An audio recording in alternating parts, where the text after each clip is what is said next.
spot it, but with the zoom camera, it's obvious when you zoom in. It's on clear days around here anyway. It's almost all. I mean, not almost always, but a lot of time, majority of the time, it's inferior mirage.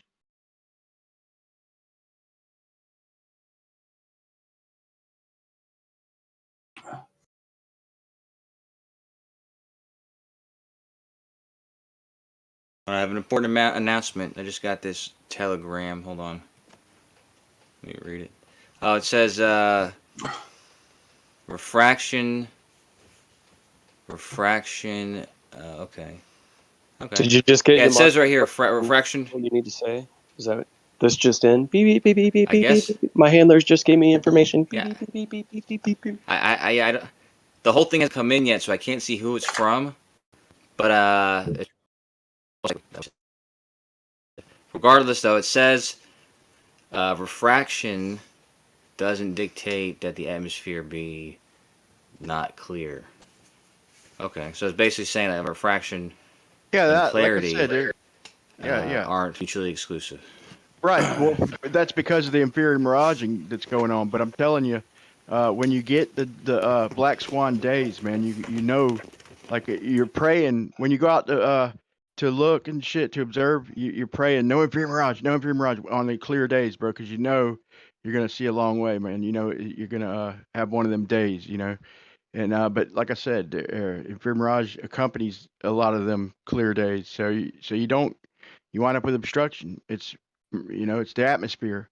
But I'm telling you, what I'm telling you though is that on them clear days are when you see further. You know, not always, but when you do, it's on one of them clear days, and it's I mean, in your world, that's the refraction. Basically, that's the I don't, and it doesn't make sense to me. Like when we see further, it's mirage more, but I don't. The atmosphere is a funny thing, bro. It's like got a personality. It almost seems like sometimes.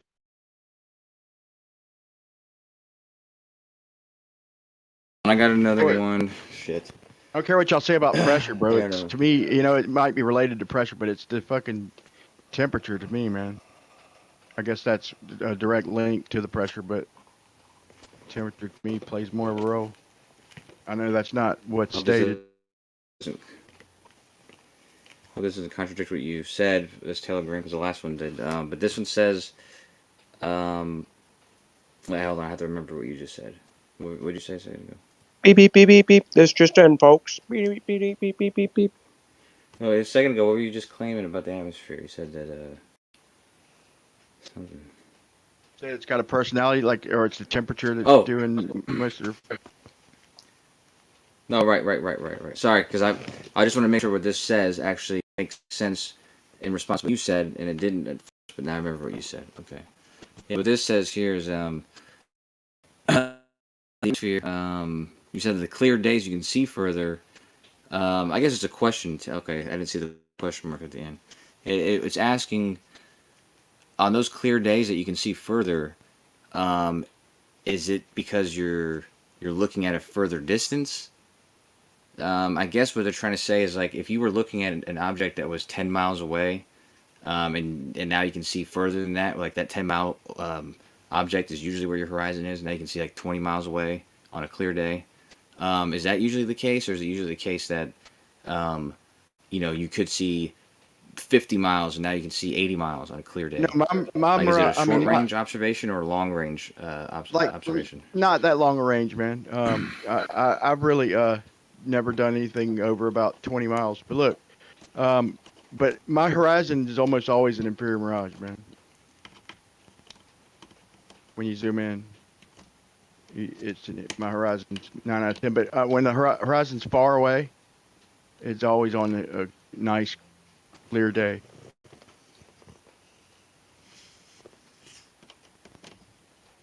Mm.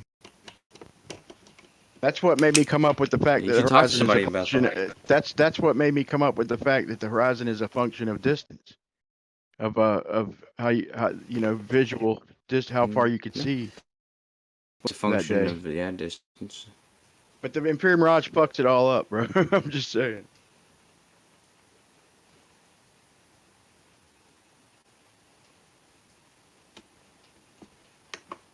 Well, I mean, I honestly, my personal understanding, I don't think there's anywhere anybody sees inferior mirages more so than any other condition. Well, It seems, go look, it seems. go look, or ask somebody who does it. But check this out. Um, if anything's called standard refraction around here, it should be the inferior mirage would be standard, the closest thing to standard. I don't think there. That's bullshit. Calling anything standard refraction, that's a cop out to me. But if you're gonna call anything standard, it'd be inferior mirage. So you don't think in your mind that that there's usually an inferior mirage in the distance?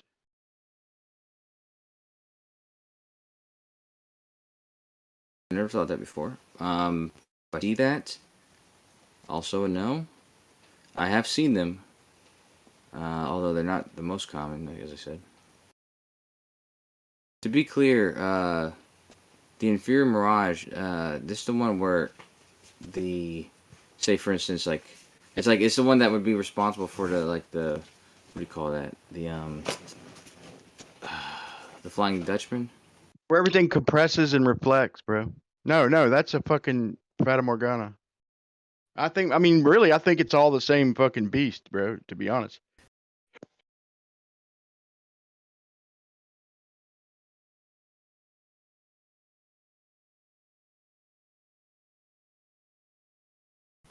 Inferior mirage is like the reflections, the mirror. But yeah, that's what Glare. I'm saying. So it's like the ground. So it's like the ground where the sky will be reflected in reverse, though. Yeah, but that's not how they vice call it. versa. Like, so you're saying it's kind of like the Fata Morgana? Yeah, I think so, probably too. Without getting into it, but that's not how it's defined. The Fata Morgana is like supposed to be an inversion with a fucking like a double inversion or some crazy shit with but it's crazy. I think it's just a real big inferior mirage, really, with an inversion, with a single inversion. All right, are you an innie or outie? Why do you ask that? Any?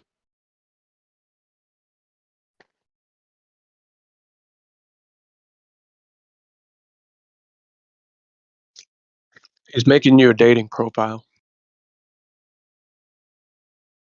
Most days you can go out and think it's clear, right? And you clear blue skies, not much wind, blah, blah, blah. And then you zoom out and you quickly determine where the mirage line is.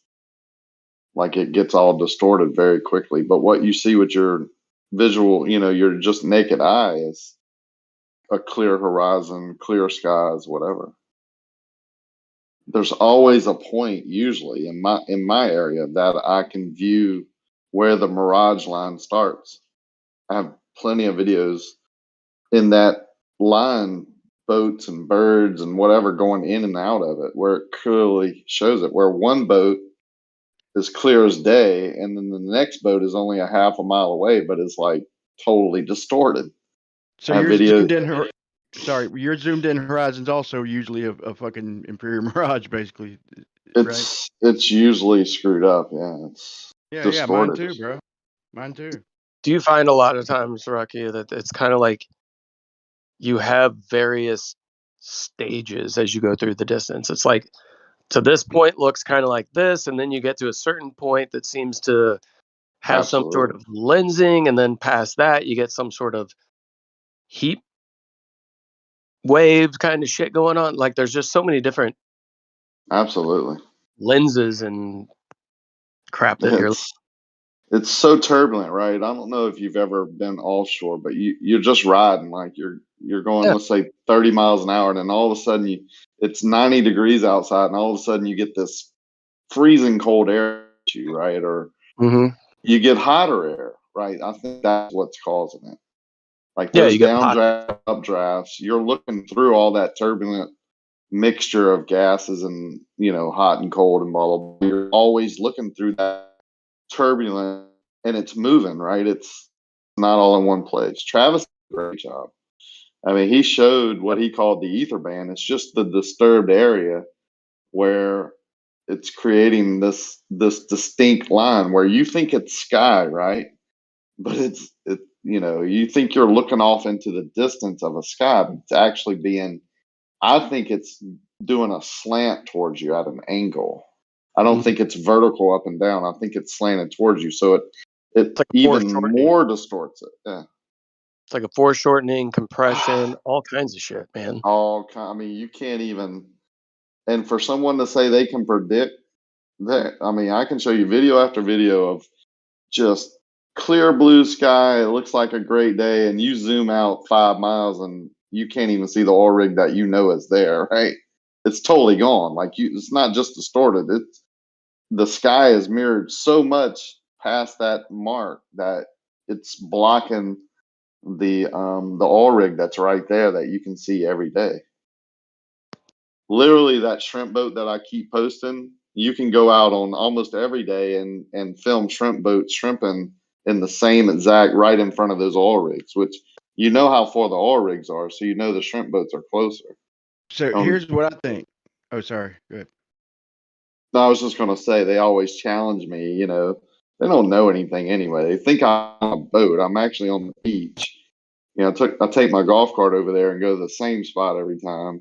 And that boat, I called that captain up. I called the captain of those boats up that day, and he actually ended up being the boat that I filmed. And I asked him how far away from the beach was, and he said 3.2 miles. Now, I just tell people I'm 4 miles because I don't know the beach is 7 miles long, and I don't know what angle he was shooting the beach, like where I was compared to where his radar first hit the beach at 3.2 miles. So I just say 4 miles, right? Just to give the Glober, whatever, just to give a fair distance. It's no more than 4 miles, I can tell you that. It could be actually less than 3.2 miles, but neither one matters, right? Neither one can make it a globe obstruction. It has to be an optical phenomena happening. Right. Where Right. the Look at foreground. Look at the obstruction too, man. When you look at like when they show the windmills and all that stuff, bro, there's always magnification when you get where you can't hardly make out the inferior mirage. It's tight. But when you have that crazy looking shit with the obstruction, look at the ships where they have the two ships. You can see the back ship is way further and almost the same damn size as the foreground ship. Same thing with the windmills. Look at the blades.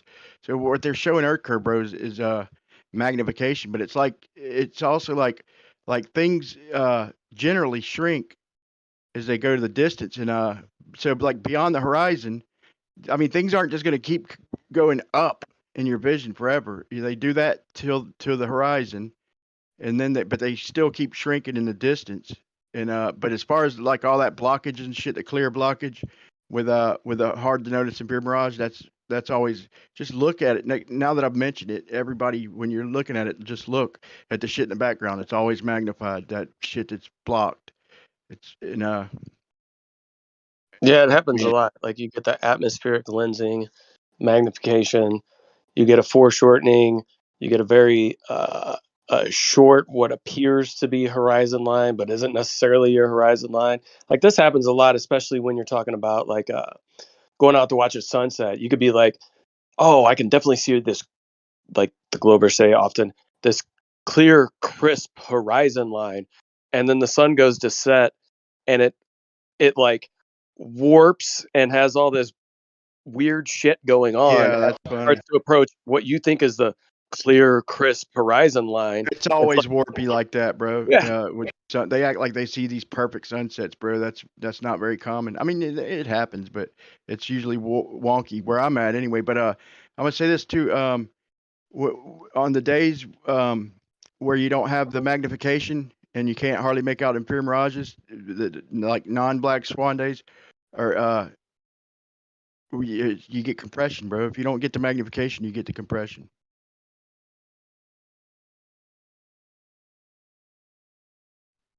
Ether band's a perfect description for it, bro, because it's basically a band and it's got a personality. Like you can't predict that shit, dude.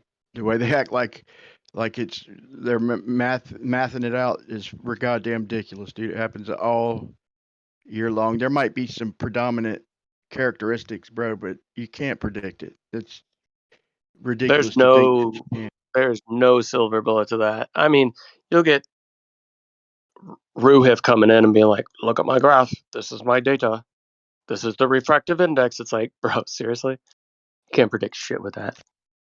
Yeah, Some bro, he's people just showing have what has to be happening to maintain his model. That's nothing more, nothing less. some people have constant temperatures and weathers more than others, right? They don't have those daily changes or weekly changes or hourly changes. Like, it just stays constant. Hawaii is a perfect example. They have a lot of moisture in the air, so they're going to get a huge amount of refractive effect. But their temperature of their water and their air remains pretty constant.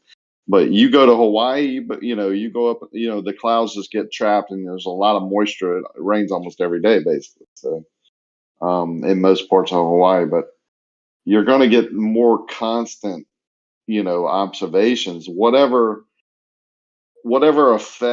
optical effect you're getting due to your conditions, they're going to remain pretty constant over the years. What I'm saying, in my area, it changes hourly, like, because I'm getting a lot of cold water and fresh water and salt water and fresh water mixing, cold and hot water, hot air moving downdrafts, updrafts. You have terrible pollution from the airport and all the interstates and ships and refineries that are in the area. That air is moving around. It's a toxic area. And I think that's why I get all this crazy effects. Like, that bridge picture is from 7 miles from a viewer height of like 12 or 15 feet. Like, it looks like it's curving towards me. It looks like it's underwater, blah, blah, blah. It's neither of those. It's a straight bridge and it's not underwater. That's 7 miles. That's not 20 miles. That's 7 miles. And on 6 days later, you can go back to the same spot on either side of the bridge and get it to where it doesn't look like that. I mean, it's obvious proof that the conditions caused it.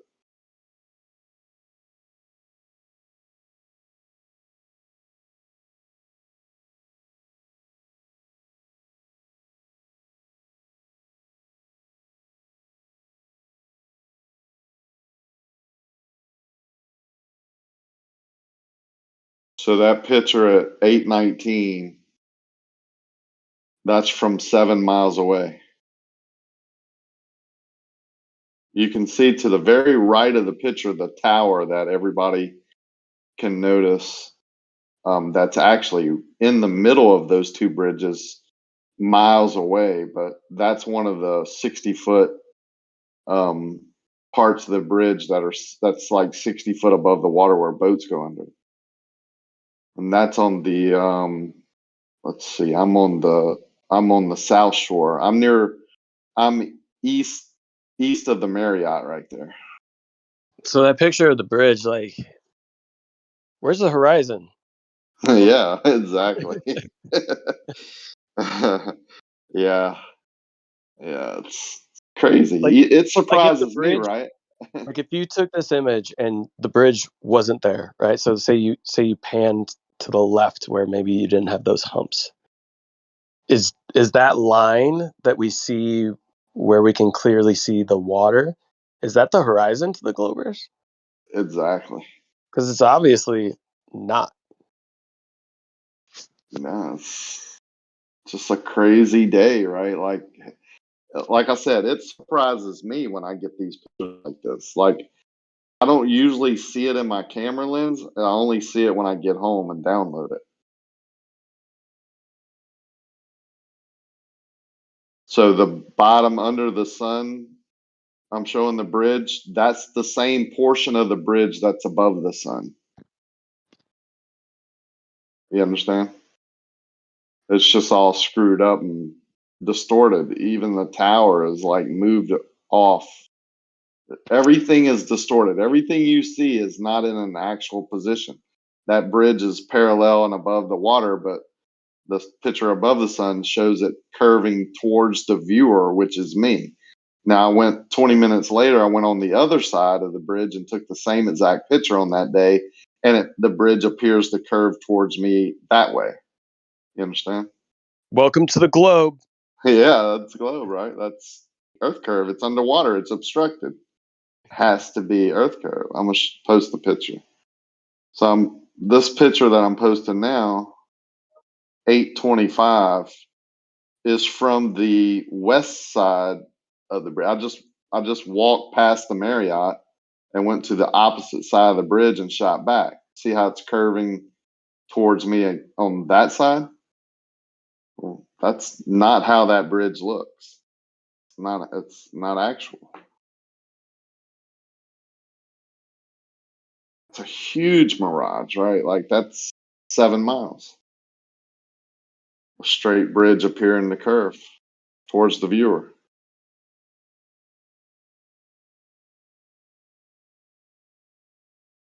Now, I won't say that's left to right refraction, but I will say that's left to right miraging, because it's 20 minutes. It was curving the other way, and now it's curving towards me again, the viewer.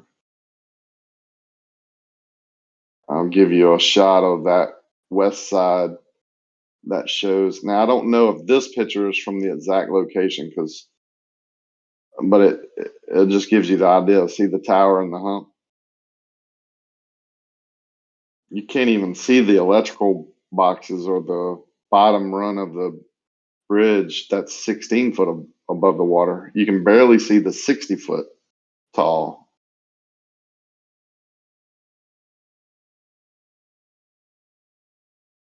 This is how I know that optical phenomena, mirages, right? Optical illusions caused by the atmospheric conditions are real.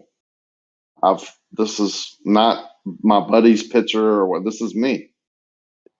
Yeah, Hours and hours and hours. I don't understand people, like, if you live by water, how can you make some of the claims that I mean, maybe they just don't go out and make observations on a consistent basis. But if you do, it's pretty dang obvious. Well, they say I've doctored the video or the picture. I'll say, well, okay, whatever. I mean, I can't. How can I refute that other than telling you? First of all, I don't know how. Right? I don't know how to do that.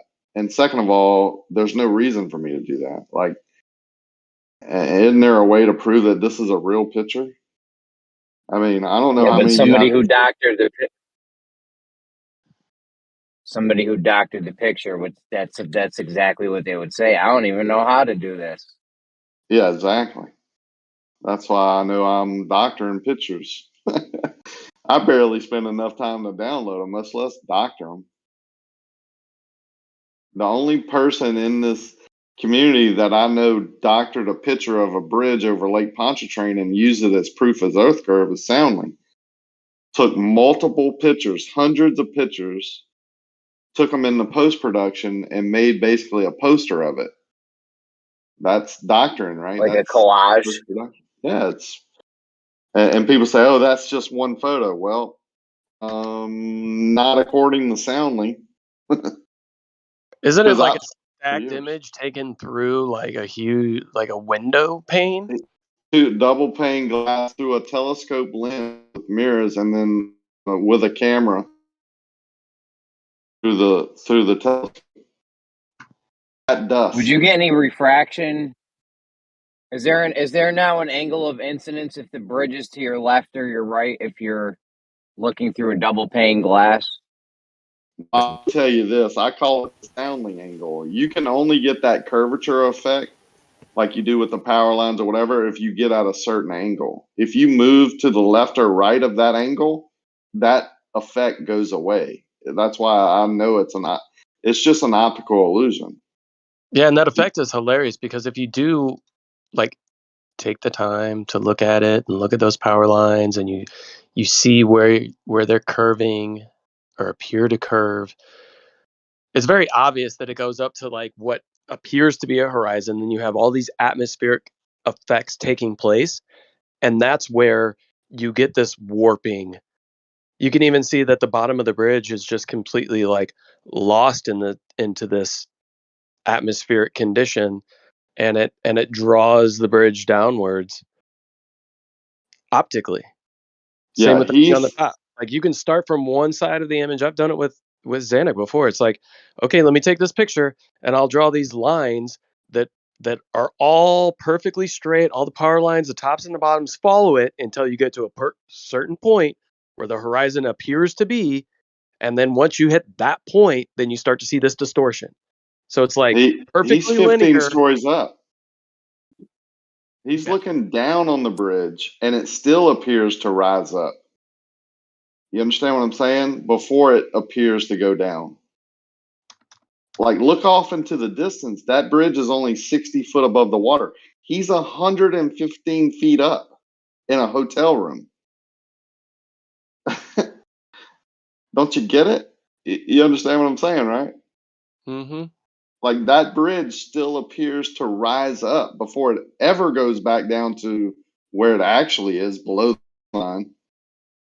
Like, that hump in front of the water tower, which the water tower is on land like 20 miles away, that hump right there is above the tree line, and he himself in the hotel room is above the tree line. That is an optical illusion. You can't say anything else. That 60-foot hump is so vertical and compressed, and it's almost as tall as the water tower 20 miles away. And it's taller than the tree line that the guy taking the picture is actually above. Figure that one out. Go to the left. See the tree line, how tall it is? That's trees near Covington. That water tower is Mandeville, Covington. Let me see which one it is. I got a picture of it.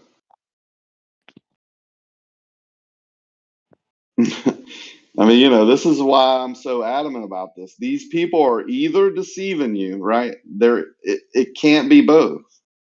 They're smarter than me, right? So surely they could see what I'm seeing. I mean, just that image looks hilarious, right? How often do you look out over that water and you see the water almost like somebody took just perfect strips and bands to paint the colors blue of the water? Yeah, How often does it look like that? Well, you see it. I mean, it says this is stacked from multiple raw photos, and he couldn't even tell me how many. He said 50, at least 50 or 100. And I don't know why he couldn't tell me how many, because he supposedly did it. But that's post-production. That doesn't make the curve more pronounced or less pronounced. It just enhances the image. But that's 24 miles in a very short photo, right? Like short distance, compressed. That's why where the cars are going over it looks so steep. You can't even see the other one. You can see the wood, but you can't even see the rise of the other one for some reason. And see the little hump down at the bottom right? That's a smaller hump. That's about 30 feet above the water. Something I forget, but that rises up too. But the tree line is level. Just Yeah. saying. Yeah, look all around, and that's a tree line. Those trees aren't taller than that. Like, you can't have both, right? You can't have the car rise where the boats go on almost as tall as the water tower and as tall as the tree line. The bridge in the distance is almost as tall as the tree line. The only reason that happens is because distance matters, and compression and foreshortening and magnification makes an optical illusion due to the conditions that he's under, which are from a 15-story room in the Marriott behind double pane glass through a telescope lens with a camera attached at dusk, which, if you listen to George Hampton, that's the worst time. That's the worst refracted time. Yeah, but isn't part of this place we live in an illusion? Because we should never know everything Maybe. about it. I agree that we can only know so much. I think truth is put on you as you're ready for it. You'll never be given anything you can't handle. That's what I believe. But I think there the are creator certain Yeah. did us things you're like a. never I gonna would know. agree with that. Yep. But there are I definitely think the things that you're creator never did us gonna know. like. Sorry, Jamie, go ahead. I think the creator did us like a zoo, like we do zoos. Whenever we put animals in zoos now, we don't really put like bars and shit and put them in a little cage. We put like these natural barriers with negative reinforcement so they don't know they're actually caged in. They just think that, they've hit a natural boundary and shit. And we have the same thing with the oceans. As you go higher, you can't breathe. As you go lower, it turns to peanut butter. There's all kinds of shit going on.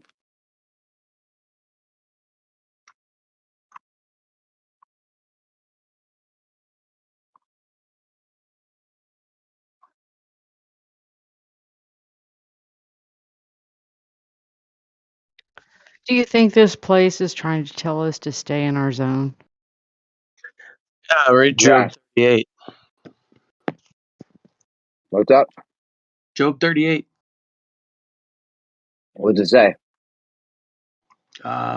Let me pull it up so I can let me get my Bible here and let me just read it verbatim.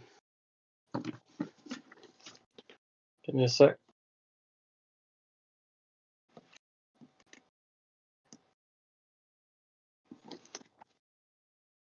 Talk amongst yourselves. I'll give you a topic. A peanut, neither a pea nor a nut. Discuss. Were you around for the doors and wheels conversation of 2022, Napalm? The doors and wheels? What? No. No. That was a fun one. Maybe Well, some other time. I'll tell you one day when you grow up. all right. That I ain't posted Job a 38. It's basically about gaining knowledge, but using it for good, right? Giving glory to the knowledge that you obtain and who you obtain it through. Yes, correct. If I remember right, I didn't read it. Let me get Test to it. all things, like I said earlier, but know All right. that every man is a liar except for the Creator. So the title of 38 is God who is able to challenge me, ? Then the Lord answered Job out of the whirlwind and said, Who is this that darkeneth counsel by words without knowledge? Gird up now thy loins like a man, for I will demand of thee, and answer thou me. God asks Job, or Abel, where were you during creation? Where wast thou when I laid the foundation of the earth? Declare if thou hast understanding. Who hath laid the measure thereof, if thou knowest? Or who hath stretched the line upon it? Whereupon are the foundations thereof fastened? Or who laid the cornerstone thereof? When the morning stars sang together, and all the sons of God shouted for joy, or who shut up the sea with doors, when it brake forth as if it had issued out of the womb, when I made the cloud, the garment thereof, and the thick darkness of swindling hand for it, and break up for it my decreed place, and set bars and doors. I'm not going to read the whole thing. But he's basically, he's kind of checking Abel there when he's like, where, you have all this knowledge, but where were you when I laid the foundations, when I laid the measure of the earth? You Do you think know? you know. You think you know, but you have no idea. Well, it Yeah, and I says, think this is the same thing for us as creators. Like if we paint a painting and somebody wants to decipher the painting, they aren't in our head. They have no clue. it's Yeah, and very, in that passage, he's talking about his creation and yep. thereof. You've got this person whose ego is as such to where he's basically claiming that he knows all. And God's like, whoa, whoa, whoa. Where were you Right. when I laid the foundation of this bad boy? You don't even know Right. how He long it created the stretches. artwork of this world, and who are we to decipher that and tell anyone what we know it is? Not only don't you know, but you can never measure it, right? As accurate as I Right, laid right. it out. And the earth takes shape like clay under a seal. Yeah. All you got to do is research how they sealed things, press down that seal into a clay or a molten, type of clay, and it dried, and that'll give you basically what I think the earth is. Right, and you're describing what I kind of believe about the Bible. It's like the God structure of this place telling us how they created the structure and all of our bullshit that they feed us. You know how I realized that the Bible actually, like all this Bible stuff was true, is that the very people teaching me the Bible left specific parts out of it. Like I just thought the flood story was 40 days and nights of rain, right? But little did I know the vaults of heaven opened and the vaults of the deep, which are important, also open. So when they say all these great holes or or meteors falling from the sky, which we've never seen, but what we have seen is great vaults of the opening up as guides and could make the exact hole. Lo and behold, that's the part of the story they left out, right? Through catechism, Bible study, CCD, Baptist and Catholic with friends, but all my life never learned about the vaults of the deep and the gates of heavens opening during the flood. And that's just one example of what current teaching of the Bible leaves out that proves a flat earth, while all the Christians basically deny what their Bible teaches them. Yeah, it's like go read First Enoch. There's a reason why they made sure that book didn't remain in there. They don't even allow us to talk about Enoch around here in the Bible Belt. Like, what are you talking about? Enoch, that's not the Bible. Like, serious. They don't teach the flood story like the Bible does. They don't teach anything about creation. They don't teach about the firmament. You know when I learned about the firmament? Flat After Earth. I got in, yep, after I was directed explicitly by my creator to go into a place where I never had been. I never had a Facebook account, no YouTube, no nothing. I didn't even know how to do it. I had to learn how to do Discord, right? I still don't have a Facebook account. I had to be placed here to learn about what the Bible said about creation. A couple of years ago, Rocky was like, Jay and Silent Bob, what the fuck is the internet? Yeah, I mean, I didn't care about all that. I didn't need it, right? I was fulfilled in my life, and man, it threw me for a loop, but it taught me a lot.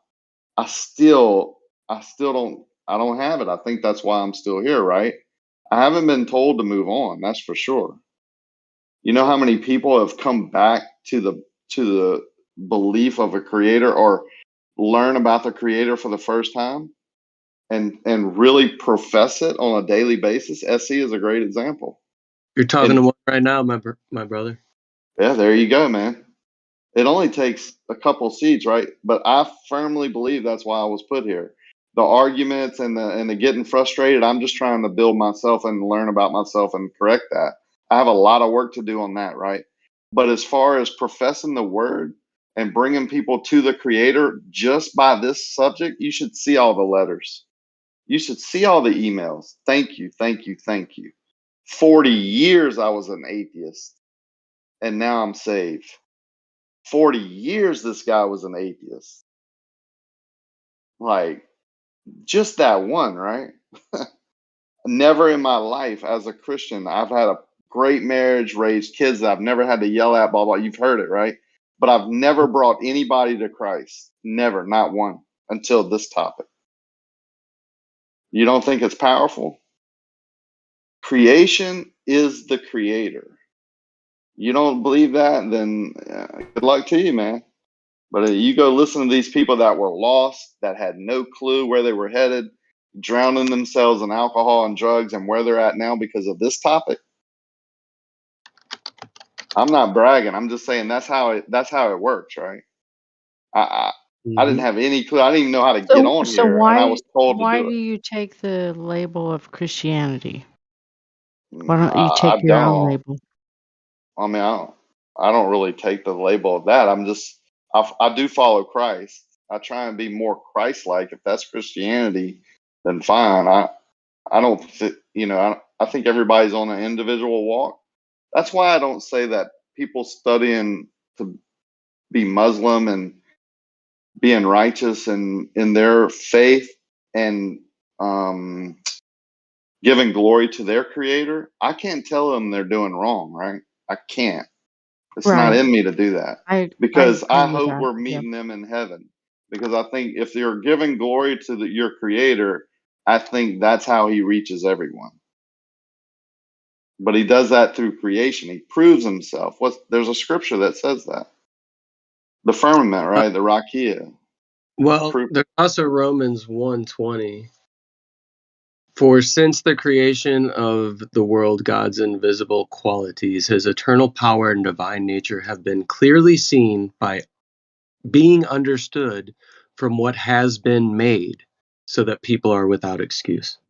Yeah, how can I teach you about the heavenly things if you deny me on the earthly things that I've shown you so clearly? Right. I mean, it doesn't get much more clear for me than that. Yep. Uh, And it's to here's the thing. You've heard me on here a lot, Rakia, and I do not preach to people. That is for sure. This is probably the first time you even realize that I read scriptures, maybe. And it's one of those things where it's almost an inevitability once you come to the true understanding of the nature of this reality and this creation and who created it, or that it was created. I mean, talk about a changing of your entire worldview to go from thinking you're on a spinning ball hurtling through space in utter chaos in the middle of nowhere, a blue speck in the middle of infinite nothingness, to realizing you're the center of everything and that this place was created for you and your fellow man. Like, it's unreal. Like, you can't explain it. And when people, you get the people that come in all the time, they're like, well, why does it even matter if it's flat or if it's round? Nothing changes for me. I don't care. Nothing would change. It's like, bro, you just don't know until you have know. no clue. Yeah, that's actually the worst person to me. And I've had people in my family that have told me that, and I'm like, look, brother, I'll give you your space and time because you know that's what you're asking for. But you need to pray on that. You need to think on that because it changes everything. It might change your neighbor's life, right? If you realize what's going on in that. Isn't that what it's all about? That's why I don't shy away. If someone's willing to listen, I'm gonna talk to them about it, right? But I'm not gonna blow them off with, you know, you're an idiot because you think boats go over a curve. I'm gonna say this is what the Bible says. You don't believe me? Go read it, right? It's all about that. Now, when I come on here, I just being honest with you, I was told to come here and expose deception 100% and learn about creation. I've done both, right? It makes me look bad. It makes me feel terrible. And I don't know if I'm being misled, right? Like Mhm. I could be deceived on that. So like yesterday, I blew up on Blue.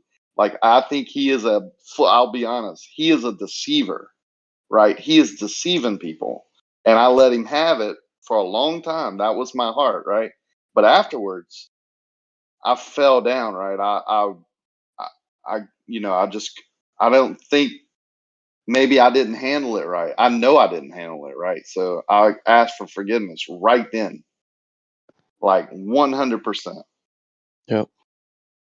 So I think that's what being Christ like, we're not perfect. We're going to fail. even Christians, right? You can label as a Christian and think they think they're perfect. That's far from the truth. A true Christian knows for a fact he's not perfect and asks for forgiveness more than anybody. Asking for forgiveness is part of being a Christian.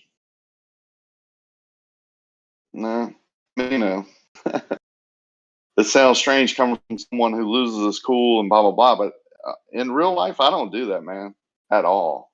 When they ask me today, "How you doing?" I'm like, "Bruh, I have the best life ever. I wouldn't want to be anybody else, married to anybody else, have any more kids.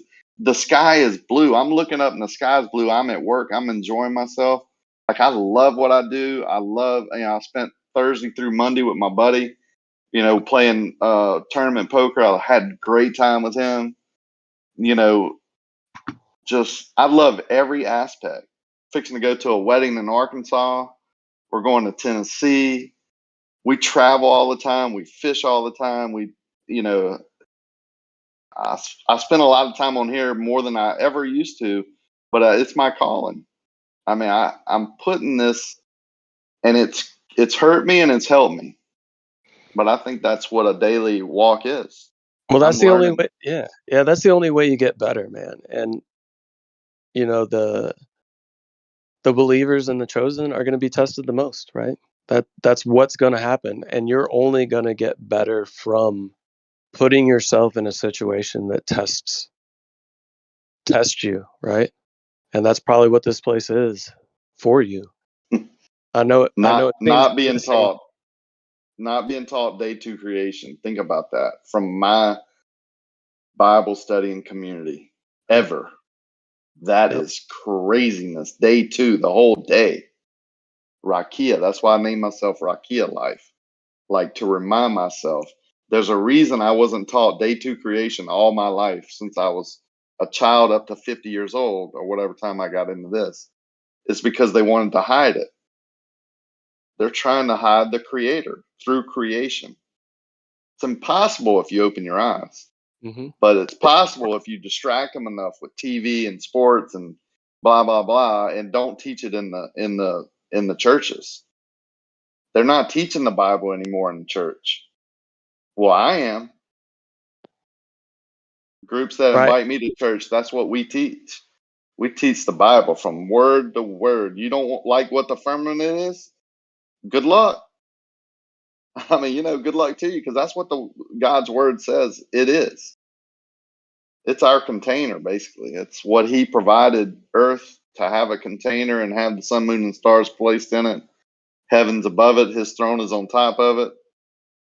It holds back the waters above from the waters below. It all adds up. We're like in a bubble, I think. Yep. People question the Bible all the time. I don't have all the answers. Why do I need them? I Do do you have the main story. do you think sometimes the many organized churches can be just as deceptive, if not more so, than the secular world?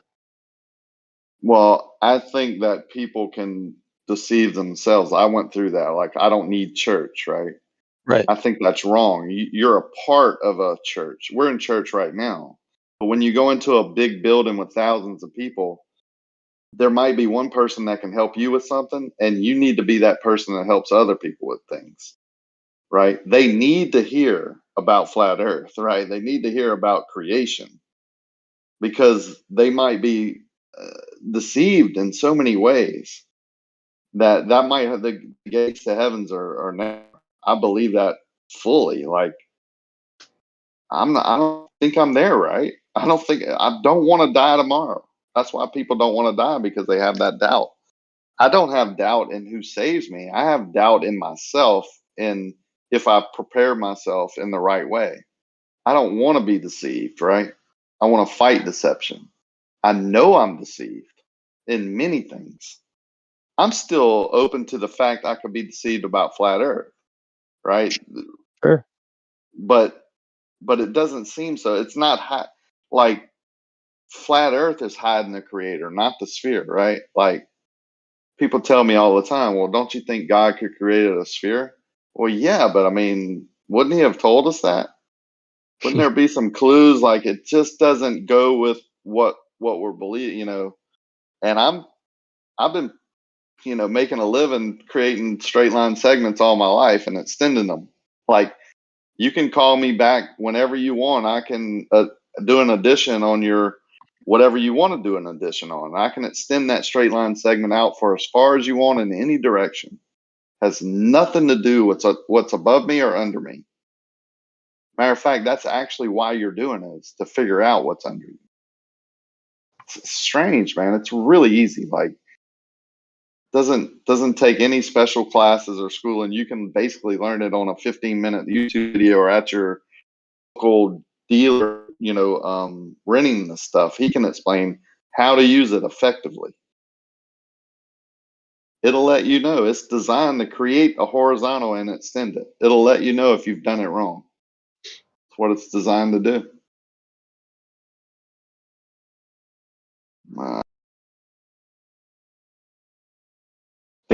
You think it's funny that we're taught to measure, you know, like shorter distances with these tools until you're supposed to measure the radius, and then you got to measure further distances. Like, that doesn't add up, because you go out and measure your local pond and you can't measure any curve. Well, that's because it's not big enough. You have to measure further, right? That's an easy way to deceive. So it's flat here, right? Like, it doesn't curve here. And if I extend that segment out or dig a trench and measure that from the same pond that didn't curve, that part's going to measure the same way, right? Not curving. Mm-hmm.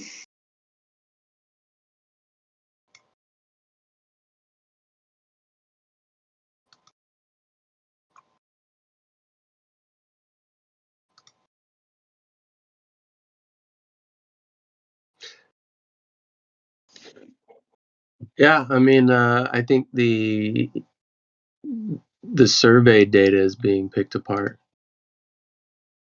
as of recently, which they claimed was their slam dunk for the longest time.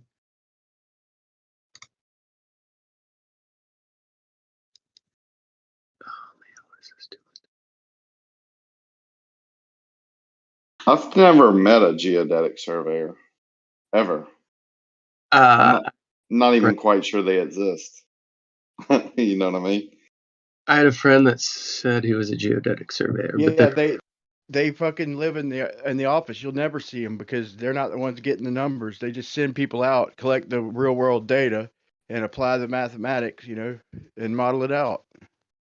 Yeah, that's kind of what I'm saying. The people out in the field are using planar methods. They don't measure. I've never met a surveyor that's measured curved water, ever. I've never met one that's measured curved earth, like in the way that we're using it, like as a sphere. They've measured elevation changes, but they've never measured any water change in elevation like that, like one body, static water. None of them. They laugh at me. Like, what are you talking about? That's what we base our tools on. If you want to know if your tool is calibrated right, go measure that water over there. You understand what I'm saying? Like, they laugh at me when I ask that.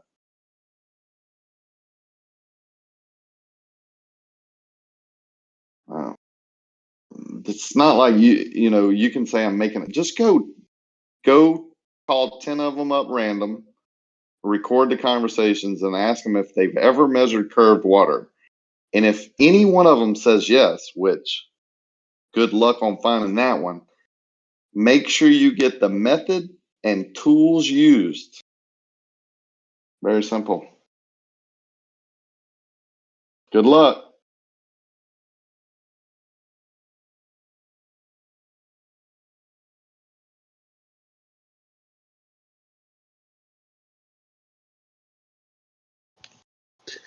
something as simple as water, right?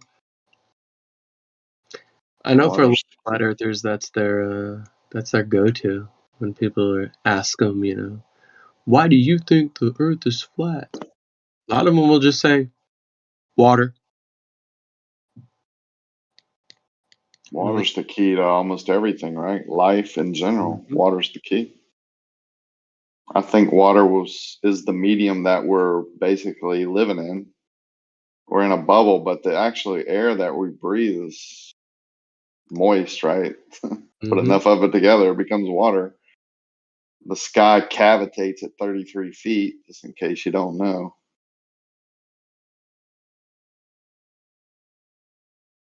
Yep. It's a lot to be said for water, and we're like drawn to it as well. It seems to be such a part of our life. It's a necessity for life. Tough to grow things without it, huh? Yep. Oh no, trust me. I grow a lot of things, man. I got to make sure to water it. Exactly. Most major cities, guess where they're based by? Yep. I mean, Oh, Water. according to some of these guys, we can't even be sure water exists. yeah. Definitely not wet. We could just be a brain in a vat, man. When I discovered evil, it was not too long ago. I was going through a medical deal, and part of my step family became basically evil, like money hungry evil. It's just weird how drastic the light switch changed. Mm. And the only thing that would help, get them to settle down or be quiet was worship music or talking about the Bible, right? Even though they went to church, you could tell they didn't want to be around it. Just like right now, right? You start talking about the Bible and God's word and playing worship music, a lot of people get silent, right? Have to leave, have to go. It's weird. Don't want to be around it. Can't be around it. It's a strange thing, man.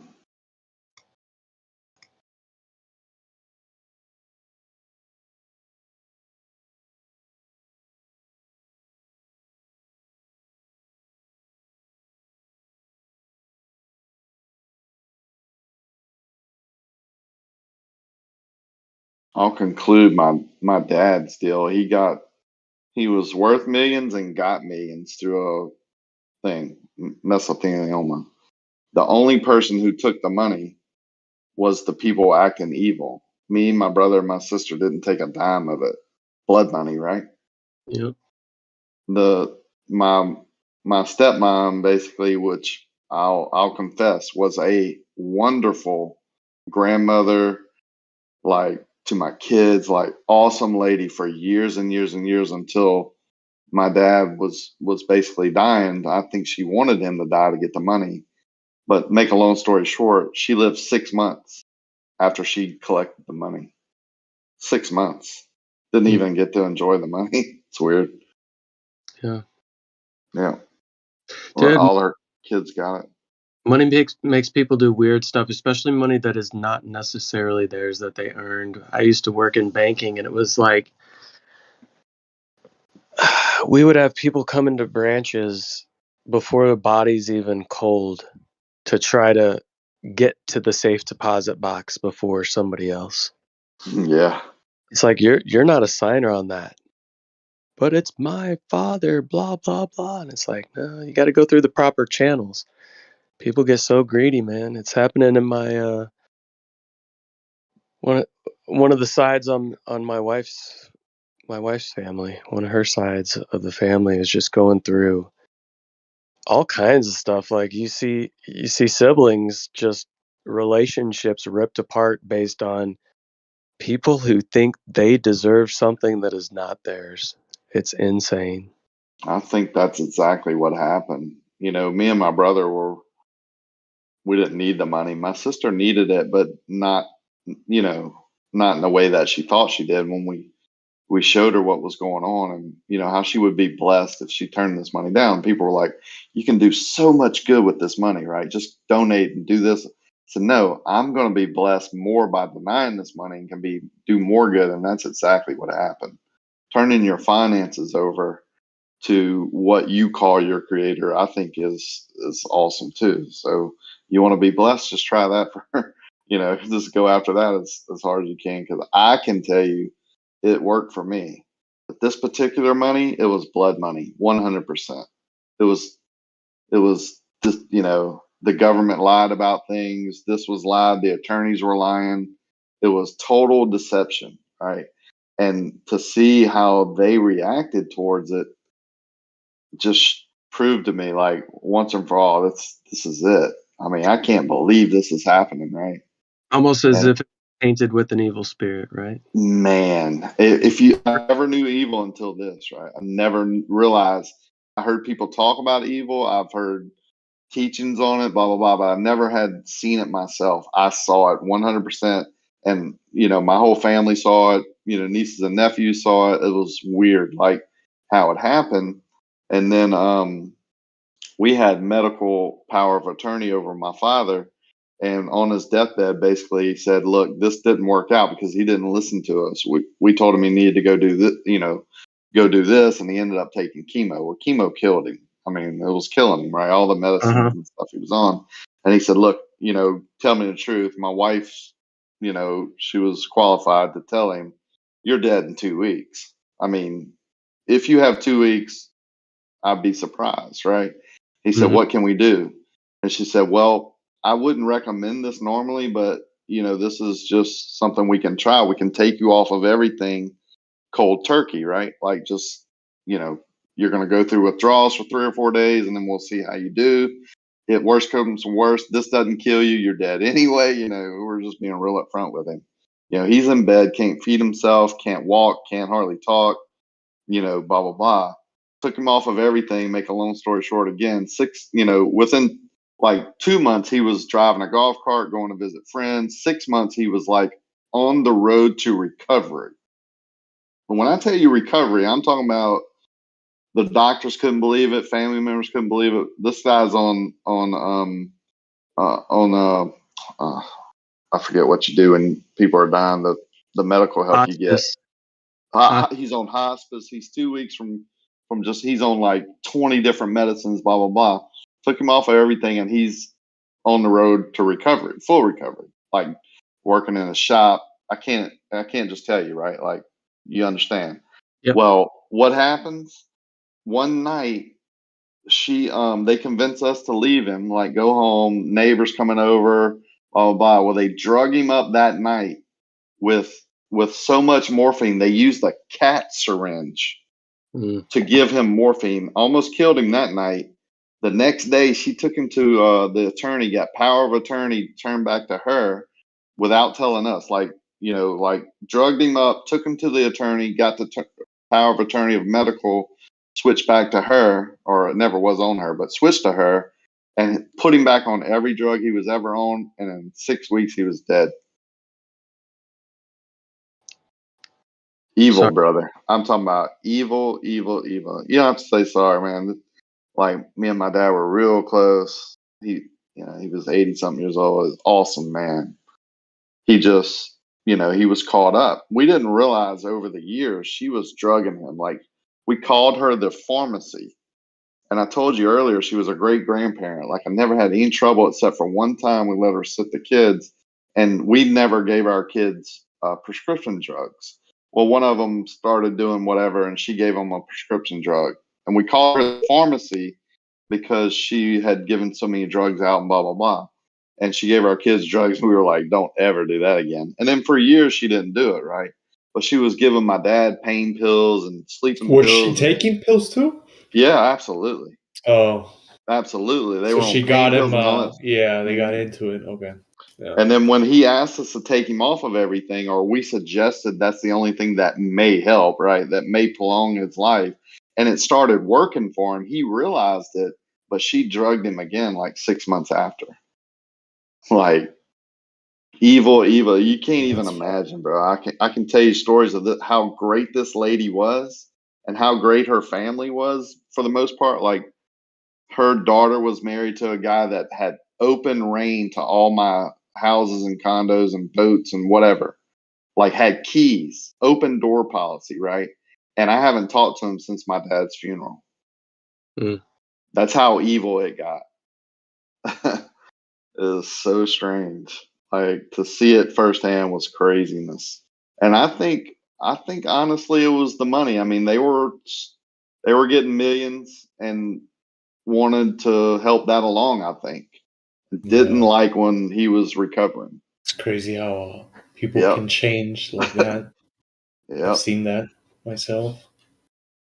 And they got their millions. I guess they still have it. I haven't talked to any of them. None of my stepbrothers and sisters. My stepmom was actually murdered by her grandson. That's how evil that side of the family got. So weird, right? True Yeah. story. He was on drugs and living with her, and he called his mom to come over there, had planned on killing her and his grandmother, and only killed his grandmother. Sick, right? Jeez. Yeah. This is a family that was close, bro. I'm talking about never had any issues, but when all that happened and they got all that money, they went berserk. Like Dude, was evil, this on evil. like the Oxygen Network or one of those crime shows or something? I don't think so. Like I didn't keep up with it. People around me tell me about it. I didn't even keep up with it on the news. I Like just this know it sounds like happened. some shit my wife be watching on them crime shows. This shit sounds like some shit I heard. You can look it up. Dude, it's that kind of stuff is very common. Like I said, I would see things like that all the time when I worked in banking, people trying to get other people's money. And it's like I've even told like my dad within you know within a 5-year period literally lost both of his parents and both of his siblings within a 5-year period. Um, just by happenstance with all of them. And he had to deal with all of their deaths. He had to be the executor. He had to deal with all of that. My aunt had no children and was not married. Didn't have anything in place, all that kind of stuff. So my dad he learned a lot through that process on what he needed to do to ensure, whatever transpires, all of what they want to do with anything that they have is well documented. But I make it very clear to them. I'm like, do whatever you want to do with that. If you want to spend every last penny you have before you leave this earth, I will not be disappointed. It is your money. Because I've seen what it does to people. I've seen the greed, the relationships within families that have been torn apart by people who think that they deserve something that they didn't earn more than somebody else that they are blood with, literally brothers and sisters, tearing each other apart for money that's not theirs. Like it's insane what greed does to people, man. I don't want to have to deal with any of that. See, me and my brother and my sister are still tight, right? We didn't let the money affect us. It didn't. We told the attorney we didn't want it. We denied it all. We just had to sign paperwork. They got it all. So in Louisiana, the wife, right, inherits everything, and her kids get it. They got it. But I don't know. I couldn't tell you. I can't tell you where one of them lives. Whatever. I don't want no part of evil. Like I don't want no part of that. Literally not worth it. Yep. Yeah. It's from night and day. Now let me paint. Before all that happened, when he was going to inherit, when they were going to inherit all that money, that's when it changed. Before that, dude, I'm talking about huge family.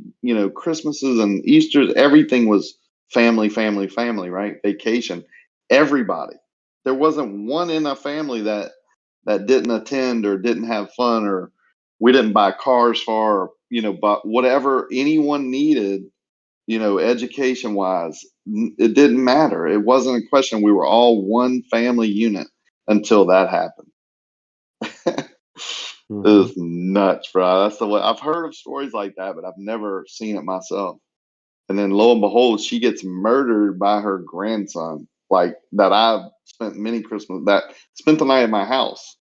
Like it could have been me, right? Like it could have been me and my family went berserk on. It's weird. Yeah.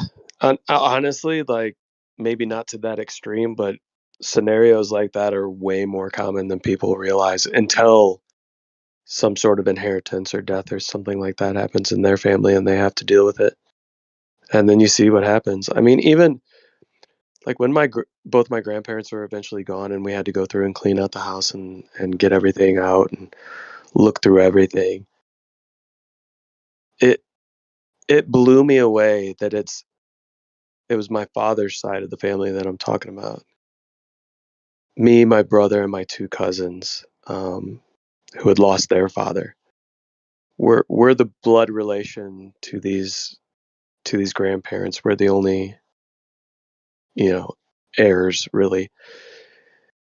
And the two people in the household that were helping us were literally the ones that were claiming things when the rest of us were like, "Oh, I don't care. Do you want it? If you don't want it, I'll take it. Maybe. I don't know. I don't care. Do you want it?"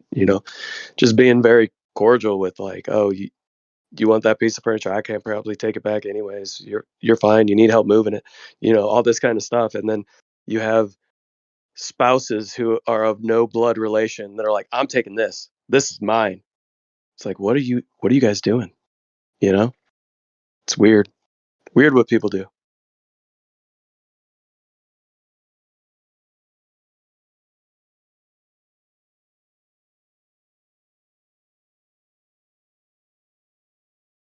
Yeah, like I said, I saw that evilness happen in front of me, and it's made me the man I am, right? Like I realize I never let money get in front of anything.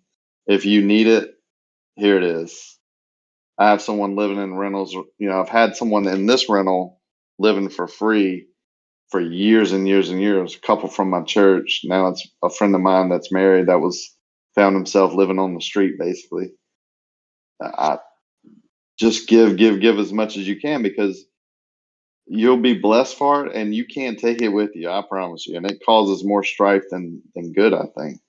Mm-hmm. Like I just personally have seen it, and people had told me that I should be that way, and I never really agree with it. My money's mine. You know what I'm saying? Like what's mine is mine, but it's really not.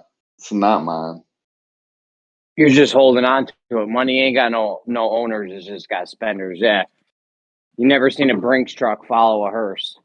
I don't. Yeah. I don't. I go one step further.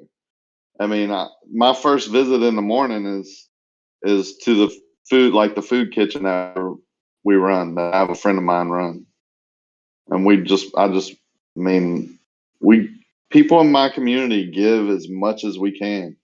You can look up like well, there's different names, but Cajun Navy, the Swamp Tour.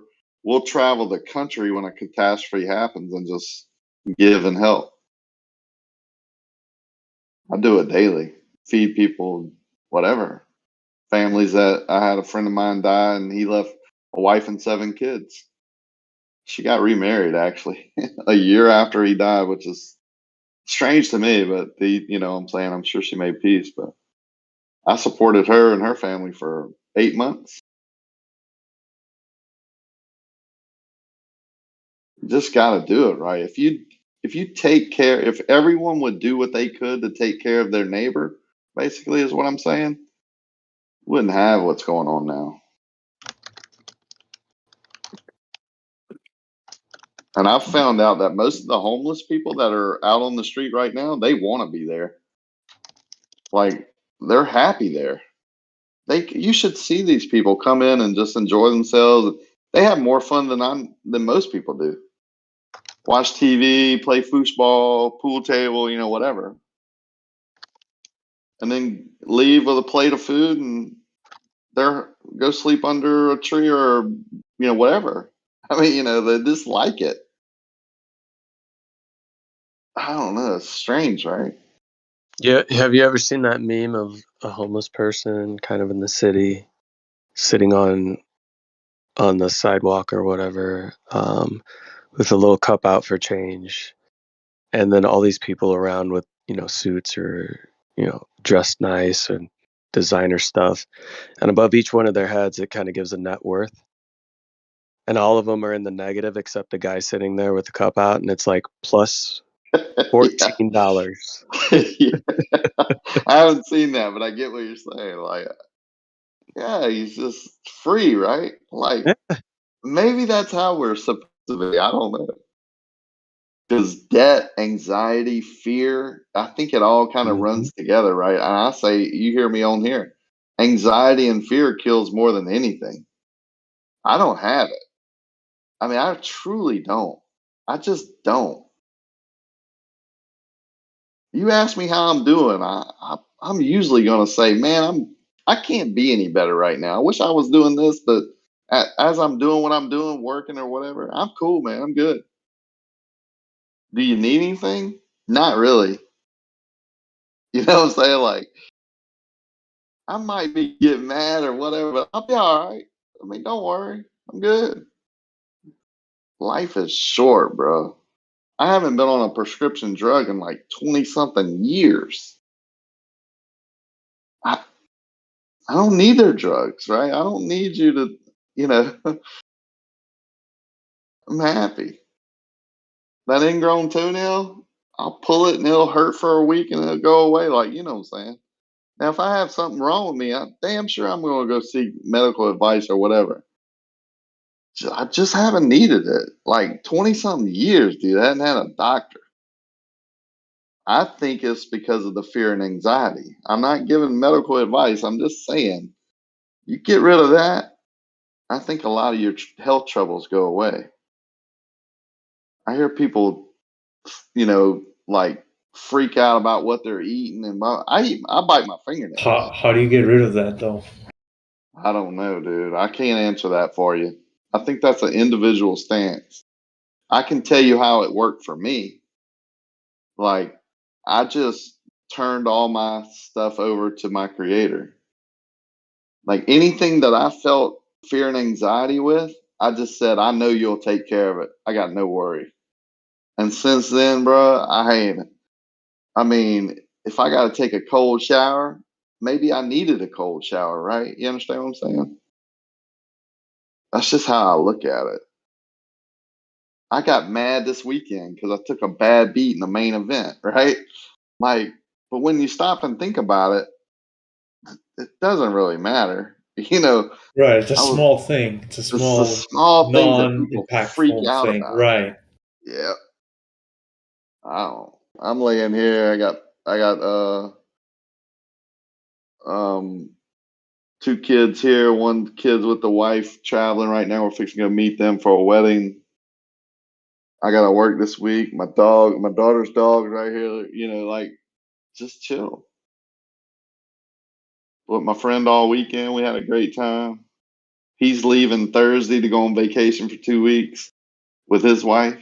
You understand what I'm saying? Like, you gotta live. You gotta live life, man. And what? I don't know. I think people freak out too much. They're worried about everything. And we ironically use the term, you know, a term Hey, like, you say you got what, to work this week? Oh, sorry. Go ahead. I was just going to say, we say things like, what do you do for a living? When really what we do for work is not necessarily anything to do with a living. Rocky, I mean, I know you, you know, you're pretty independent and everything. You know, I'm sure you got some people. I don't know how obligated you've made yourself to them, but if you wouldn't have got that bad beat, would you have had to work this week? What I don't have to work any week, but I love to work. Like I was out there this morning at 4 o'clock. I'll be out there at midnight, you know, whenever. You'll see me there. I back up trucks. I love it. I love being out there with my What I guys. do, Yeah, I just enjoy it. And I yeah, don't that's think fair. I could ever not do that. But I didn't have to come back. We were planning on coming back Sunday. We ended up coming back Monday. You know, like The only reason I was asking is like I work hard to earn time off. Like that's what I do with my extra money is yeah.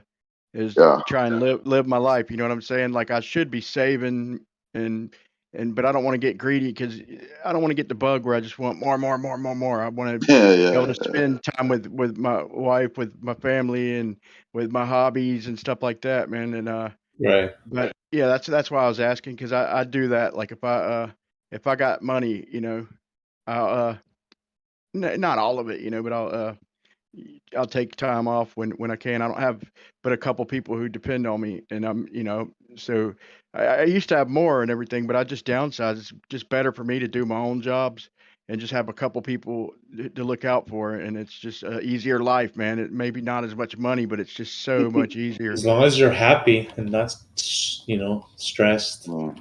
I had 40 something people working today. Like I'm like, and I could expand. I just don't. But that's 40 men that I pick them. I pick them good, right? Like I've had them for 5, 6 years. They're all family men. They're mostly Honduran, and they're just good men, right? Like I enjoy working with them. We laugh, pray together. Just my life has been so good since I've turned my finances, my business, my relationships, everything over to my creator. Like I truly have no doubt in that aspect, right? Like it's not me because what I'm saying, I'm just this normal guy.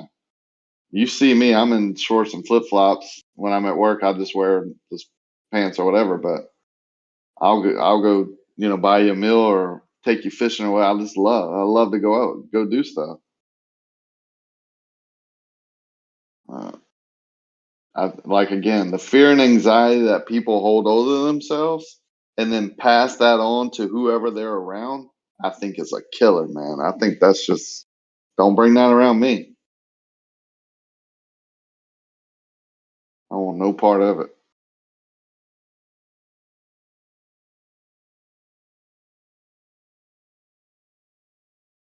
So we're going to Arkansas. Aren't you in Arkansas, Brian? No, you're in Florida.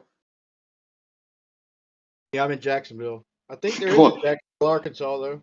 I don't even know where I'm going in Arkansas. It's not Little Rock. It's another town. But I'm like, I asked my son. It's my son's friend's wedding. We're all going. I'm like, why did he choose Is her family? No, her family's from Texas. Why are we going to Arkansas? He said all the venues were cheaper there. I'm like, did he factor in that we were all going to have to travel there and miss work? And, you know, we were just talking about that a couple hours ago. My son was here. He was going to play volleyball.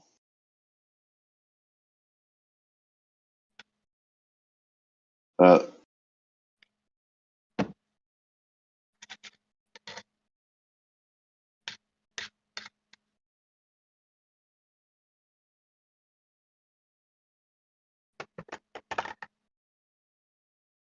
each our own, Brian. Like no one needs to follow what I did. You need to find your own path and walk and be happy. Yeah. It definitely money is not the thing. Family, I think family is you know, I think that's what you're supposed to do. You're supposed to put your creator God first. If you're married, you put your wife, second, and then your kids after that. You put it in that order, and then everything follows. You just turn everything over to the creator, then I think you're blessed. Literally have never yelled at my kids. Now think about that.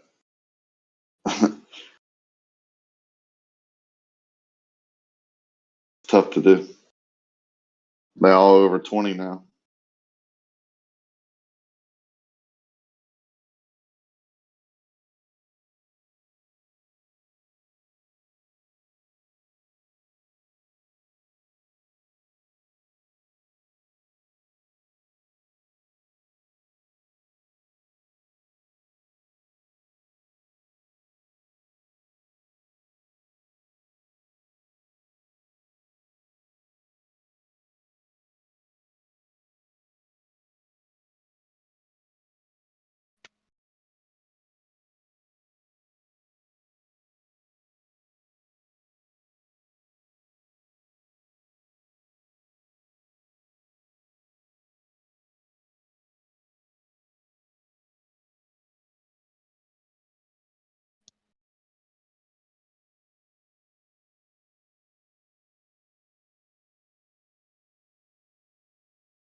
What's up, guys? How we doing?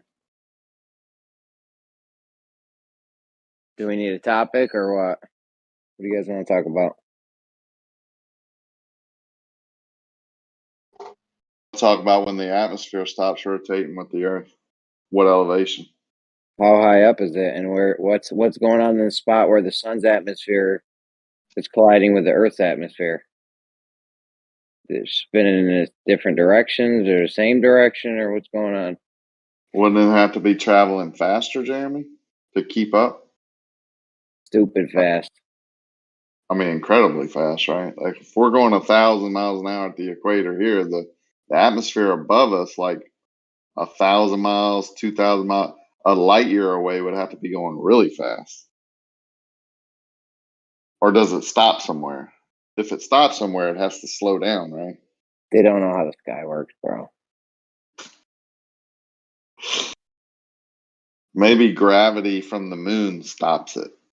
Oh, wait a minute. It's a tough one, right?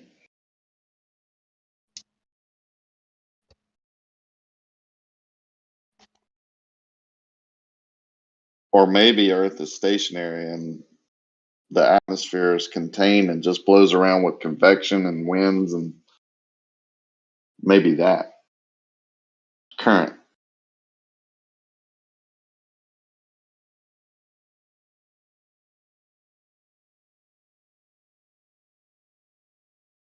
Oh, by the way, we can measure those things, right, Jeremy?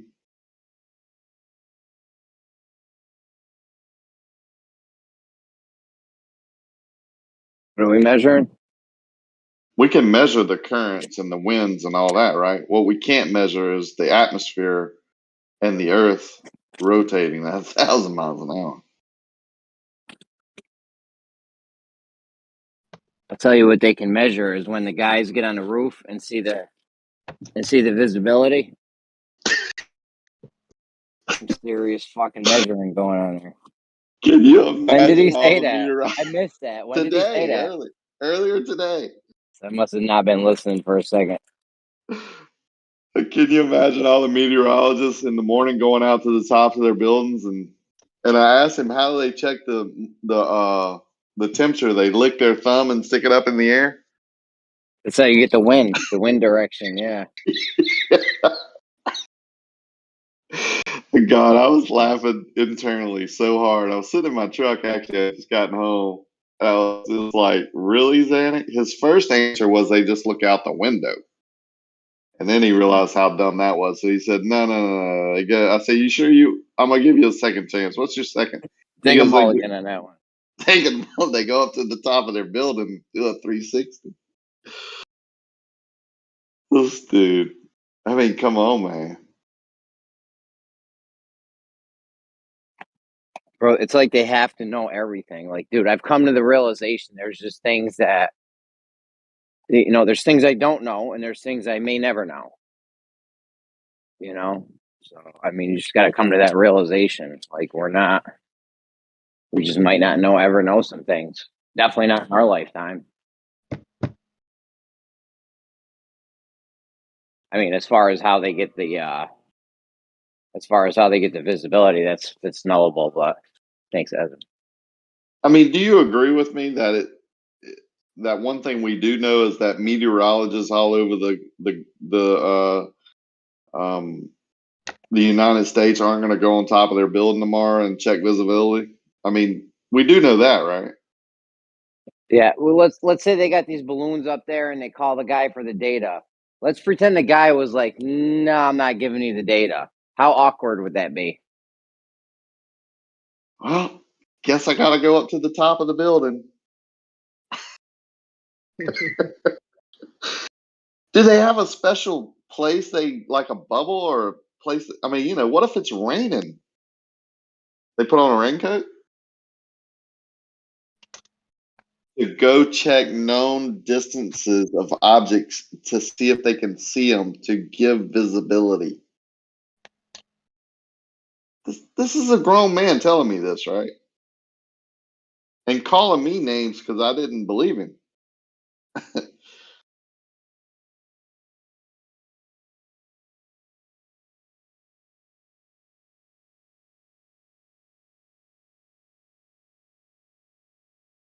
I'm just going to go out on a limb and think they collect the data however they collect it, and a computer tells them visibility today is going to be 20 miles. That I'm just, and you know, there's different types of visibility, right? Like there has to be.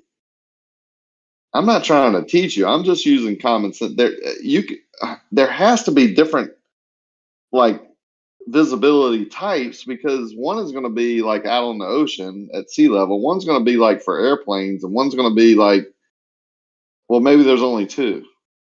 But you're Even definitely if going you to have are those. at the ocean, even if you are standing on the ocean, let's say you're just at the Black Swan site, there's still two different types of visibilities just you standing there because you can still see as far as the oil rig, the top of the oil rig, like you still see that, you know, on a bad day, but then sometimes you may not see, like that's weird.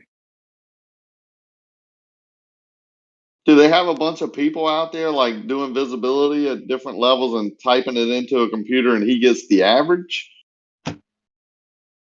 Maybe that's true, but I know he's not on top of a building.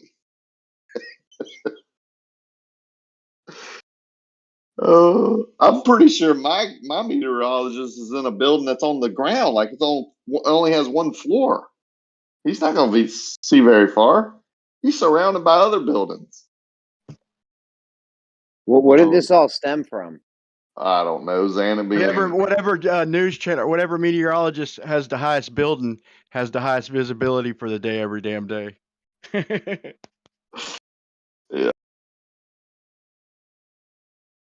Stems from Zanuck being smart and me being an idiot, according to Zanuck. I'll tell you I what. don't think he sounded very smart when he told people they just look through a window or go on top of their building or call the local airport.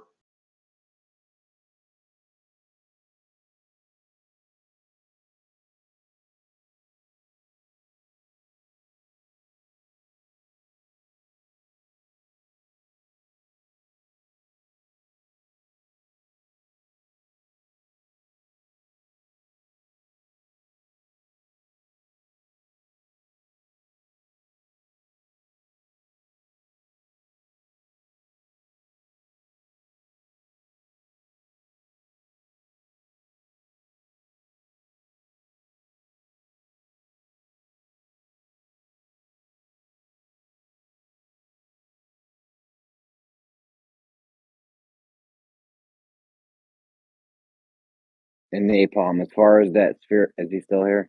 Yeah, napalm, as far as that spherical excess, we smashed that shit like 2 years ago, bro. We already knew they didn't have measurements 2 years ago. Yeah, it's like there's just been a bunch of nails that just keep getting driven in the coffin recently, and it's like the azimuthal grid of vision is literally just a new term for what I've been talking about for years. Perspective, hijacking how we see the world.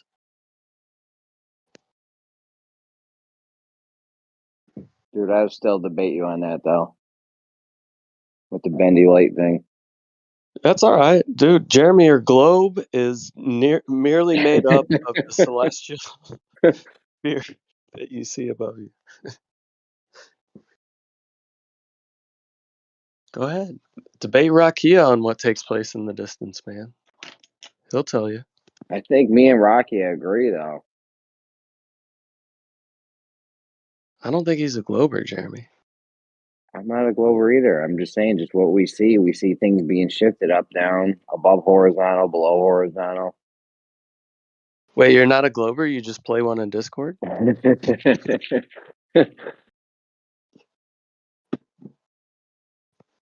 So Jeremy finally admitted he's a glober now? There's a lot of goofy shit I agree with some of these guys, though.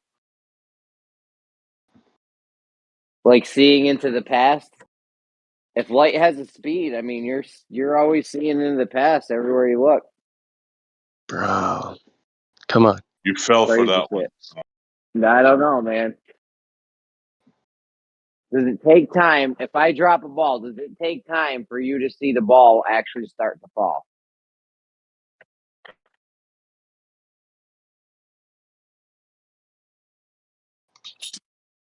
What do you think? It takes time for the ball to fall. Yeah, but you're looking at me, right? I got a ball. You're looking at me.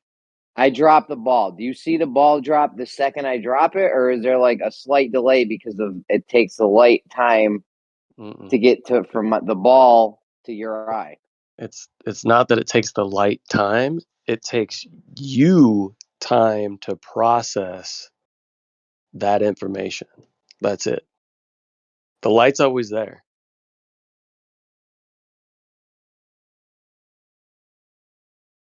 So you're saying light is instant? That's like, here, let me give you an example. If I go outside and I drop a rock in my pool, how long does it take for the water wave to get to the other side of the pool? How long does it take the water to reach the other side of the pool? Well, the water's already touching the edge of the pool, but it's going to take the wave time to get to the pool. Yep.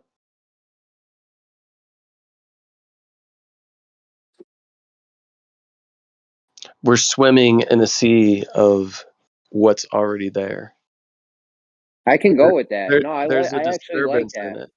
There's a disturbance in it, and that disturbance gives us what we call illumination. What we see as illumination, it takes our body, right? It takes time for our eyes to get that information to our brain and for our brain to process that information and render it to us. And Gotcha. that delay isn't looking back into time necessarily, in my opinion. Think of it like this, Jeremy. You have a flashlight. You start walking back. You're in an open field, right? Sooner or later, you won't be able to see that light anymore. Correct? Yeah. Okay. So right there, that kills the theory, right? Because you Okay, should here, be always able to see that light, new according to them. scenario. New scenario. You're in a field. I'm 1,000 meters away. Rocky is 2,000 meters away. Okay, we can both see the light. Me and Rocky. You turn the light on. Do me and Rocky see the light at the same time, or do I see it first? Same time, I would imagine. Same time, you I don't know. Rakia might see it quicker because he's got two inputs. think? According to that one guy the other night from the goonball shit, I can't even fucking see.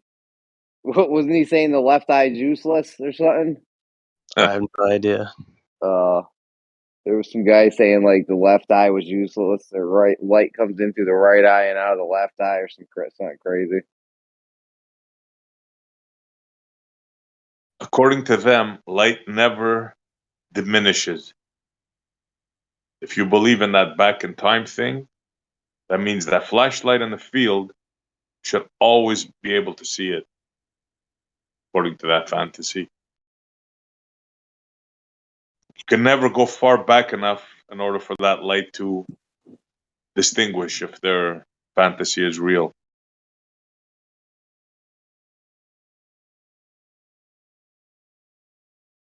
And I'm sure we know that that's not true, right?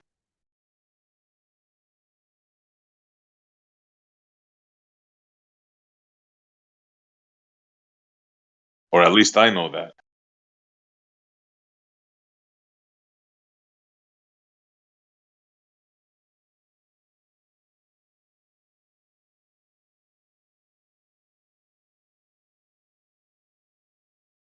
You think light, if you were to flash a flashlight, you think the light could travel for 13.5 billion years, Jeremy? What would stop it? What would stop it? What would stop it? Well, for you to ask that question, you have to think that that light could exist forever. Okay, so like it evaporates or has some sort of limited time in existence, or what? Well, you tell me what happens to the light when if me and you are in a field and I flash a flashlight to you, you see the light. If you keep going backwards at a point where you don't see it no more, what happened to that light? Eventually, it's too dim to see for your naked eye. Then you can use a binoculars, telescope, whatever. And eventually, even a telescope doesn't see it. But does that mean it doesn't exist, even if you can't see it with the telescope? Maybe you can see it with Well, a more powerful telescope.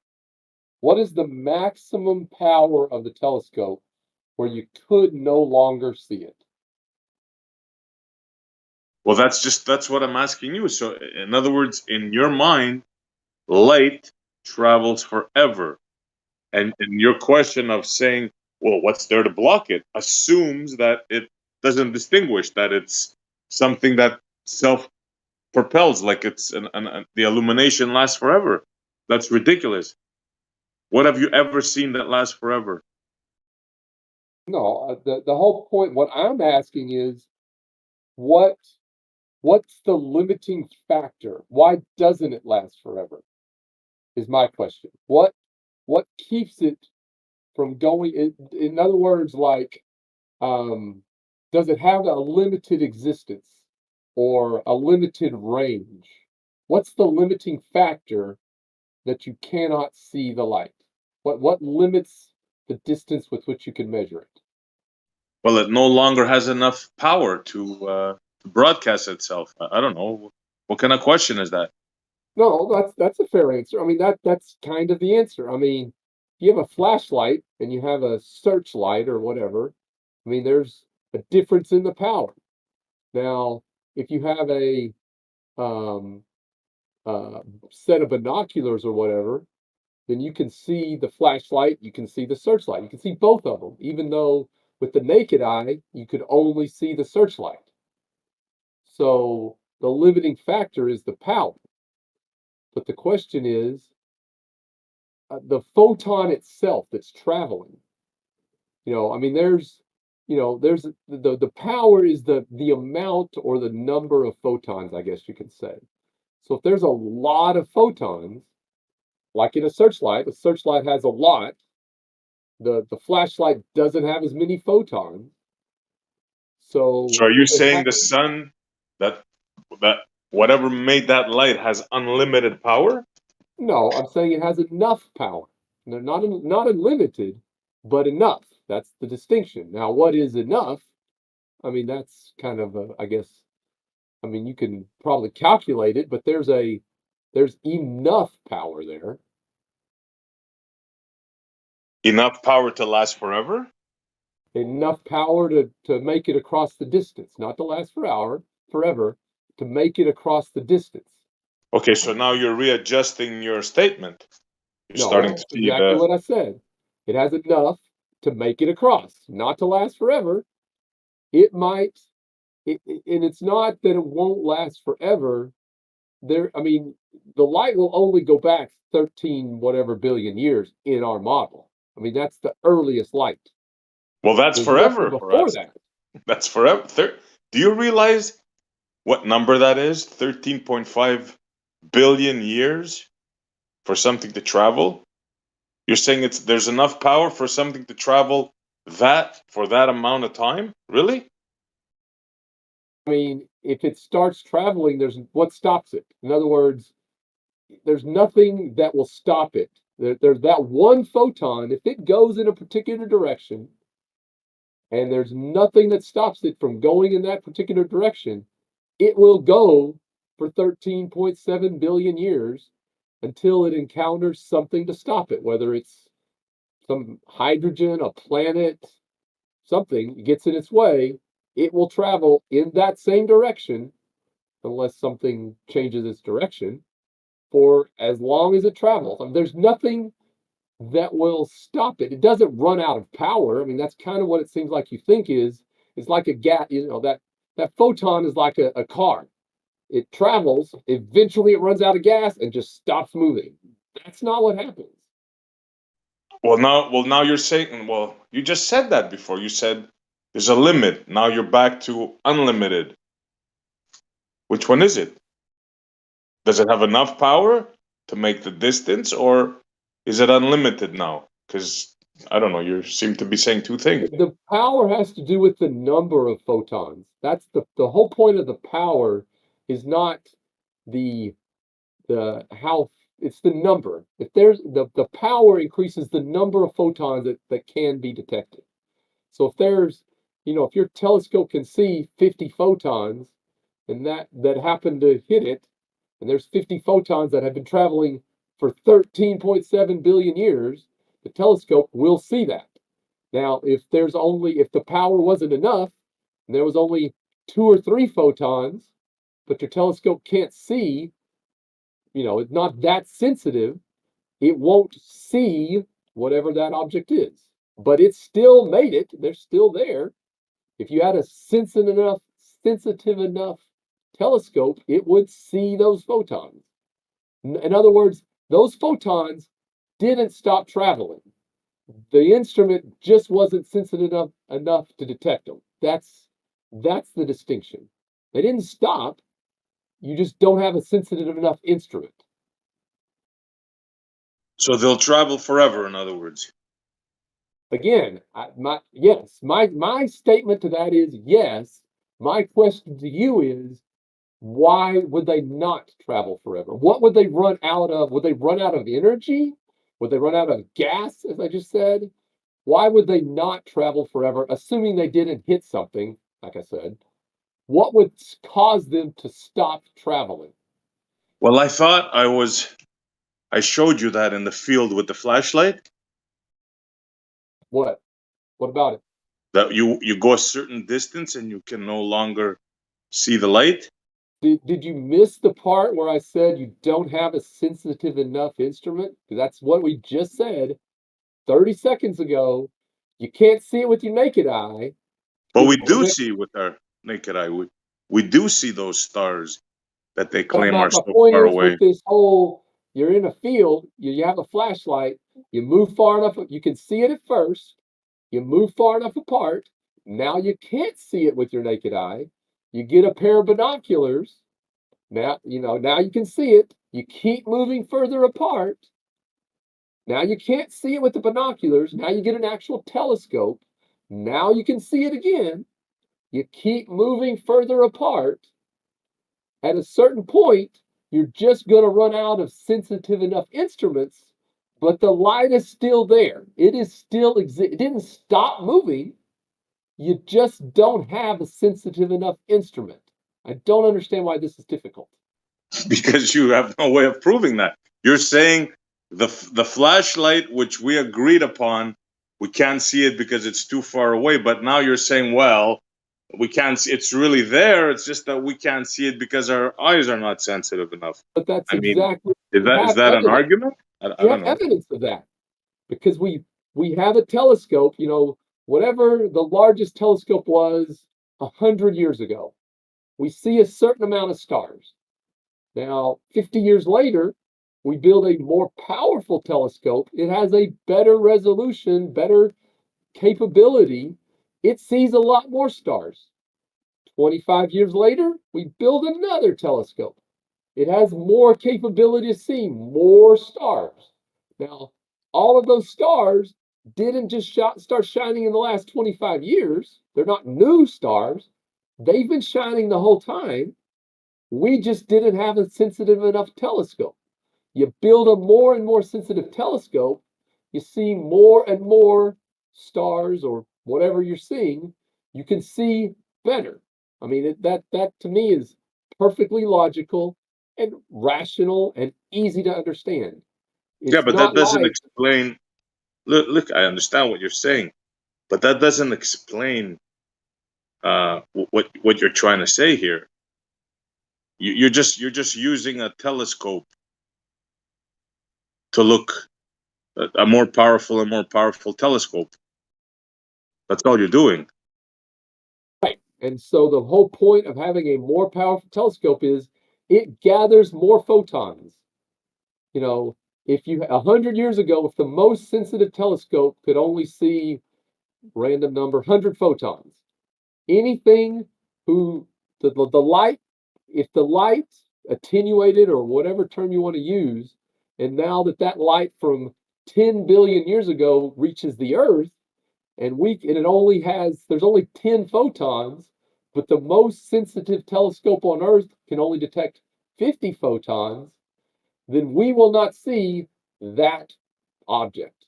But those 10 photons are still here. Now, 50 years later, hold on, 50 years later, we now develop a telescope that's sensitive enough to see 10 photons. Now we can see that object that we could not see before because we have a sensitive enough telescope. So the whole time, those 10 photons were making it to the Earth. It's not like they stopped or all of a sudden started because we have a new telescope. They were there the whole time.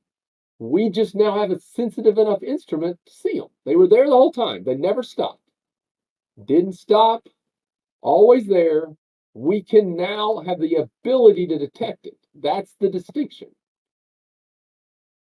I don't think we're communicating here. So okay, let's do a thought experiment, right? To see where your mind is at.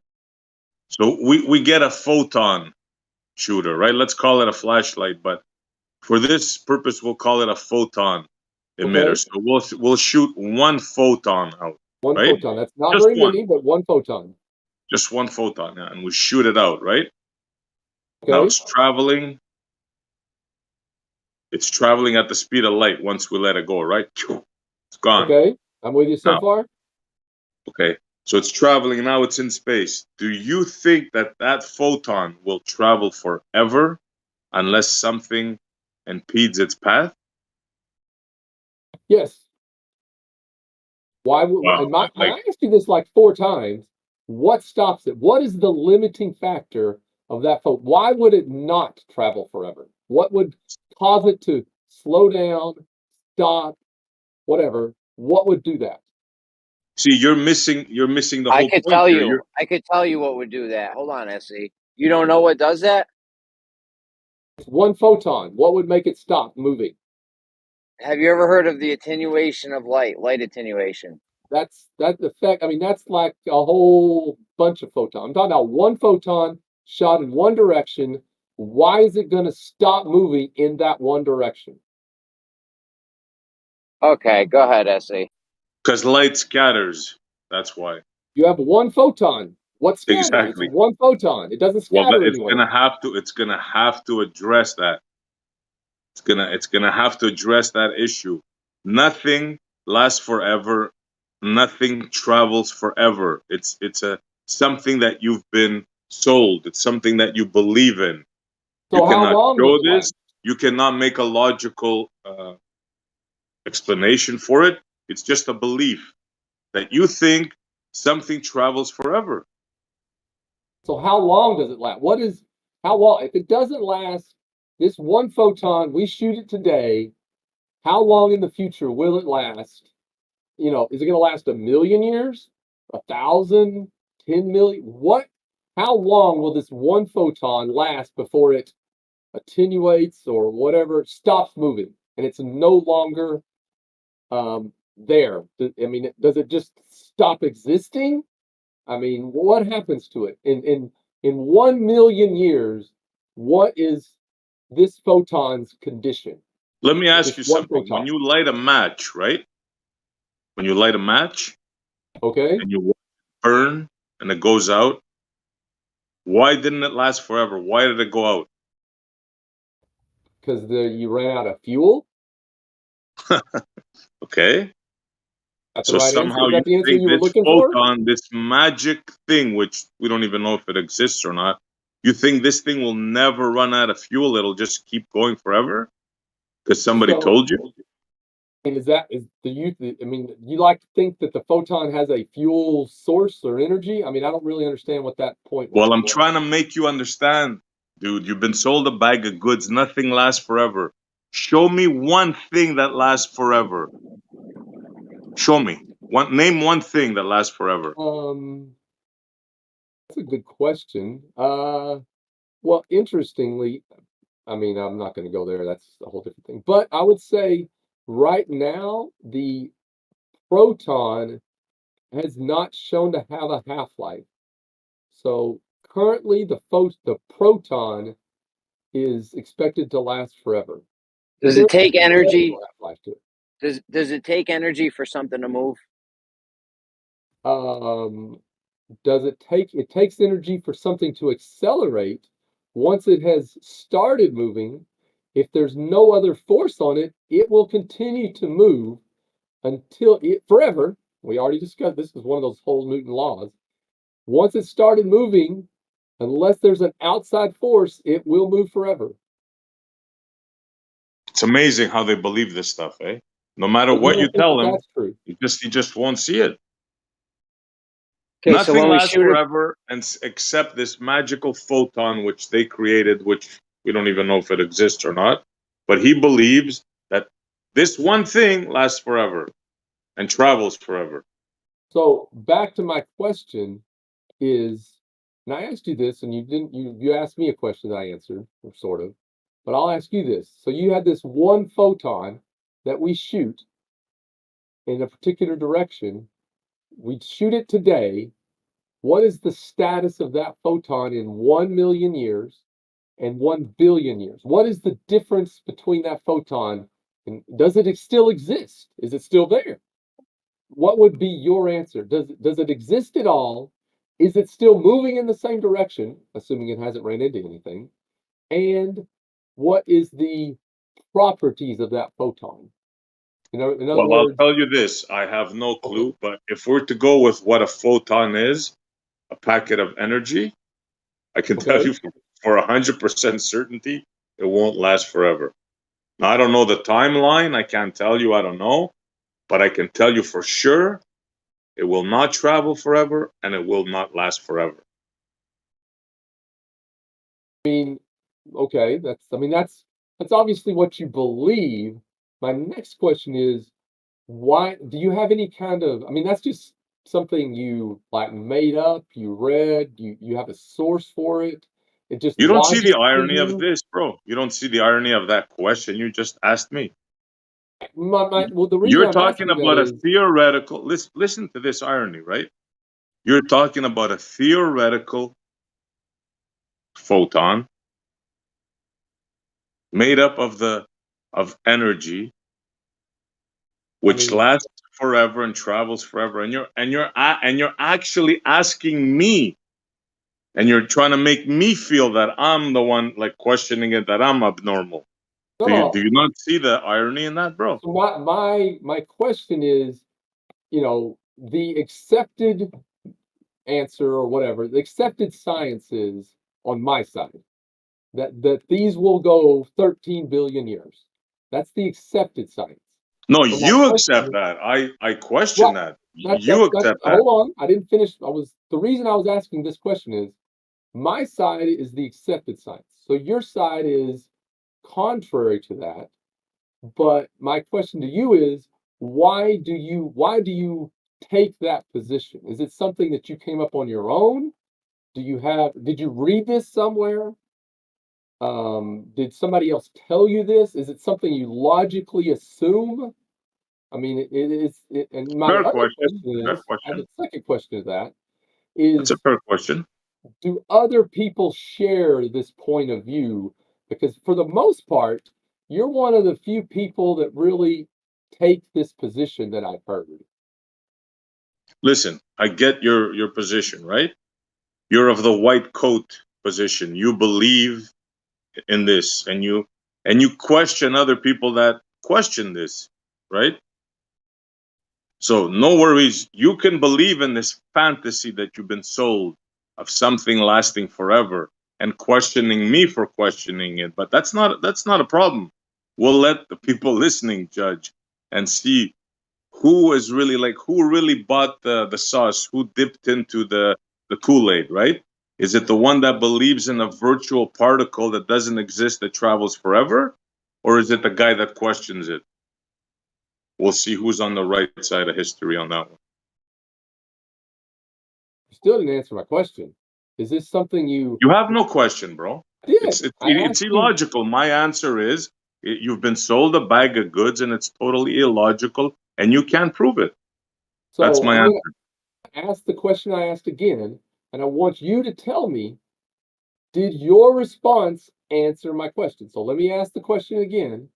Your position on this, did you reach this yourself? Is this the conclusion you came to Yes, yourself? on my own. I reached Okay. this That's, on my that's own the answer by I was looking myself using my logic. Okay, that is the answer I was looking. I mean, I was if you have a source, basically what I was going to ask you is if you have an article or a source or something that I could read that explains other than it's just impossible. I mean, there's some sort of explanation other than it's not possible. I was looking for that, but if it's just something you came up to on your own, I accept that answer.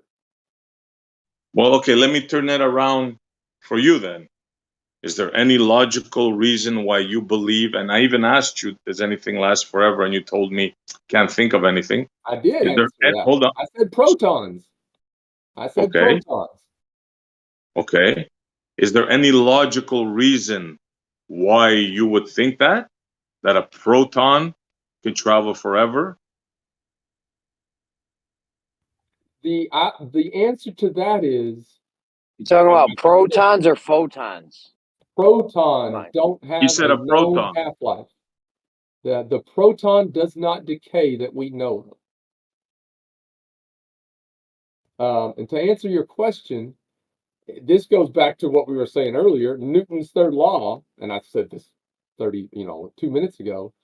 If something moves in a direction and there's no other outside force, it will keep doing that same direction, movement, and speed forever until the situation changes, until there's an outside force. You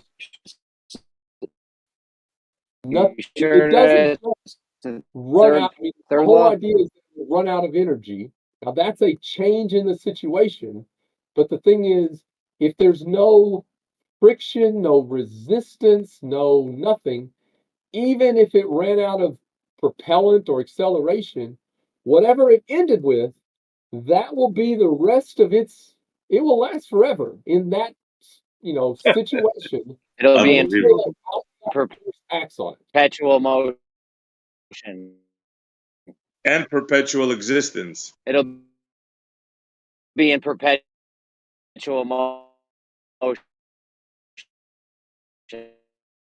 You're breaking up a bit there, Jeremy. You think that's a violation of the first law, but that's actually what the first law states. Perpetual existence. First Sure, law states. it's the What? first law. Extremists just told us it was the third law. One of them, whatever law it is. That is You that's name the Newton's law. third law. That's Newton's third law. That's correct. But I'm saying that well, no, that's actually Newton's first law. But regardless, I'm talking about the one you just brought up, Jeremy, the thermodynamics. The first law of thermodynamics about perpetual motion, perpetual energy. Or We were somebody talking said about perpetual existence. I Newton. mean, yeah. See, not only have they convinced you something can travel forever, they convinced you that something can exist forever. That's a tall order, man. You guys bought the sauce.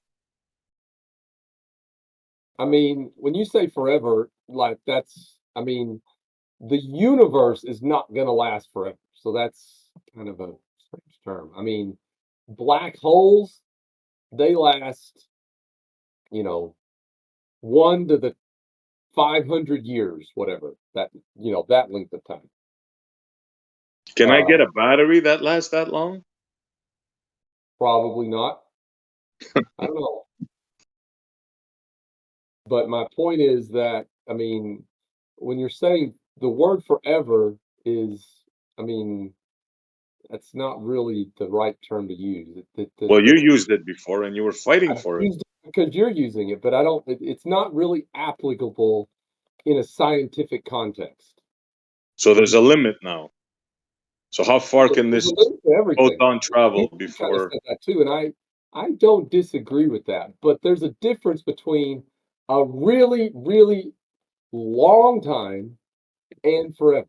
And again, something traveling in this direction Okay, so forever or lasting forever, that you could say, well, it lasts till the end of the universe or whatever. It will travel, this photon will travel in that direction once emitted until the end of the universe, unless there is an outside force.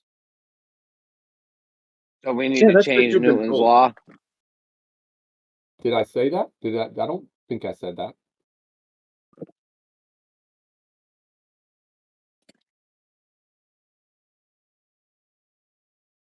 So You're let's say saying there's Newton no got it forces. wrong. Go All on, right, Jeremy. listen. Go on. No, go on. Go on. I said I talked enough. Go on. No, I'm in a bad spot. Go ahead. So Newton was wrong then. I don't think I said that. What was he wrong about? He said unless a force acts upon it, it'll travel forever. I mean, And you said that before too. You quoted that. kind of Said did. same thing. I mean, I agree with that statement, but again, in a colloquial sense, sure. In a scientific sense, I don't know if it's really applicable, but as a general rule, I will go with that. Sure, we'll go with that. So you're gonna go with something that a man in 16 something came up with. Where did he get the notion? Where did he get the idea that something could travel forever? Like, where did he experiment it? Like, how? It's. Don't you see the folly in this thing? What I don't understand is you keep dodging the question of what is the limiting factor in whatever it is. Does it? And I keep asking you. I mean, Reality. Listen no, up. no, no, no, no. Hold on. Let me Reality. finish The kind of what I'm limiting saying. factor of something traveling forever is reality. Nothing ever did, nothing ever will, nothing ever lasted forever. I don't know which part of that you find hard to understand. You've been sold a bag of goods. Everything you're going to tell me from here on in is somebody that came up with it in 1660, whatever. You have no proof. You speak as if you have the higher ground, but you have no idea of what you speak. It's simple, bro. So, let's try a segue here. You've heard of a superconductor, right? So if you apply a field or whatever, electric field to a superconductor, it will last forever, right? Will it last forever? Well, what kind of question is that? It's like telling me if I power the energy bunny, will it run forever? Yes. If you power the energy bunny, you know that pink bunny, it'll run forever. What does that have to do with what we're talking about here? Well, you just said, I mean, that if I apply this electric field or this charge or whatever to a superconductor, and there's no resistance, there is zero resistance in this superconductor. What will stop that? Because generally speaking, if you apply like a current to a conductor, it only, I mean, the limiting factor is the resistance. There's resistance in the wire or whatever, and you have to keep applying it, because if you stop, the current stops, and the resistance overcomes it, and there's no electric power. But if you have a superconductor, you can apply it, you can take it away, but because there's zero resistance, that current lasts how long? I don't know what to tell you, bro. I mean, it's at this point, it's getting like almost sad. Well, it doesn't last forever. What do you think? I mean, obviously, the superconductor has to be, the conditions for it have to be maintained. I mean, it has to be a low temperature and all that. But assuming that those conditions are maintained, in perpetuity, then the charge will be there for as long as the conditions remain the same. Now, if that Okay, is let's play your game. Let's say you have the power, unlimited power forever. Do you think the track will ever run out? You think your a what? super cool magnet would ever wear out, or the track will rust over time? And I think mean, that that's where a I was possibility? just going. Is, you know, if you can maintain that the conditions, the low temperature, the material doesn't, I mean, it's not really, it's usually a ceramic for some of those, but it doesn't decay, or there's not any kind Oh, of fine really? The material. track, the wires, the plastic on the wires, those will never decay. They'll last forever. You think? What I'm saying is, for as long as those, so basically, the superconductor will last as long as the material. So You're that's starting kind of to my point of understand now, going with right? it. You're Yeah, starting yeah, to hold on. understand now. Right. So my point is that charge lasts as long as the material. The No, now material. you're changing your point No, no, after I no, no, corrected no. you. Because this is what I Yeah, asked you now you're earlier. starting to understand is what's going Hold on. on. This is what I asked you earlier. What is the limiting factor of that photon traveling? In this case, the limiting factor is how long the materials last. Okay, so that's the limit. That charge in a superconductor will last for 100 years, 1,000 years. The material decays eventually. So Then not it will quit. forever. Right. So So not not forever. forever. So that's the limiting factor. So So now, the do you material. understand? Do you get what I'm trying to tell you, or Hold no? You on. still need more. Let me finish what I'm saying here. So I asked you earlier, what is the limiting factor in the photon? So in this example, the limiting factor is the material for the superconductor. So that's obvious. The charge will last as long as that material lasts. So back to the photon. What is the limiting factor in the transmission of the photon? Do I Why have to would it spell it not out for you last after forever? what I just said? I have to spell it out for you. Please do. Yes. Do you think the photon will ever decay over time? No, it won't. You Why don't. would You it? think it'll last forever. So there you go, bro. You're dreamland. You are So you're definitely saying it in the decays into Stockholm something. dreamland right now. So you're saying the limiting factor of the photon is that it will eventually decay into some sort of constituent parts, right? Uh-huh. Yeah. Okay, that is the answer I was looking for 15 minutes ago on the limiting factor. That's a fair answer. Okay, So do you understand now I how that's understand where your you're coming from. forever? Do you That's understand? fine. So But you the still think problem with after your answer is a photon in our model, in my model, is a fundamental building blocks. There are no constituent parts that it would decay into. So that is why my model says it will last forever. Now, for your side, if you say that it will decay into something else, you have to figure out what it would decay into.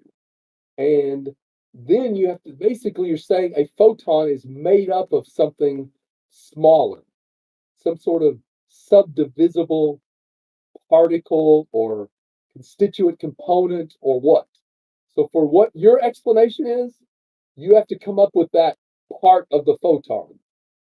no, bro, what I gotta do is just expose the nonsense, like I just did, and make the people listening, because you bought the sauce already. There's no hope for you. I'm sorry. Make people that are listening to you admit that nothing lasts forever, and then proceed to explain how a photon, something completely made up, lasts forever and travels forever. Bro, you got issues. You don't see them, right? But you got serious issues, bro. You've bought the sauce, you've dipped into the Kool-Aid, but you don't see it because you're in the Kool-Aid. The fumes have surrounded you. You understand? You don't see logic because you just contradicted yourself. You said nothing lasts forever, and then you proceeded to explain to me how something called a photon lasts forever.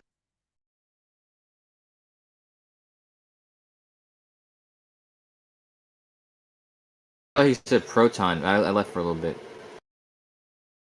I did say proton lasts forever. Yes, there He is. changed it, yeah, after, yeah.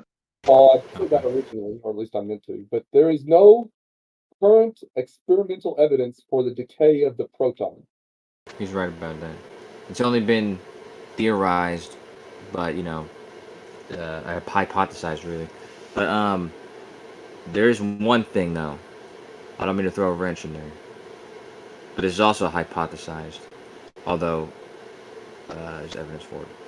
But if all else fails and dark energy persists, then I think dark energy could potentially be the end of these things that we say last forever. So they go But where? To the dark energy, and the dark energy swallows them up? That's an assumption though, based on our current observations. It's not necessarily like again like the decay of the proton that hasn't been substantiated. There's no way to know that, but because we don't even know if dark energy has a consistent. We know it has a variable value, so yeah.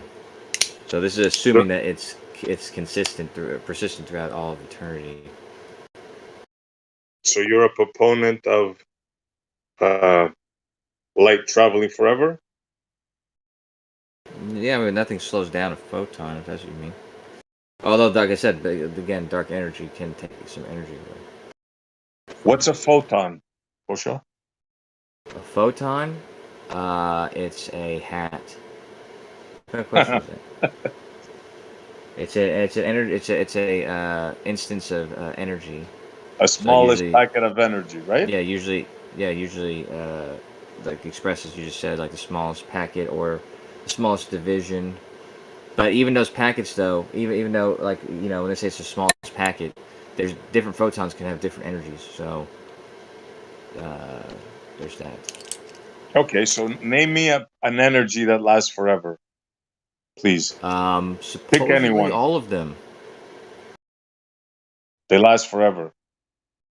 Yeah, like I said, that's just said earlier. That's the first law.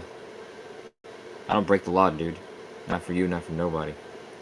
And neither does energy. Allah says create or destroy, right? Yep. So if it can't be created or destroyed and it already exists, that says that it will always exist, according to that law. But not in the same state, even if you follow that law, right? Oh yeah, there's no requirement that it stays in the same state. That's true. Okay, so there you go. So can you name me something that lasts forever? Forget about laws. Like, is there anything that could give anybody that idea to come up with an equation or a law or whatever? Where did they get the notion, the gumption to even come up with saying something lasts forever? Well, like if you run and there's somebody in your way, they'll slow you down. That's true with light too. But it's also true that even if no one slows you down, you keep running, you're going to slow down. That's true for you. But it's not true for light. There's no evidence that shows that if you shoot a light and there's nothing obstructing it, nothing getting in its way, that for some reason it slows down. It may spread out. It may even get stretched out due to dark energy, but it doesn't. There's no evidence that at some point it gets lazy or tired, and yeah. So the only thing it does, like I said, is as it spreads out, it may you may have been in a position where you would receive like 1,000,000 photons, and then if you get further away, the inverse square law. But still, as they divide up, they're not dividing up and then evaporating or anything. I don't think you know. Did you know, SC, that on our model, the model that we are arguing, that massless particles like photons don't actually experience time? When a photon is emitted, it's actually frozen at that. The time for that photon is frozen forever. Did you know that? Somehow you think that helps your case? No, I'm just asking, did you know that massless particles, like a photon, does not experience time? Did you know that at Keeps getting 44 better, model? don't That's it, true. SD? Keeps getting better. It keeps, yeah, it does keep getting better. No, tell me more. Tell me more, bro. I mean, that's the end of that's the end of it. There's nothing else Can it there. go backwards in time if you spin it the other way? It's kind of like it's frozen in time. It never experiences another second or fraction of a second. Once that photon, you asked me earlier, once you shoot that little one photon, the moment that photon is emitted, it never experiences the forward movement of time again. I don't think it backwards either. There's weird things, but They're trying to that make sense photon of is literally infinity. frozen Time at travel. that moment in time for its existence. They're trying to think like a god. They're trying to this stuff has got no practical application. It's I'm not talking about the photon itself, you know, as far as the quantification of a specific amount of energy, whatever. But as far as all this fucking time shit and all that, it's just them trying to be like gods and needing an explanation. Some people just need an explanation, SE. They if it sounds good, then bam, Bob's your uncle. Like that could work. They're trying to just understand infinity, bro. It's not for our brains to comprehend that, you know. And Yeah, they can't humble themselves enough to realize some things you'll never know. It's as simple as that. And light is the most confusing things of all. Like it's the most unknown of unknowns. Is light. I mean, they don't even know what it is. Is it a wave? Is it a particle? Is it this? Is it that? No one knows. it's got to be a wave Yeah. or type. I mean, for a lack of a better way to describe it, it can't be a particle. It comes because that comes with paradoxes.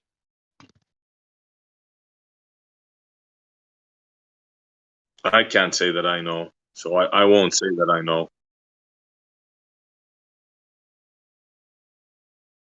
We can count it like a particle, you know, but past that, you know, it's just a way of counting it, quantifying it, putting it in simulations, making meters, things like that, you know. Got to quantify it to do any of that. But that doesn't make it a particle, bro. That's just it's a model. Nothing more, nothing less. Well, you understand that. Well, I know SC.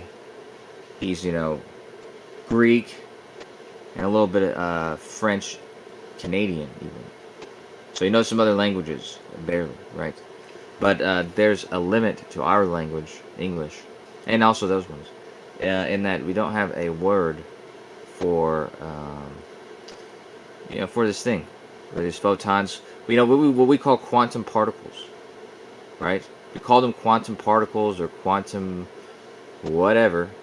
Sure, they modeled them But out, bro. I'm good with all that. I yeah, mean, exactly. Well, yeah. I can even appreciate it, bro. But see, not many people are Say honest thank like you.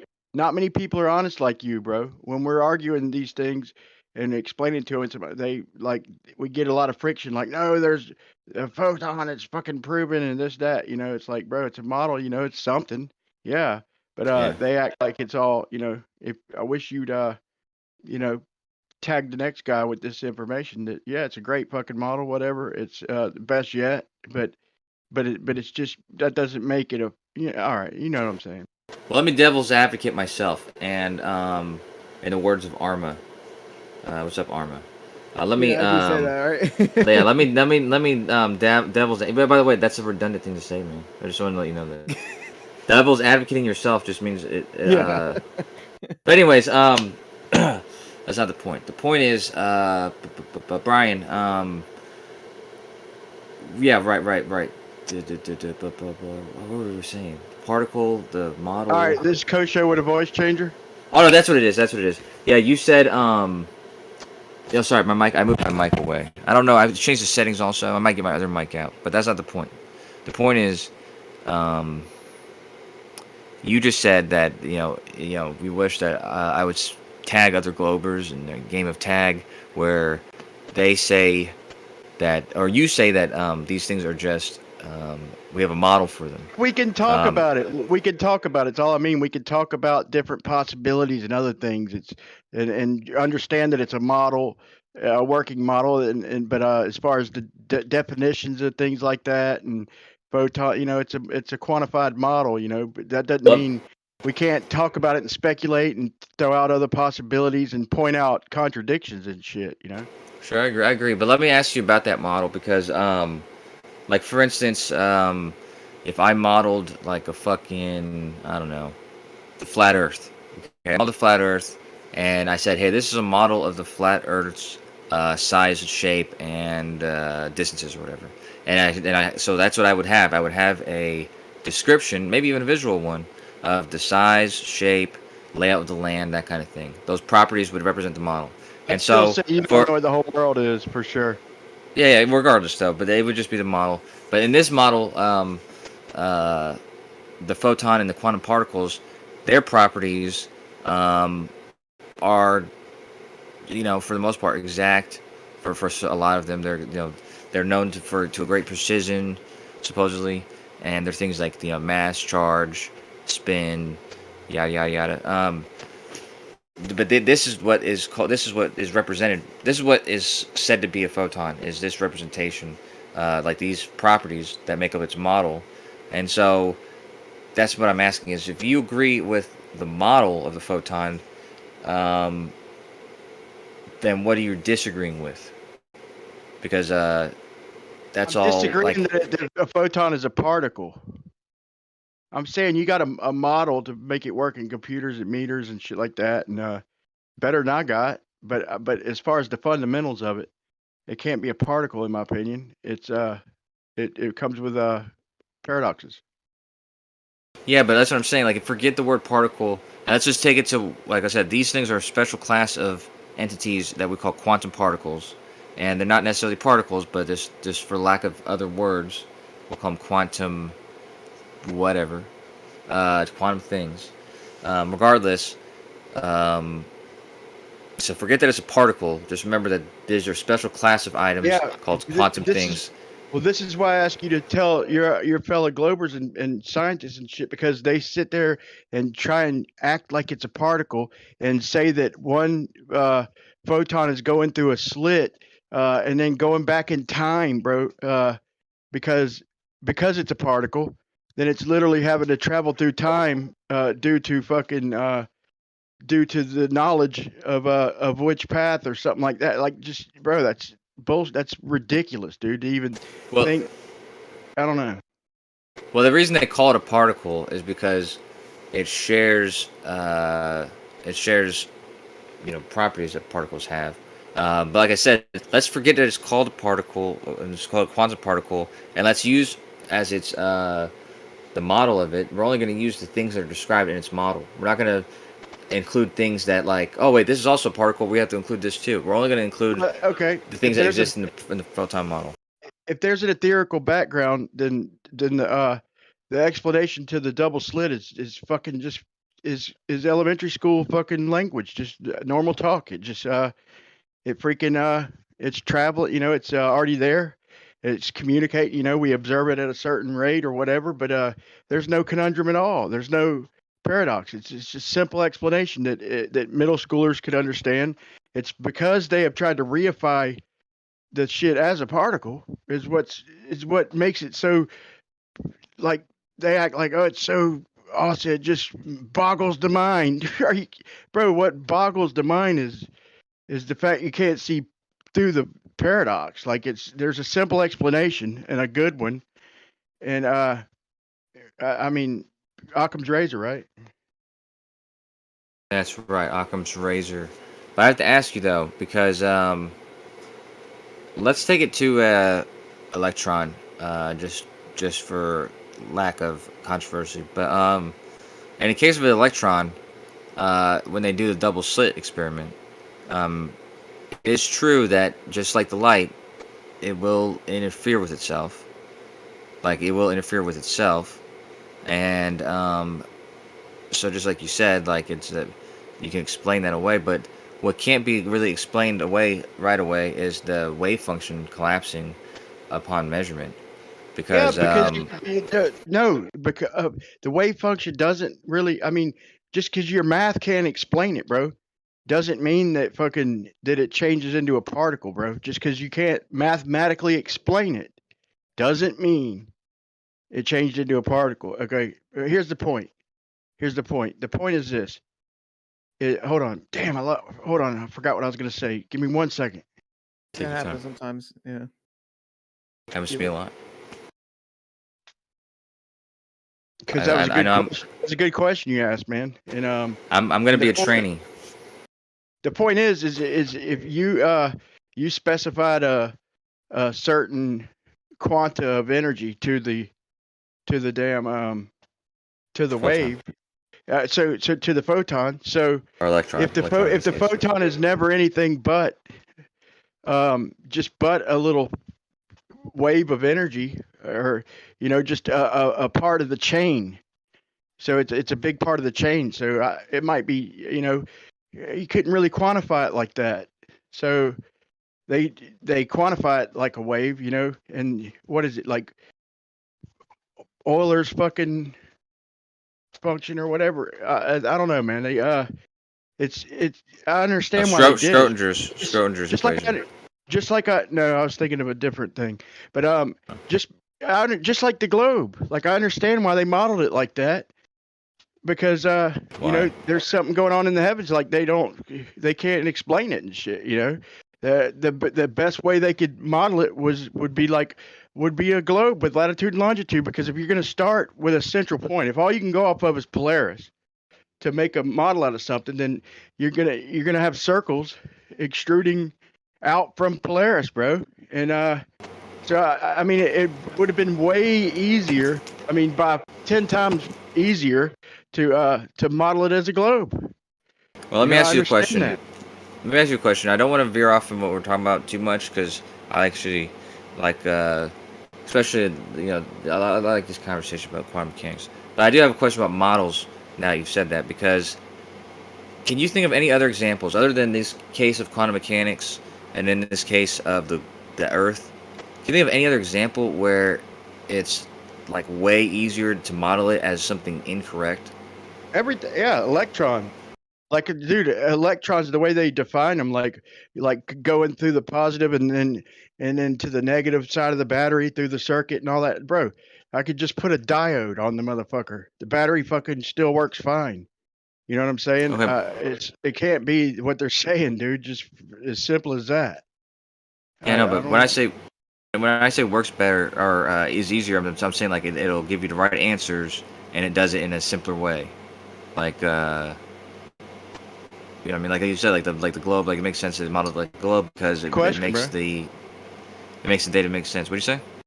That's a good question, man. I think I think John Dee's got it right when saying, I do it myself, but like, we've reified energy, we've reified mass, like we've made it like where like energy is something on its own. But it's not, dude. It's an aspect of something. Mass. So we've reified mass like it's something on its own.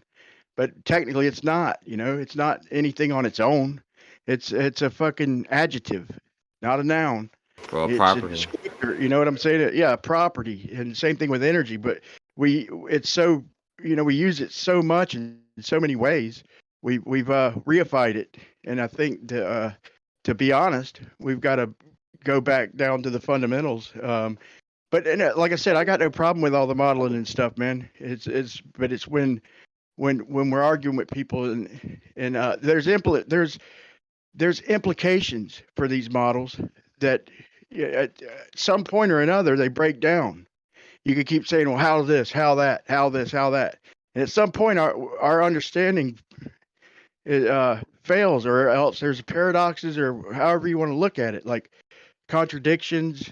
Yeah. The logic breaks down, or either our understanding breaks down. And as long as, a lot of people understand this, but most of the globers we argue with don't understand that. They won't ever act like they could never agree with us, never have a honest speculative conversation about things. They've got to just stick to the model like it's the real world, and it can't be anything else. And the light and photon model is the way it is, and it can't be any other way. It's so that's, I've got no problem having an honest conversation, though. Well, you know, unless you're talking to God, you know, that statement is always going to be a,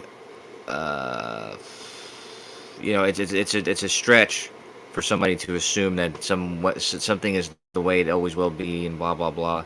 But it's not unfair to say, like that from that person's perspective, that photons are this because of this and because this evidence points to that, right? So if all the evidence currently points to the model of the photon being accurate, um, you know, and like I said, and the model itself is not claiming anything outside of the model.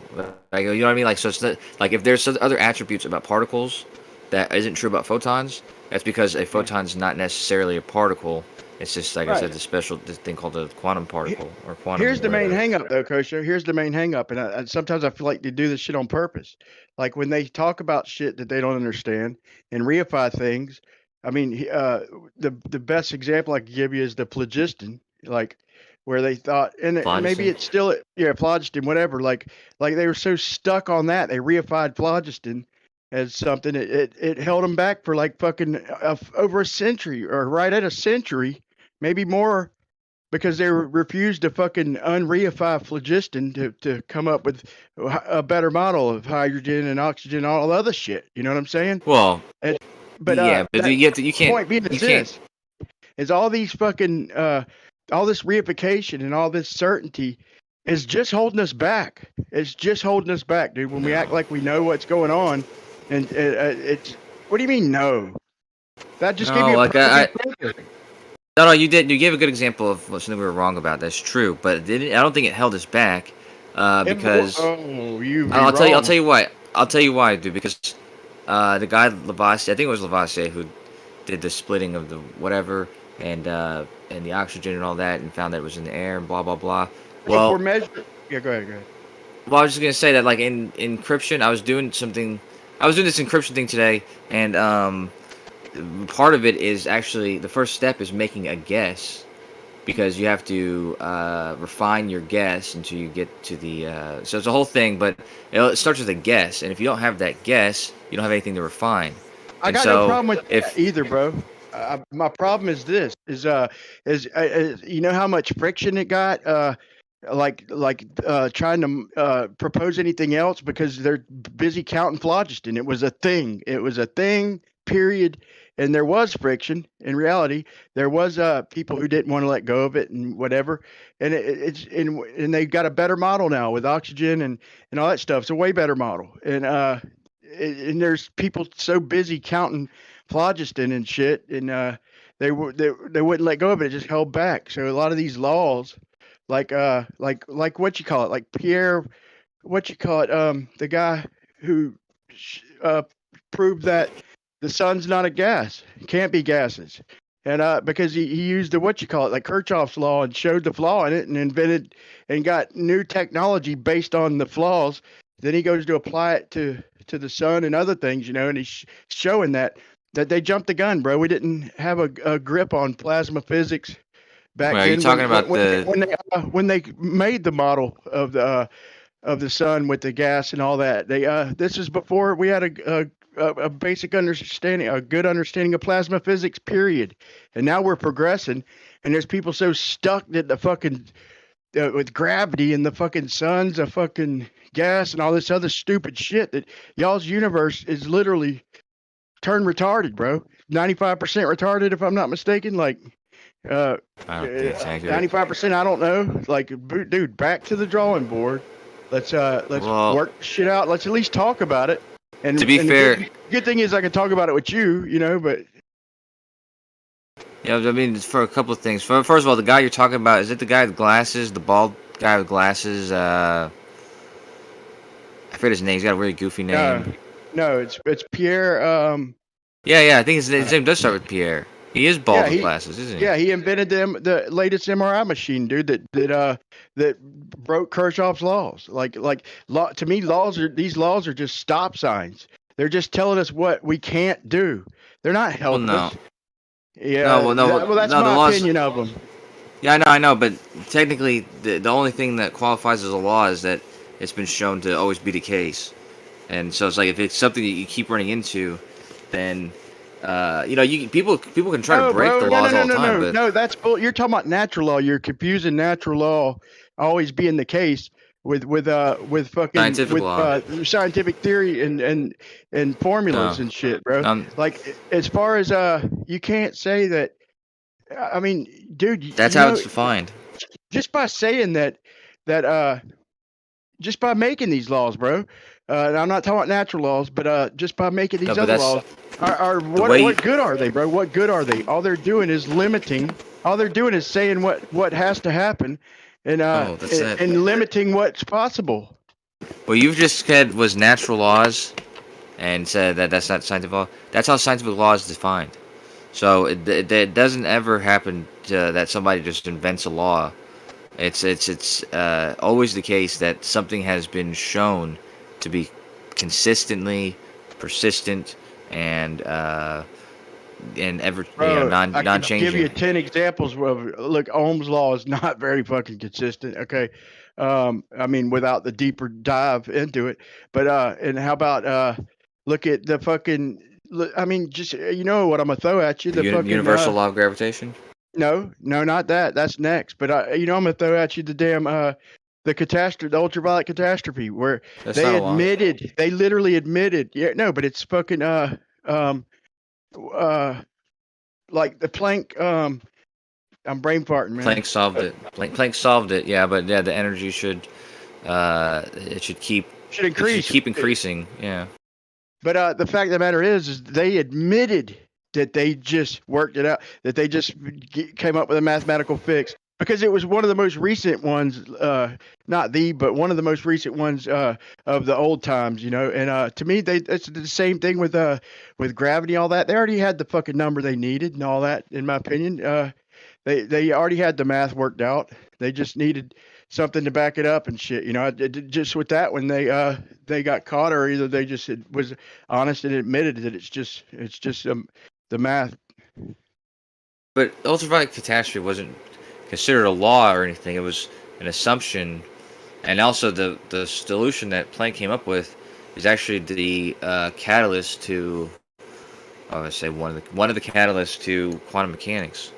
So it's like that fact, or that being a fact, is kind of crucial to the entirety of quantum mechanics almost. But you got E equals MC squared and shit, which is fine on most levels. But now you got people reifying shit. And dude, how much money have we wasted chasing fusion, bro? That's fucking retarded, dude. Like just because they could make a bomb out of something, bro, just because they fucking mathematically defined it and all this stuff and pretty much assigned energy to mass and all that, that's fine. Great model and all that. But when you start reifying shit, now we've had motherfuckers chasing fusion for fucking 100, going on 100 years, maybe more. It's fucking retarded, dude. Well, you know, at some point you got to understand that, dude. You know, they might stumble on something else, hopefully. But all that shit's telling them. I mean, it's just misleading. Yeah, but I mean, I guess, but I mean that fact, E equals MC squared, fact, kind of has to be. I mean, it's shown to be true because of I know, those bro. bombs. Yeah, I'm not arguing that. But I'm just saying that when you try and reify everything else that you've defined around it, then you get implications. And my main point is like, let me give you another example so you see exactly what I'm saying. Like the Russians for almost 2 decades, bro, was because theoretically, on paper and mathematically, you can get free energy from the Earth's precession from a gyroscope because you get your energy 1-to-1 back from spinning it, and so the precession due to Earth's rotation is net positive, bro, and it works 100 times out of 100 on paper, but it doesn't work in fucking real life. And it's like, dude, thank God, you know, they gave up after fucking, I think it was like a little over a decade. But they just kept trying and trying, bro. It's like, at least they gave up and realized the earth ain't fucking spinning, bro. And don't listen to the math. Don't try and reify a model into existence. It's with speculation and shit, thinking that it's got to be real just because it's modeled. And like I said, they wasted millions of dollars, fucking over a decade in time. You know, it's at some point after a few years, you think somebody would have been like, well, you know, maybe we're not fucking spinning. Yeah, I'm just saying. I mean, you know that they have created devices that can capture Earth's rotation and form energy. It's actually quite clever. But it's gonna really annoy you when I tell you. You're gonna shout at me. But your volume's coming in kind of low. Yeah, I forgot I dropped my mic a couple minutes ago, and I haven't picked it up yet. Anyways, yeah. The did you hear what I procession said, is a Brian? counterforce, bro. You can't harness that. You can't harness a counterforce. What You don't get a direct force from it. It counters. It's fucking. You can't. It doesn't work, bro. I'm not Period. talking about precession. I'm talking about the Earth's rotation. I'm talking about capturing Earth's rotation in a form of usable energy. We've achieved this, and I think it's clever, and I hope that we continue to do it. Like I said, it's going to annoy you when I tell you because we've achieved this in a form of tidal. What do you call those? Generators. I don't know what you call them, but tidal. We talked about that. Yeah. Those are using the Earth's rotation to. Well, if we're honest, capture. then anybody honest is going to look at the tides around the world and admit that they have really no clue on what the fuck is actually going on. You know, you could try and make it work partially with Earth rotation. We could try and on a flat Earth, we could try and make it work like electromagnetic, but it's just wild and all over the place, bro. And for anybody to act like they know what's going on with the tides, bro, thinks they're God and it's like I don't even hardly really want to carry on much more. It's just a dumb topic, dude, to even talk about because nobody understands it. If I think I'm God, it's not your place to judge I'm not talking my about religion. you, bro. I wasn't referring to you. Yeah, well, I'm just saying you're kind of making fun of my religion, dude, and yeah, and if he thinks that. he's God, I mean, you can't question him, right? Because especially if I'm right. Dude, let's be honest. We look at the tides all over the world, and it's fucking. It's very hard to explain, bro. I mean, anything consistent, bro. It's fucking. It just doesn't match anything. It matches like the time of the moon, whatever. But then it matches like maybe some of the. I mean, it's just all over the fucking place, dude. It can be explainable like region to region, but as far as like a whole making sense of the whole thing, you know, and unless I'm missing, you got something to show me. I'm all eyes. Now, you know what? We're jumping all over the place, but this is something that we can take our teeth into. Just like the chicken I'm eating right now. Because there's actual data that we can look at. And we've started this before, but we never, not in the way that I'm thinking. What we should do is we should choose, 3, 4, 5, 10 places. Okay? And what we'll do is we'll choose those 10 places and look at the data for them. But in choosing these 10 places, let's make sure that the 10 places we choose is, or 3 or 4 or whatever, is places that are the least likely to be, any of our explanations. Yeah. Well, look, I got a great one, bro. You do 3. We can do the coast of South America. So it's a big region, but we could do the coast of South America. So we could do either side of the node. Like there's a 2,000-mile node with no. It's pretty close to the equator. It's got the active tide and the node all in one portion of a continent. All north facing, almost all north facing, and no real big shelves or anything.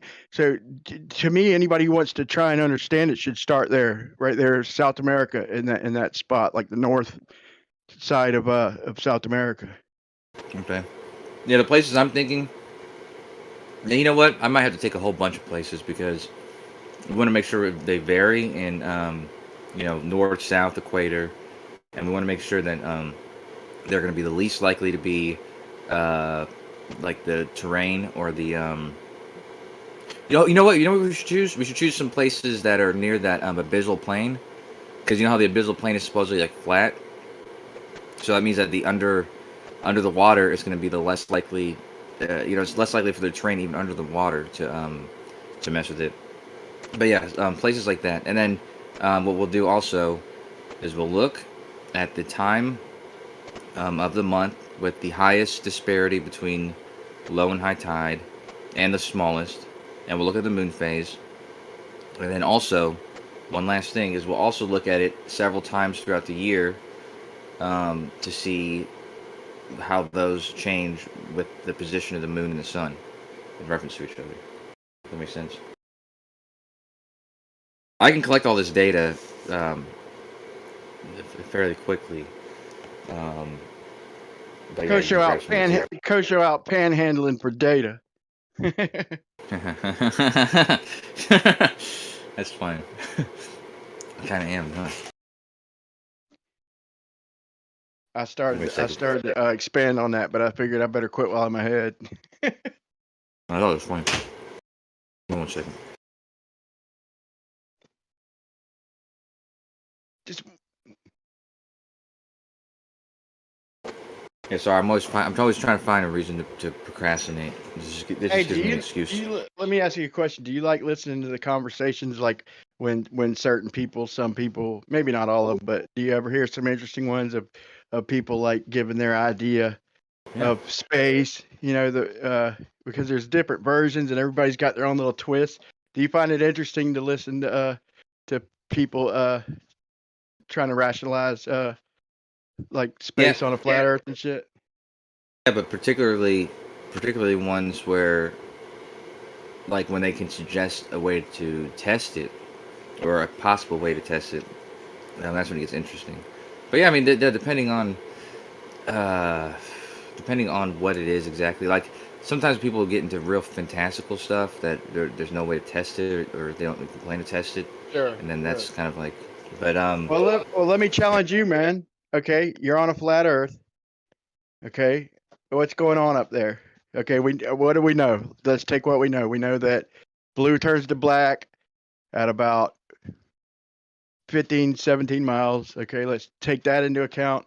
Let's take into account the temperatures that showed up on the Soundly rockets, like at 70 miles, it was like -471 or right by absolute zero.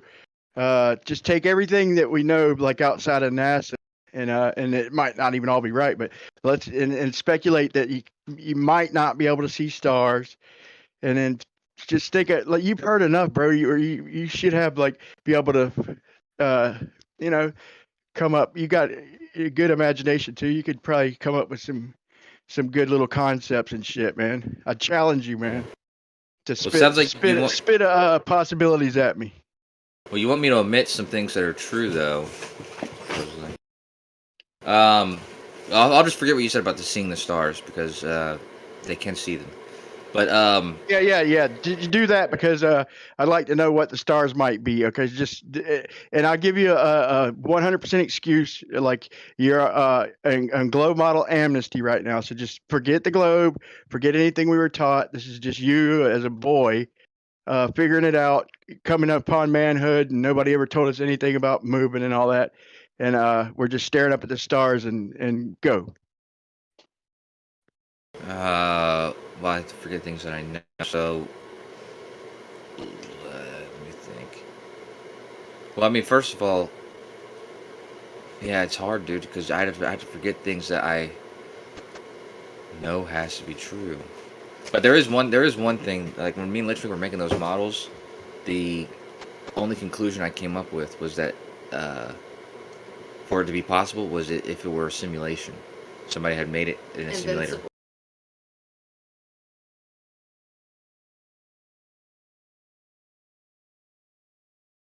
Simulation.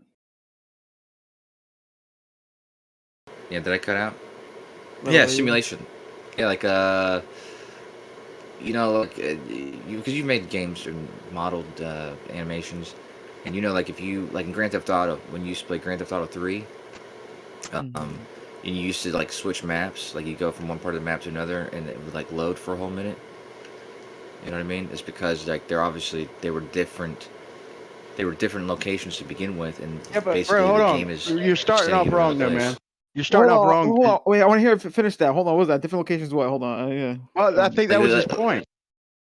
they were made But separately. that's a bad start, though, bro. That's a bad start because let me stop you because anybody could do that, dude. Well, you know what? I'll hear you out, but let me say something real quick, since I've already interrupted. Sorry, Armor. But as far as the long distances in the southern oceans, bro, our explanations aren't like fantastical, bro. It's all you need is a faster fucking plane. It's that simple. Or pretty much, as far as we don't have it all modeled out yet, right? But it's not that crazy to think, the AE map, as far as that goes, the distances aren't that fantastical. I don't think, there's no way of traveling a straight line over the ocean or in the air. I mean, I'm just saying, so you don't got to jump straight to simulation theory. You know what I'm saying? That's kind of, to me, a little bit of a cop out, but it might be interesting. So I'll shut up. Okay, I see what's up. Then I would have to. So let's pretend like I'm already under the conclusion that I've been lied to and I'm being lied to. If we're being lied to, then yeah, then that brings a lot of options to the table, because then the observations we have could just be tricks.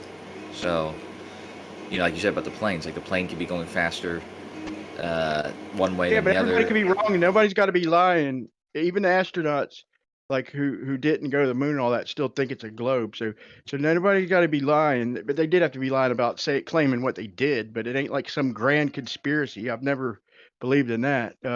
They think it's a fucking globe, bro. It's the best explanation they came up with, and they settled for it. We're progressing. Technology's moving forward.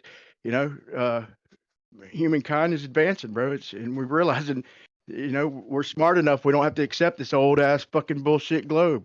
Brian, are you saying no one's lying? No, I don't think no one's lying. Like I jumped straight to the astronauts. Like of course they're lying about what they said they did and all that, but I still think they believe it's a globe. You know what I'm saying?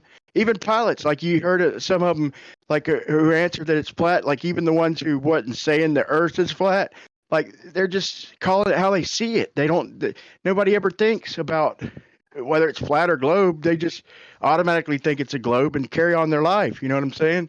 Like, there ain't much you can't make sense out of on a globe. I mean, same thing with flat Earth. You can make sense of it all on a flat Earth more once you realize that. But before you realize it, bro, it's you just think it's a globe and you act accordingly.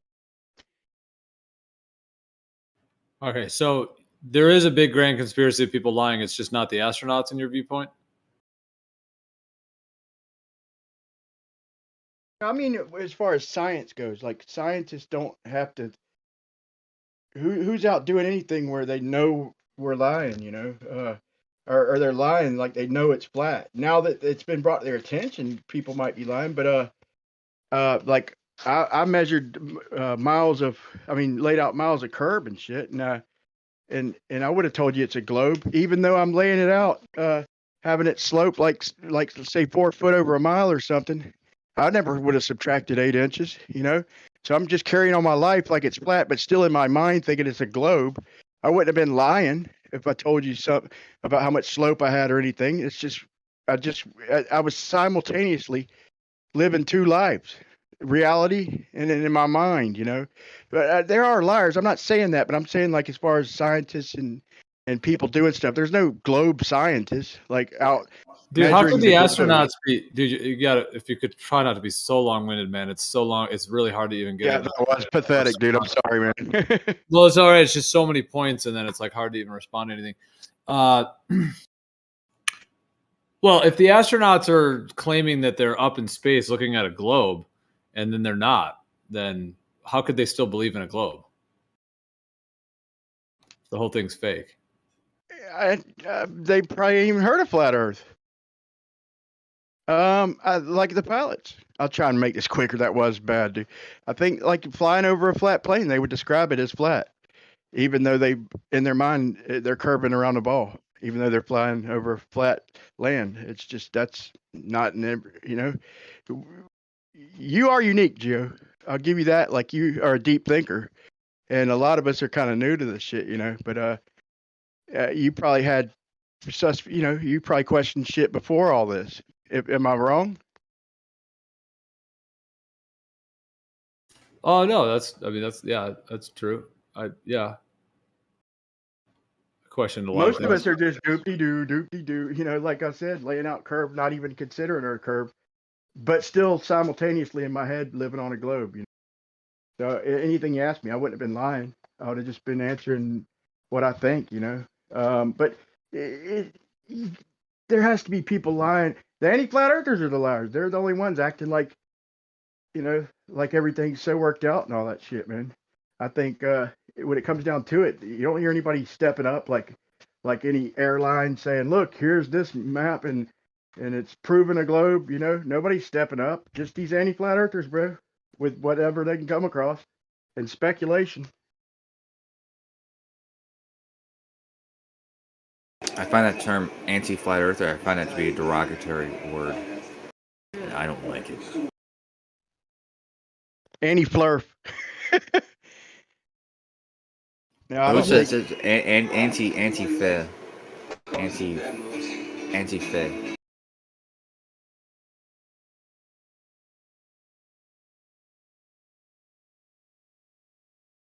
Brian. Do you prefer like globe worship or Kojo? No. We're all Earth pioneers. All of us, we're all Earth pioneers.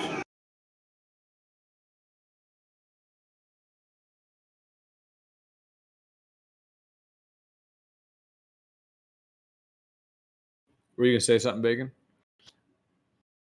I mean, this is the last thing I'll just say. I mean, the thing is, it's like I would see pilots and astronauts as a dramatically different category. Like pilots are generally people that are just civilians.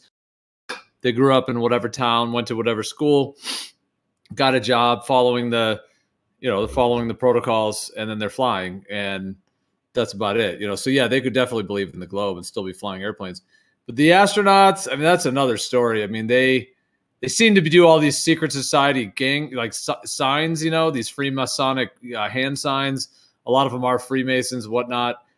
I mean, those guys have got to know something, like, I mean, it'd be a tricky thing to tell them, oh, you just have to lie about all this space stuff and pretend to people that you're seeing the curve and all this stuff, but it's really a globe and we're just not want to tell. I don't know. That's a tough story. That's a strong point, bro. That is a strong point. But I'm just saying, and that's maybe even likely. But I'm just pointing out to people that it ain't first. It ain't certain. You know what I'm saying? Like it's possible that it's more than likely that there are some people out there that know and are lying. But it ain't got to be some worldwide conspiracy. Is all I try and get across to these people. Like we're dealing with everyday people around the world who, in most cases, believe it's a globe anyway. You know what I'm saying? But yeah, it is more likely that there are people high up and maybe in the military who are just keeping it to themselves because who would believe them anyway? Maybe they're thinking, but the astronauts have to be lying about something. I think they're all like U-2 pilots and shit, so they're probably describing it as how they see it way the fuck up there. But I don't know. Yeah, what if they are being lied to? Also, the astronauts. What if everybody, like, what if the people who are actually perpetrating the lie aren't even human or known, and everybody's being fooled?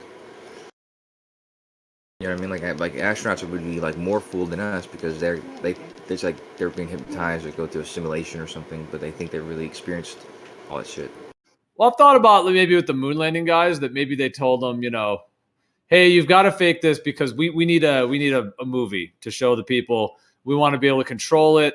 We don't want unknowns, people dying or something crazy happening, so I'm just saying, like, could they tell them that, okay, we need you to fake this as kind of an actor in a sense under national security and, all the, whatever fear-based stuff they could try to link in with it. So you kind of have to do it, as a soldier, as a,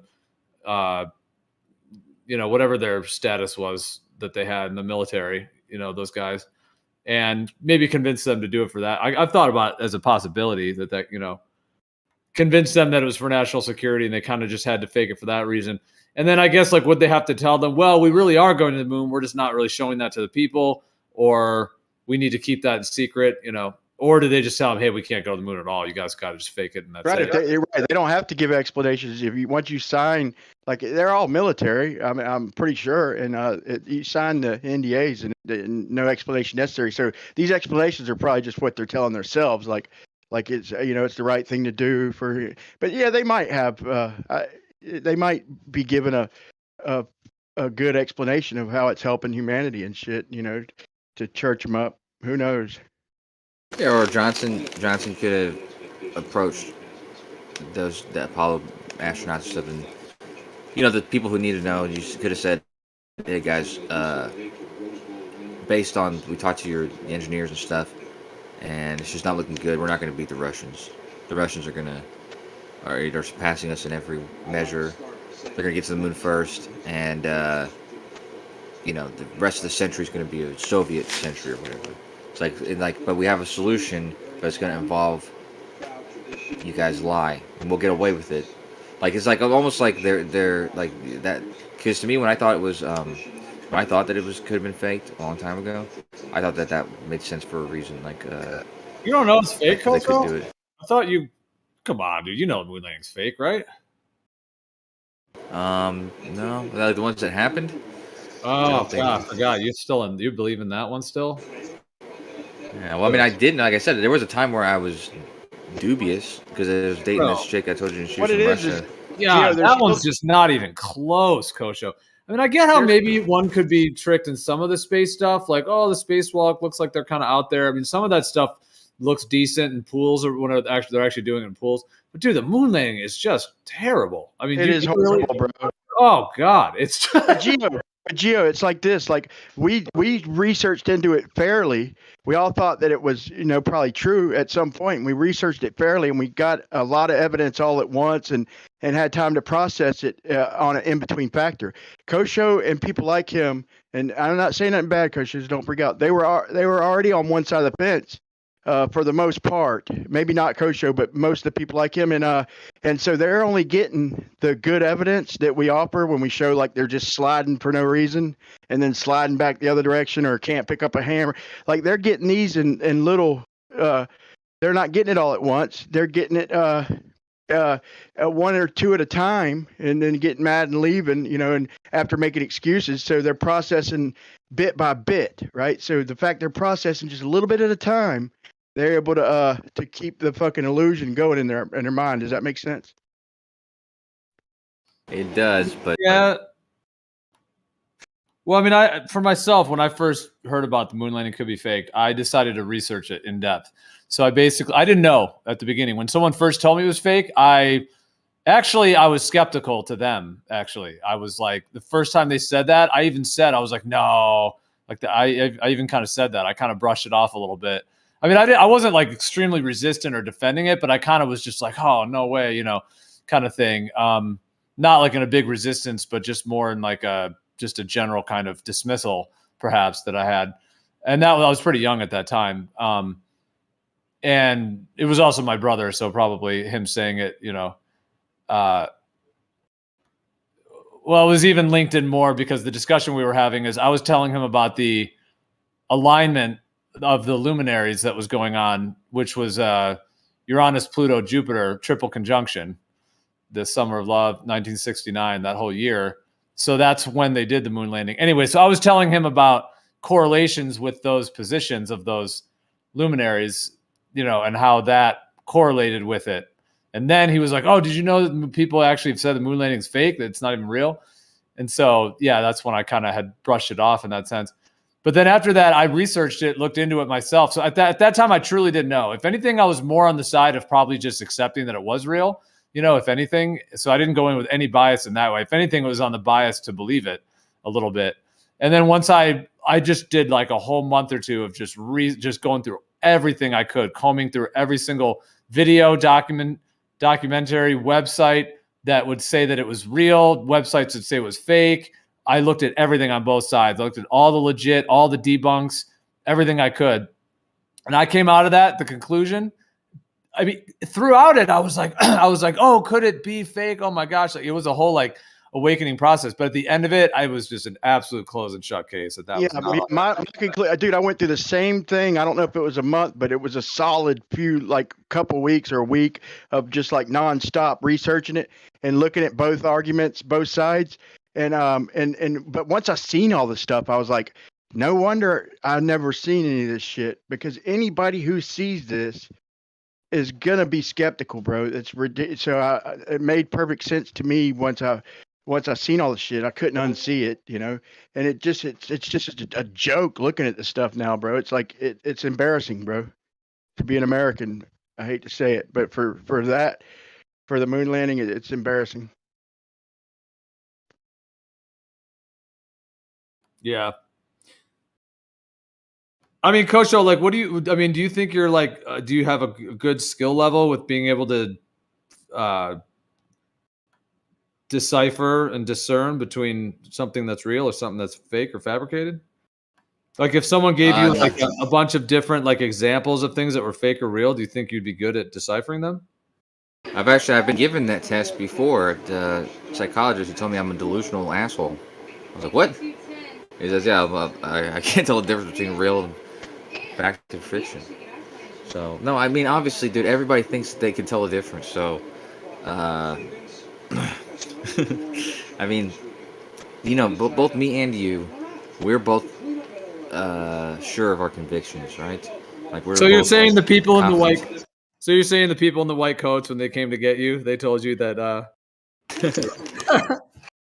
I'm just kidding. But Yeah, they told me that. I had to go through that whole Clockwork Orange thing. They put me, my eyes open, I spread wide open. But no, I mean, honestly, Are familiar with little buses? No, I'm just kidding, dude. but I really do believe, just like everybody else, you know, I really do believe that my convictions are true and correct. And like I said, when somebody told me, let me see how long ago that was. It must have been 10, 11, 12 years ago, that, you know, we didn't go to space and everyone in Russia already knows that and they laugh at us. So I was like, what the heck? I didn't believe it at first. And then, like, she showed me, like, the videos and stuff, and I was like, oh, shit. And at that point, I wasn't even convinced. I was just like, it's like half and half. I was like, wow, I mean, damn, it's up in the air now, because it's whatever. But that was before I had done a deep dive. I've looked at the surface stuff plenty of times, and so I was left with that unknown. But when I actually did a deep dive, basically when I joined this community, yeah, I mean, I feel like that allowed me to discern between fact or fiction. In my mind, it's fact. You got good vision, Yeah, I got great vision. Yeah. and you still think that shit that you're seeing with your eyeballs, bro, with your good vision. That's not a joke to you, like literally a joke. You don't see the background, bro. You don't see the wet flag. You don't see astronauts just standing there, literally just standing there, and start sliding sideways, bro. And then you think maybe they're hurtling through space, but then one of them starts sliding back the other way, bro. I mean, what the fuck, dude? Let me ask you a question. Nobody's really seen the ether before. But let's just say tomorrow, Whitsitt himself comes out with a video, and he claims that he's discovered how to come in contact and display the ether, and it looks like fucking, I don't know, Fantasia or fucking a Pink Floyd laser light show, right? It looks like completely, just looks fake, basically. But it also looks kind of like weird and, you know, this and that. But I mean, is it because it is fake, or is it because we don't even have any idea? Okay, that's a fair point. That's a fair point. In other words, that's a fair point. In other words, they're just showing us bullshit. They still went. That's a fair point. No. I'm saying we don't have any idea of how weird it would look to be able to judge that it looks weird. Well, dude, there's problematic physics, man. I mean, the one thing that caught my eye when I first started looking into it, and all the video and footage and everything, is it's official NASA footage. This part I'm describing, where the astronaut is on the ground. He's on the moon. You know, they're on the ground, or one of them fell over and he's on the ground. The other one's standing next to him, and the one standing next to him was going to kind of help him up. So he went over and he was going to put his hand out to help him up, but they never touched. They never even overlapped. Like the pixels never even overlapped. They were separate. And the guy who's down on the ground with his, face and, stomach down, as it were, kind of on the ground, literally gets lifted. He gets hoisted. And it's kind of a quick jerk too. And after he gets hoisted, he starts kicking his feet because he's like, whoa, just like you do when you're on wires. And it is, what in my mind, 100% absolute impossible physics for that to occur like that. Now, I get the 1/6 gravity thing, but the thing is, he didn't push himself up. He didn't even function as if it was 1/6 gravity. It was a quick jerk, and it was a, call it anti-gravity if you want. He got pulled upwards from behind. And it's just, the first time I saw that, I was like, oh, okay, that's a problem. That was one of the first things that started kind of cracking, is it real or not? It was so. Yeah, that's one of those ones that seemed obvious to me in the past. And at this moment, I can't remember because I have heard explanations for all this stuff. But so is it more that you, because of your strong globe belief, like associations, that you kind of have to go with the moon landing, and so therefore, you don't? I mean, would you say that you're even on the fence of it in a way, and that you just kind of have heard all the debunks and you just go with the debunks just because you kind of have to? I mean, that's a hard one to remain a globe earther and then think the moon landing is fake. Although you could definitely do it because, yeah.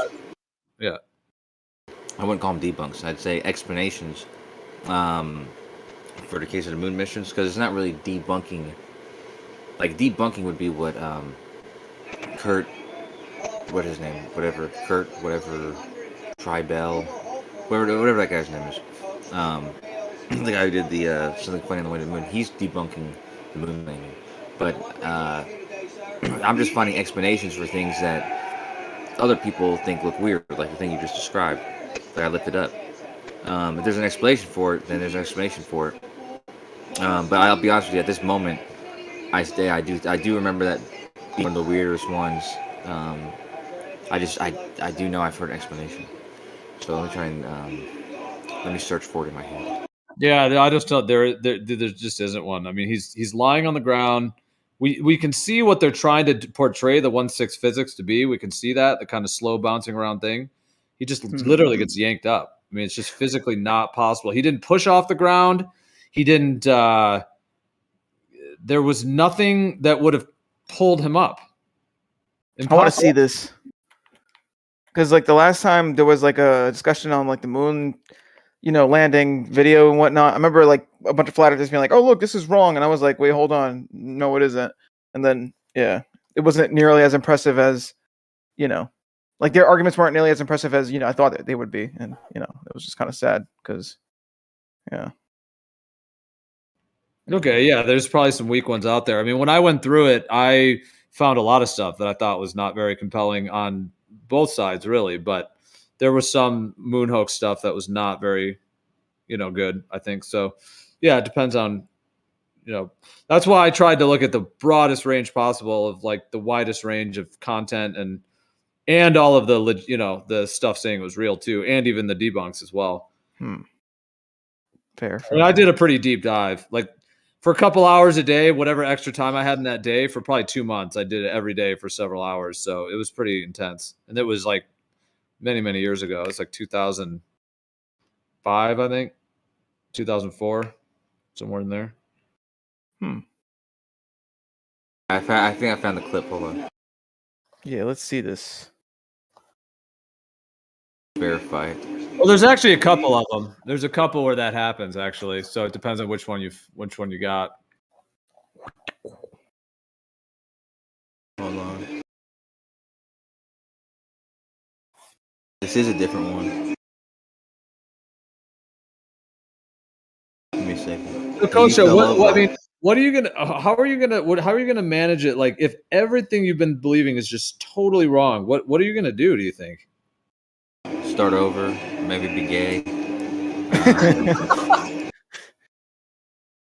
I don't know. I'm gonna start over completely. So, dude, Jeremy's not here. Oh my God, he missed that. You guys missed it earlier when I said I'm gonna be a trainee, but I didn't get to explain myself. I was gonna say a transhuman, but then somebody interrupted me, so I just said I'm gonna be a trainee. But nobody said anything. Dude, people are doing these jokes when you're not here too. Like they're throwing all these Oh, sure. co-show doing blow with men jokes and stuff. Yeah, well, hey man, when in Rome.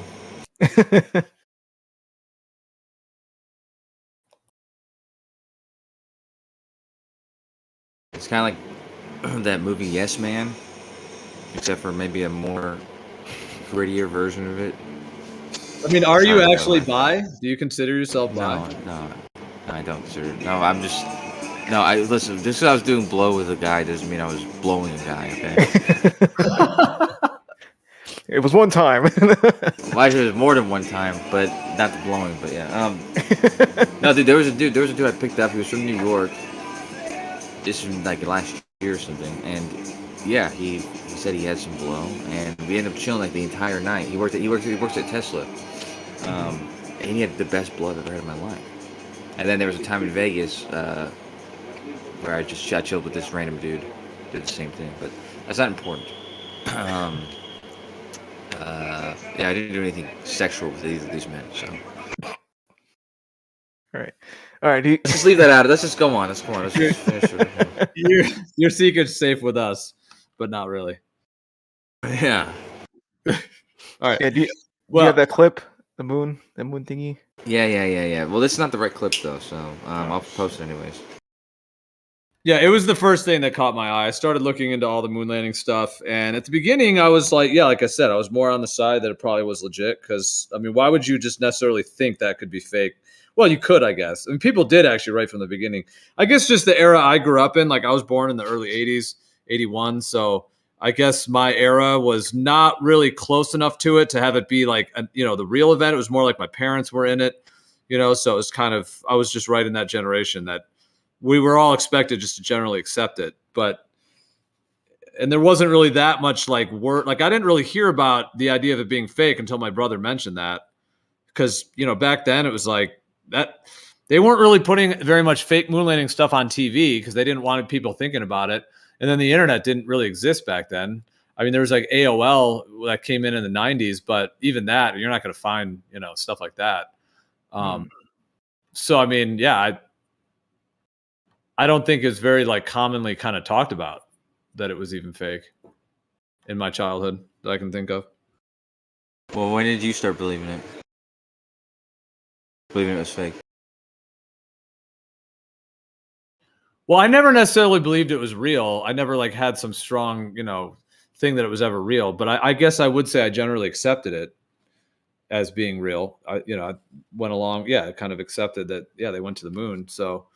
And then, it was probably like 2004, 2005, 2006. Like that was the range where I really started looking into like the Earth, like flat Earth and moon landing, a lot of stuff back then. So I came across after my brother mentioned the moon landing thing, and then I researched it, like I said, for like 2 months, really strong. And then at the end of that 2 months, I was 100% absolutely, without any question, that whole thing was fabricated.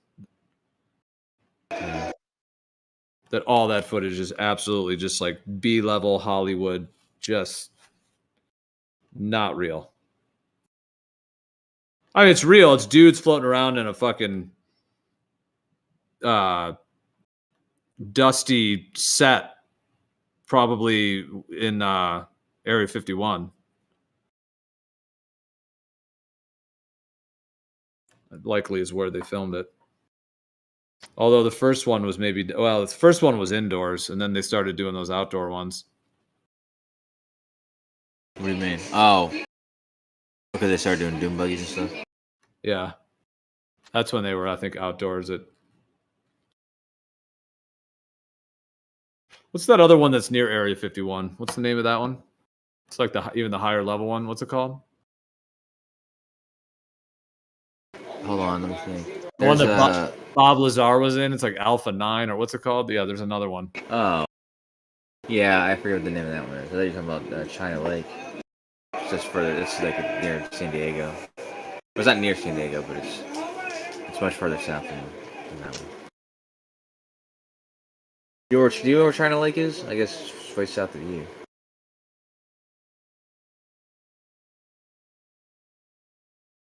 China Lake is where I know they do a bunch of weapon testing and stuff. Well, there's another one that's like similar to Area 51, but it's even more kind of locked down, and that's the one that Bob Lazar claims that he was involved in. I'm not saying he's even, well, yeah, but his information, but could be true actually. But yeah, where they had these like advanced crafts and stuff that like ran off of like crystals and could just warp through the environment at like very fast. Stuff like that though makes me think like who doesn't shut this guy up? You know what I mean? Like it's not hard to kill somebody. They kill people all the time. They killed, you know, Martin Luther King, Bobby Kennedy.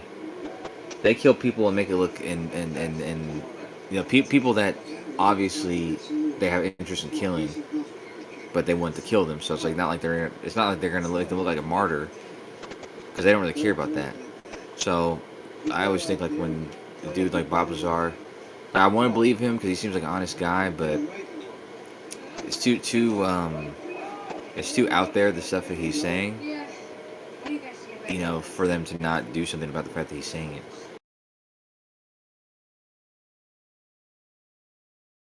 Well, I think the way that works in my viewpoint, so let's say you've got these totally evil people, right? Or even if they're not even human, I think that there's like a demonic spiritual entity that ultimately is controlling them. And the thing is that if they're going to decide to kill someone, that's a huge karmic thing. Like there's a lot of repercussions for that. And that person who is killed in that sense has to have karma that links to that.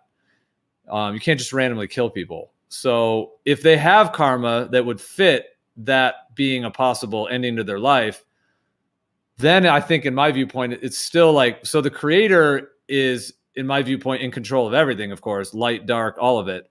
So the creator's ultimately the one expressing the dark, because it's all the creator. And the part of it that's evil, like that demonic entity, that demonic realm, it has to actually get the clearance from the creator to actually kill the person. Just like an angel on the light side would also have to sort of have allowance from the creator to bring healing or something, you know, of a blessing in a sense. So they don't just it's not like these evil just have this like free will psycho control against the creator or anything. I don't think that's the case at all. It is the creator expressing itself. And so I'm just saying, like, if you don't have the karma to link to being killed like that, you could do anything and they're never going to kill you. They won't even touch you. They won't even. Yeah. Well, hold on. I'll give you two examples. Because I was about to tell you, Gio. I'm like, Gio, I'll give it to you, man. You got those good explanations, dude. Because that's Look what I just you always posted. have them quick too. But hold on. But then I was thinking about one person that you might not agree with. Because I was going to say Jeffrey Epstein, but Jeffrey Epstein definitely doesn't have the karma. But they had to kill him, and they did. But here's somebody who probably had the karma, dude. But you might not agree. But you know, Jesus H. Christ. Right? Ah. Yeah, well, I think he was a very old soul, but he hasn't completed the Earth realm yet, so he still has his own stuff to work through. Sorry to interrupt you. Sorry to interrupt. Well, the idea of him returning, like he may return, but he's just getting near the end of his lives. But I don't think he's like some ultimate Messiah or anything. It's just a dude. Interrupt, but I just posted a 3-second video in live chat. Sorry to interrupt, but I left to find this. Coach, it's a 3-second video I put in live text. It's pretty much, to me, all anybody should have to see. But if you could look at that and tell me how that could happen, period. It's 3 seconds, and it's in it ain't the hammer. It's something else. That's a good one. Looks like he's being hung by a string. Yeah, absolutely. That's a good one. Nice. Yeah, that's totally. I mean, that's their official footage? I've never seen that one. I didn't post any more of it because he starts sliding back the opposite way. Yeah, that's official footage, but that's the early ones. I have to see that. They started getting it right, but hanging on. He starts sliding back the other way in the full length, like it's like 6 or 7 seconds. I just played 3 seconds, but he slides back a little bit the other way, so you can't say it's like Coriolis or some crazy shit. But there's just so many of them, bro. It's just they fucked up in the beginning, like with 11 and 12. Like they started getting it better later on, but too many mistakes like that, bro. You can't unsee that shit. Like I said, I don't want to waste time talking about this one because I have the same intuition maybe Geo might have, which is and I mean it's just safe. It's safer if we know that this is official stuff because this could be something somebody else is expressing as official, where it might not actually be official footage, and so the fact that it looks fake could be due to the fact that it is. Although dude, there's one thing. Bro. You guys are There's honest. There's one thing I want to point out though, is that the shadows. Look at the shadows. You know something strange about them? You've got real loud background noise. I don't know if you know that. Oh, sorry. It's like music or something. Yeah, I'm at a concert. No, but yeah, those shadows. Yeah, those shadows, they're parallel, huh? Coach shows that like a very like a, I'll Coach admit shows that that that's like, that footage is a bit Symphony- weird. He's at the Symphony Orchestra.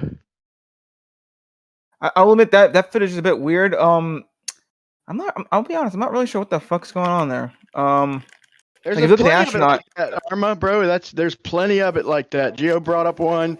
The No, hammer but- drop. There's about 2 or 3 of them with them sliding around. There's one where the antenna flashes up the screen, bro.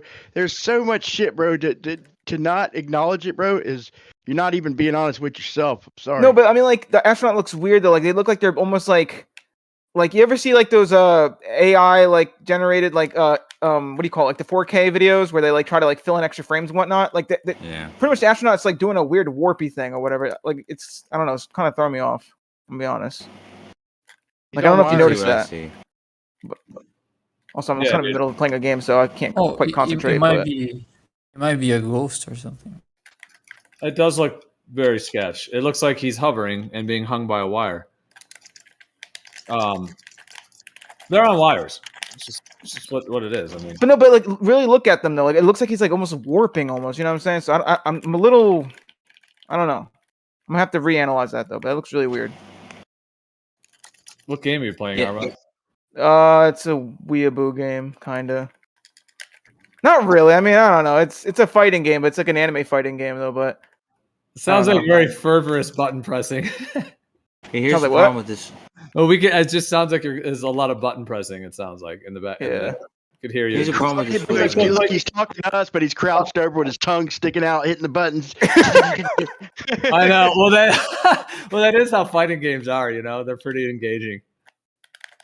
Here's the problem with this footage.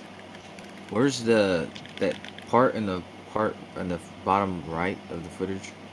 That craft. I think it looks like an umbrella upside down. What is that? Is that a shadow or is that part of this craft? I didn't even It's really probably look the much at lander. that. That's the lunar faker lander. I'll say this: this came from Apollo Detectives, and there's other footage of them sliding around. It's not fake that I know of. Them guys have so much evidence. I don't think they would risk their reputation showing fake shit. Plus, they spent fortunes getting the reals. So I think it's I mean, if somebody faked it, and if Apollo Detectives faked it, I don't believe that. There's other examples of them on wires. They're on fucking wires, guys. Well, like I said, Yeah, I dude. could show you a video of two people having sex, what appears to be on the moon, and claim it's from NASA, but without actual, without the actual qualification of this being from NASA. It's hard to say that it is, but I will say that I'm looking at this thing in the bottom right. It strikes me as a bit weird, but what also seems somewhat strange is the shadows are parallel, which is consistent with what would be the case on the moon. It would not be consistent with artificial lighting. So, in fact, artificial lighting, you would not be able to do that. This one is weird. I do wonder if this one's real or not because there is like a bunch of weird like pixel artifacts around the guy, and then his legs like sink through the ground. So I wonder if this one's official or not. Yeah, we should, because yeah, it does look a little bit. I mean, could this one actually be edited or Look, fake? he's no, he's trying to stop himself, bro. He's sliding and he drops down like he's trying to catch himself, man. But his legs go like into the ground layer. You know, they go behind him. He's trying to kneel down. He's trying to stop himself with his knees and shit. He's trying to ground himself. He's sliding, dude. You got to see the whole thing, bro. I'll post. Fuck. I just did a short version of it. It's got the other astronaut with the flag and all that. It's not. There's like 2 or 3 examples of them sliding around, bro. It ain't just that one, but I guess there's always that possibility. But man, I have to think that Apollo detectives, them guys are I believe they're pretty honest, man, with what they show. Yeah. Dude, No, it's I'm just- not saying it is not official. I've never seen it, this particular one. I am just saying that, kind of like Armo's saying, there does look like almost like a warping effect. Doesn't mean it's not real though. It just looks strange. So I would need to see more of the footage maybe, because it doesn't. But it sucks. Go ahead. I guess your idea that he's going down on his knees. Yeah, I guess that's what it would have to be. But yeah, go ahead, Coach. No, it just sucks that you can't search for shit like this on YouTube anymore. Like if you search for it, and it's like every fucking video is them explaining how the moon landing was real. I know. Doesn't that tell you something, dude? I mean, you can't see the writing on the wall with this one. Well, I mean, what they said at Congress was, "Hey, we dropped the ball, we screwed the pooch, we let the guards down, and apparently a bunch of kids and adults actually they believe this stuff that we for whatever reason they thought it was troublesome that they allowed that to happen. And they might have felt responsible for it, and that could go both ways. It could go, that happened because it's true, and they let the cat out of the bag, or it's not true, and they somehow nurtured this belief. You know what I mean? Because almost like 80%, 90% of flat earthers first came across it accidentally through YouTube. Yeah, my thoughts on that is that I think what it was is this. I think that they know that there's always been moon hoax discussions going on, but it's always just sort of been kind of a low hum, overall, in terms of people talking about it and whatnot. And then they knew that with the internet, obviously there's a lot more of it. And I just feel like they were going to just kind of monitor it. Like, all right, we'll just kind of monitor it. I do think they slipped up, because that's what evil always does. They always like have some misstep. And I do think it was like an authentic misstep. That's my view on it. I know some people think they like purposefully rolled it out or whatever. I don't think so though. I think with like flat earth and also with the moon landing and a lot of these 9/11, all that, I think that their plan was just to kind of monitor the people that were looking into it and just try to keep it as suppressed as possible and just hope that it always stayed on just a small scale, because they're hoping that the kind of deceptions that they have everyone convinced. Like they're going on people's belief of them, basically. Which is kind of their black magic, and it's like how these entities work and everything. But anyways, so I think they just knew that it was happening, and they just figured it was always just going to be a small group. And if they know it's a small group, then they can control that group as needed, and they can, sort of just monitor it. But I think what happened was, as things were unfolding, like YouTube, 2006, 2007, 8, 9, all those years, they just had their algorithm running as is. And they didn't really filter it at that time for things like flat earth or 9/11 or anything. They just let it all work just the way it works. Like, if people type for moon landing and it's the same people typing in moon landing hoax were also typing in flat earth or vice versa, then those topics are just going to be linked. So the minute you type in moon landing stuff, at some point you're going to then get a flat earth video. It's just the way the algorithm worked. So I think that's kind of how it was. The creator kind of created it, and it was meant to be that way, to where all this information was just flying out there like a sprinkler, just like shooting water. It's like it was all going out there, and then people were taking it in and thinking about it. And basically it just got to a point where at some point I think it showed up on their radar, like, whoa, it's like flat earth thing is really getting popular, guys. Like the searches are bursting up, and there's this huge amount of interest in it. So I think at that point they were like, all right, well, what do we do? Do we throw in some agents? Do we try to just censor it, whatever, et cetera?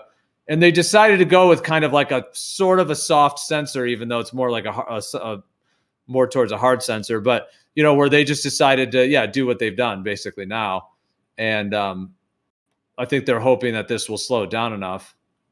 But yeah, I think it was authentically just going in the algorithm, and it just caught it just a hell of a lot when people started looking into it. And by the time it blipped on their radar. Because think about all the shit they're monitoring. They can't monitor everything that tightly. Like they just can't. There's not enough of them. So at some point it blipped on their radar and they're like, oh shit, this is quite a bit bigger than we had thought. And then at that point, they just went with the censorship thing, which has in a way slowed it down a bit. The truth getting out, I would say. Yeah, it has. It is unfortunate. Yeah, it is stifled to some degree, but it does suck. Same thing with the C-19 thing. I know we're not supposed to talk about it, but it definitely is counterproductive. At least, I guess it does mitigate like newer people from learning about it through them, which helps them, relieves them of whatever guilt that they might pretend to have. But it doesn't. It strengthens the people who are already convinced because, like just like you just said, that you're left believing that there was a purpose for them. Censoring it. Like there's a purpose because they didn't want you to know about it, so them censoring it directly tells you that there's something to hide. Right?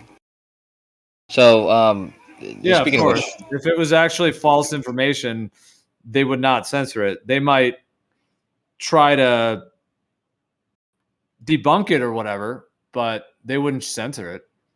yeah, but that's the thing though, is nobody's censoring it. What's happening is, Well, if I made a little my own if I made my own little religion called the Purple Elephant Geo religion, and I started advertising it, and I got a bunch of people to buy into it, they're not going to just censor my religion. It's just a Right. belief or whatever. But that's what I'm saying. They're not censoring it though.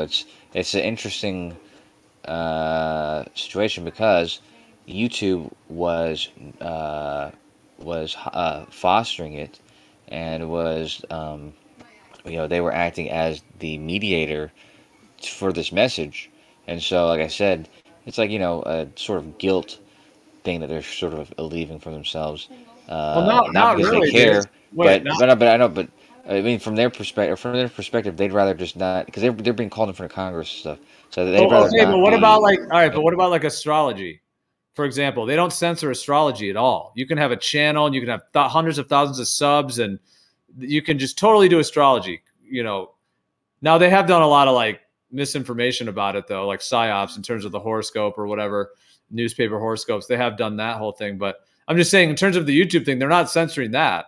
So why? I know, but that's what I'm saying. Compass, they're guided You're breaking up. by You're breaking up. like I You're totally breaking said, up, dude. it's You're not You sound horrible, Kosher. real. Kosho, if you can hear us, I just muted you for a second. You were roboting really, really bad.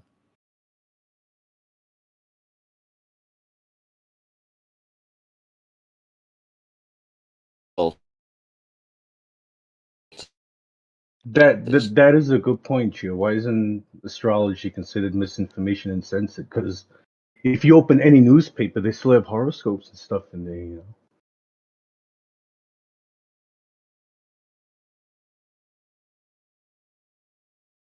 Hello. Yeah. Hello. Yeah, dude. For sure, man. Yeah. Well, yeah, the mainstream calls astrology pseudoscience, and they say that it is just there's no validity to it.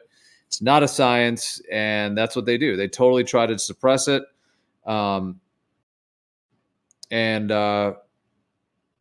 So and there's no censorship in that at all. You could create a channel, a brand new channel, talk about as much as you want, and you'll authentically have your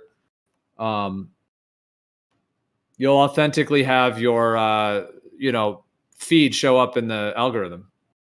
As far as I know, I mean, I haven't heard of any censorship in that. Is Kosher still roboting? Jesus. Yeah, I just unmuted him. He's still roboting. I always heard that astrology is the socially accepted flat Earth. What does that mean? Most astrologers, dude. There was an astrology Discord I went into, and I was talking about the Earth, not being a globe and all that. They freaked out. They got upset. They were not down for that. So, anyways, but That saying doesn't mean that astrologists believe in flat Earth. Just that neither of them have scientific validity, but astrology is socially accepted, while flat Earth is not. That's what he means. well, ironically though, not even ironic, but against what you're saying. I mean, I would say the shape of the Earth being a plane or stationary surface, and the significant correlations between the cyclical patterns of the wandering luminaries are both deep truths with thorough amounts of very solid, concrete, discernible data and evidence showing both of those truths. Well, I just did a quick Google. It seems they were planning to do it. Apparently, TikTok, Facebook, and Instagram tried to ban astrology in 2021 on their platforms, but there was a lot of pushback. Oh, interesting. Yeah, there's a lot more people. Astrology is further along the path to like people accepting than the Earth not being a globe, for sure. Like astrology, there's just a lot of work that's been done. Seems like they could squash out the Earth shape to people, but it's like they couldn't really squash astrology. It's just too strong. Yeah, astrology is too strong. And it seems that the reasons they put in here is there was a risk of losing significant advertisers and a lot of the female user population on these apps. So it was a money decision as to why they didn't ban it. That's interesting. Well, I mean, I've been aware of that whole suppression because, the graduate school I went to, which is a fully accredited grad school, so it's accredited by the exact same, mainstream, as it were, accreditation that it accredits, UC Berkeley and Harvard and Stanford and all these big colleges. So, anyways, but the grad school I went to, we studied archetypal astrology, and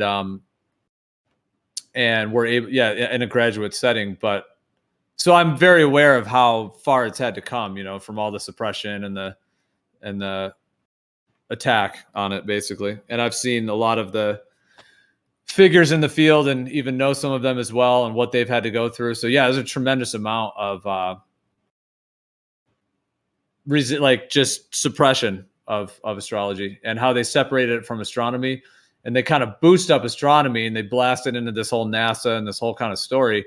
And then they just tried to separate astrology and they tried to kill it, really. They tried to just eradicate it, try to convince everyone that it was just completely false, which is the furthest thing from the truth. Mm.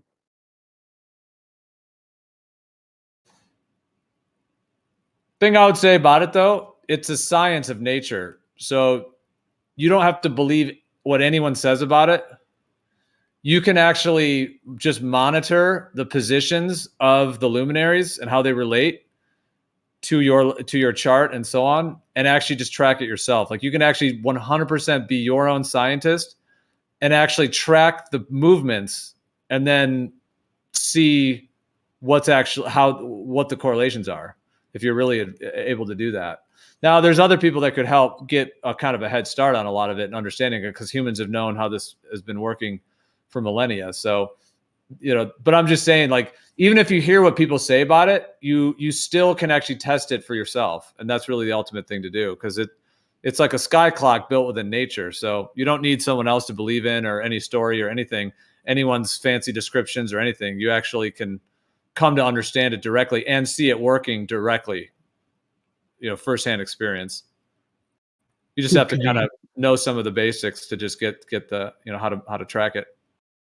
Could you give an example as to how one could test astrology, like cause and effect, or what do you mean by test it?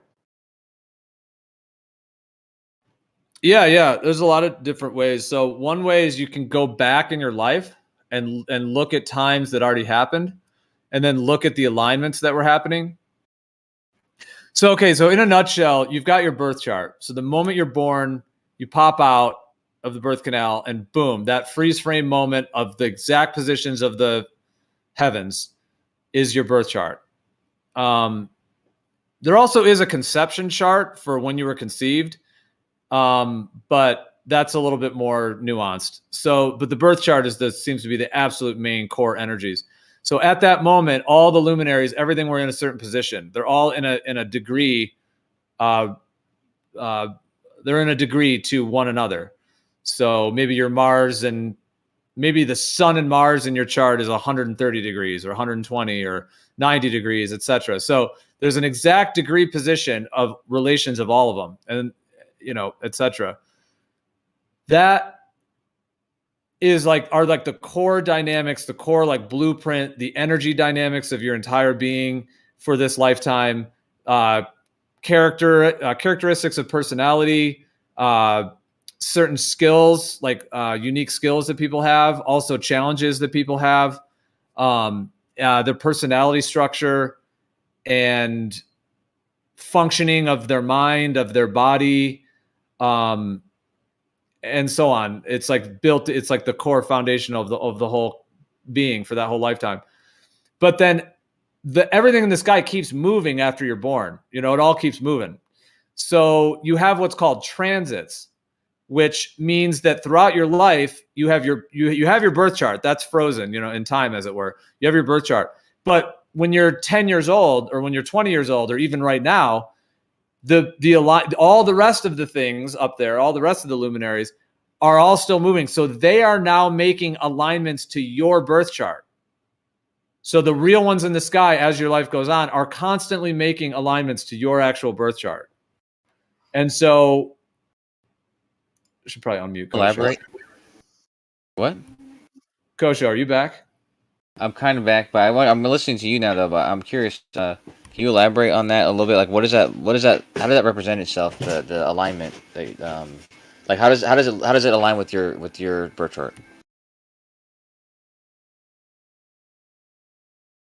I think the best way for me to show you this, I'll have to see if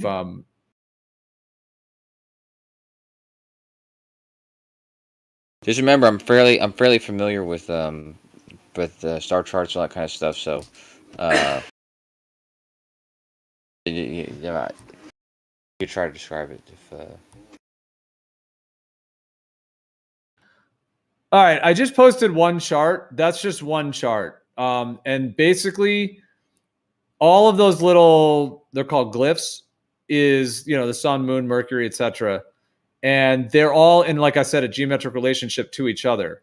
So that would be like a birth chart, for example, would look something like that. No, yeah. So then how do I subject this birth chart to test and geo? Are you then saying this birth chart at birth will basically give a outline of my life, and then I test it as my life proceeds? This is a description of what the sky looked like that night. All right, so how do I test it then? Like, where is the test? What is the test? Yeah. Let me just hold on one second. Just Okay. I will definitely describe that. Just give me one quick second. All right, I'm just posting the second image. Okay, because just to answer the question Kosho asked real quick. All right, do you see this, Kosho? It's just a basic, what that is called a bi-wheel. So it has two charts. It has an inner wheel, which has that would be like your birth chart, for example. And then it has that outer wheel with all those positions of Mercury and Venus and all those. So, so that's it's called a bi-wheel, and it's a transit chart. So that's just a random, that's like cannabis coin. I just randomly picked that one just for the heck of it. But what are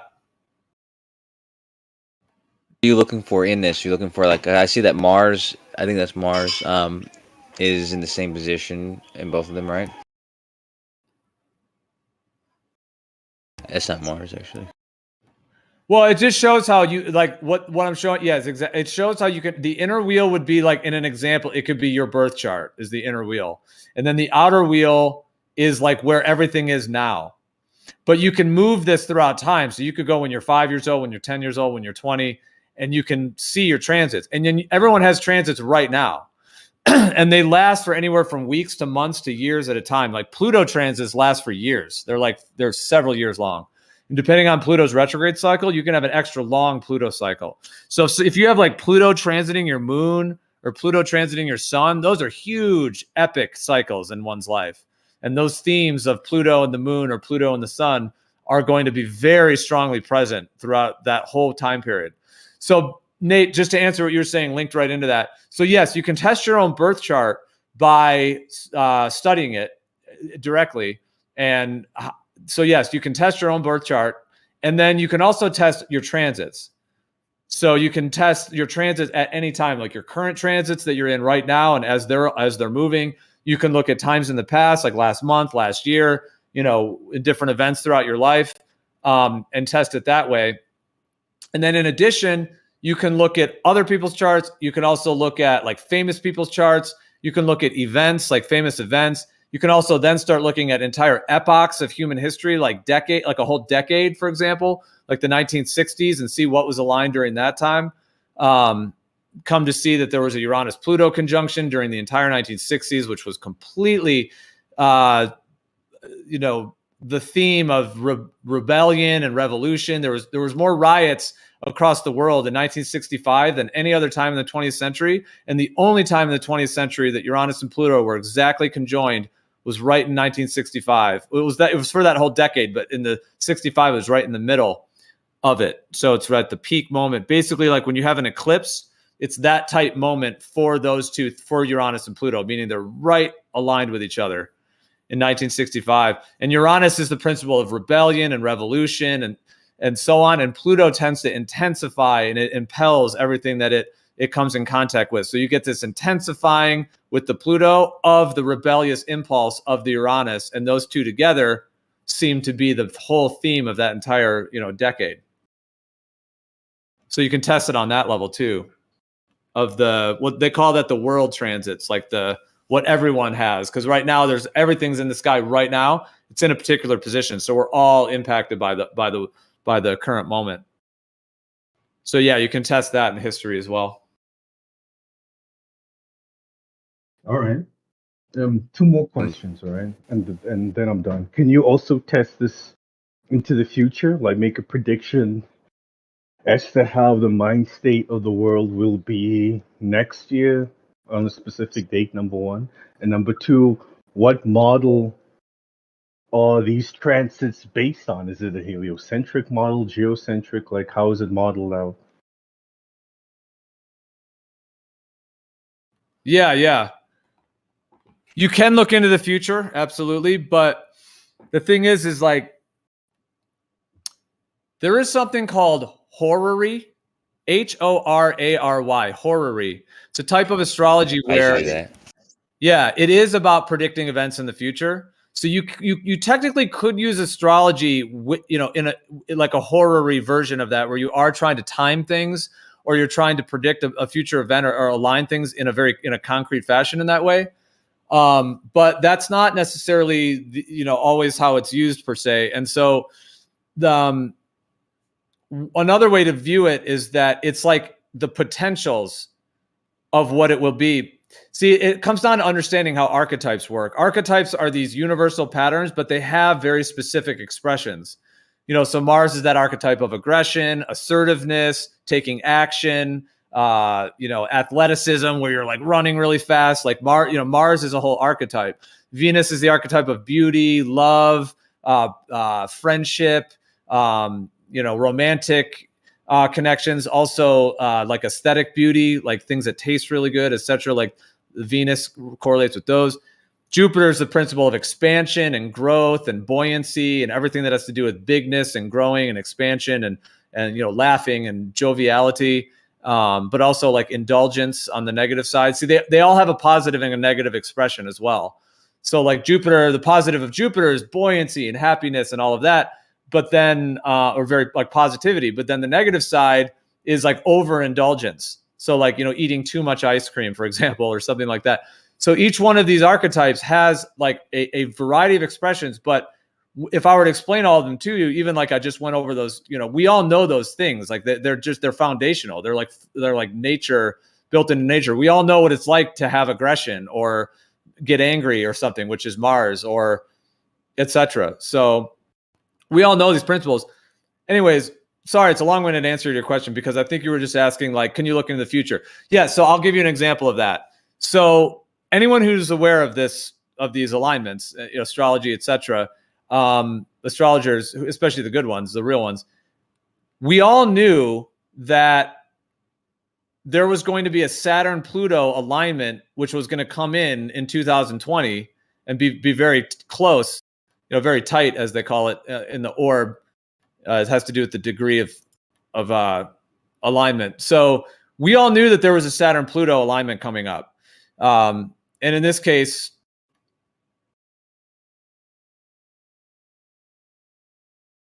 Hello? yeah, sorry. In this case, it was a conjunction. So it's the conjunction is when they're right on top of each other. That's like the new moon part of the cycle. So it's when they're right next to each other. So basically in 2020, they became very tightly aligned. So we all knew that there was going to be Saturn-Pluto themes starting right when the whole pandemic thing started. But we didn't know what it would be yet. But we knew it'd be Saturn-Pluto, very tightly aligned. Now, we can look at previous Saturn-Pluto alignments, such as 9/11.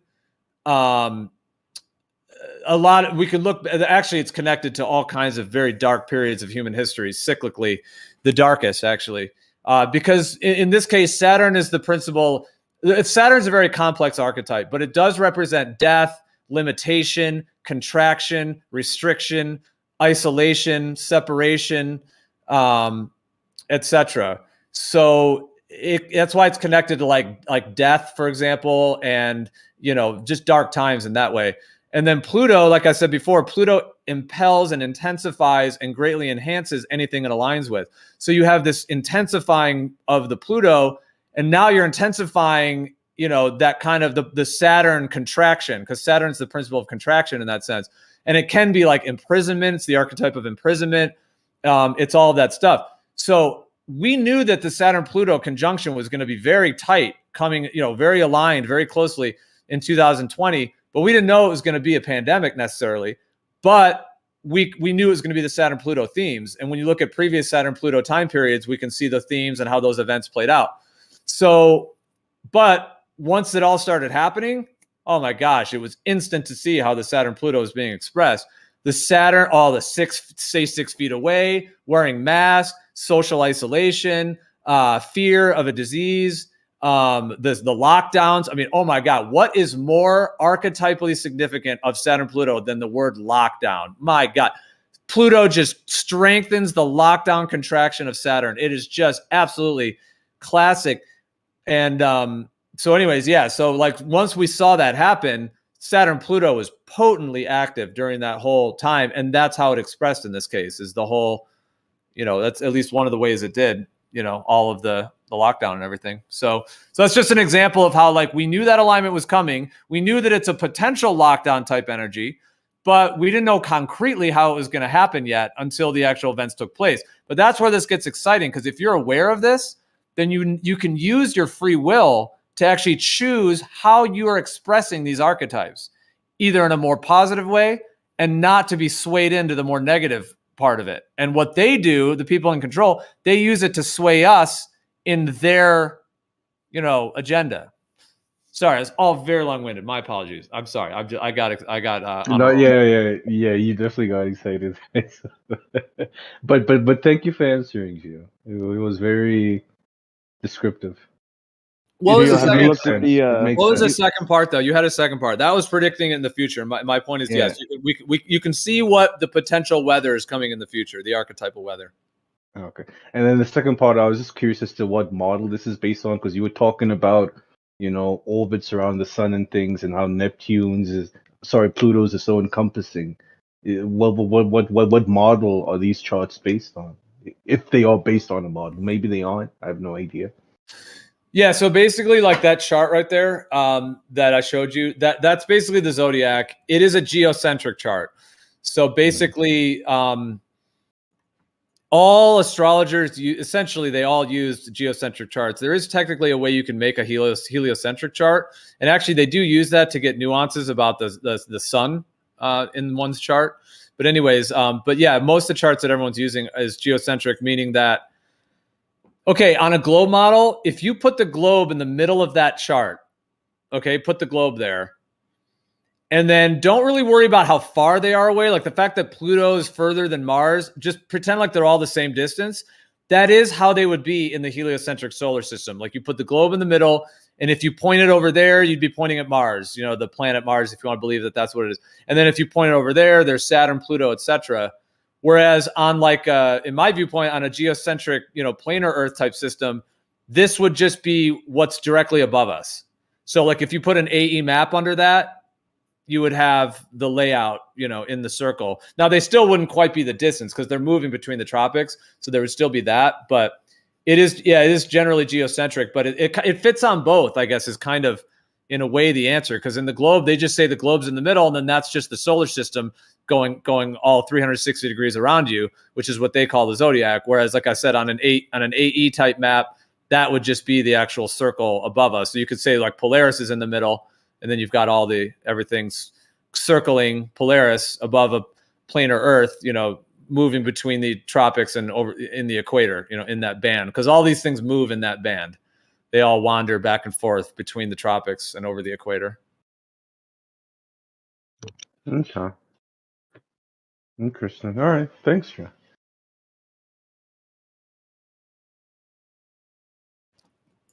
Yeah, man, I love talking about it. I mean, I know that it's a topic that, you know, perhaps, you know, some may have interest in, some may not, but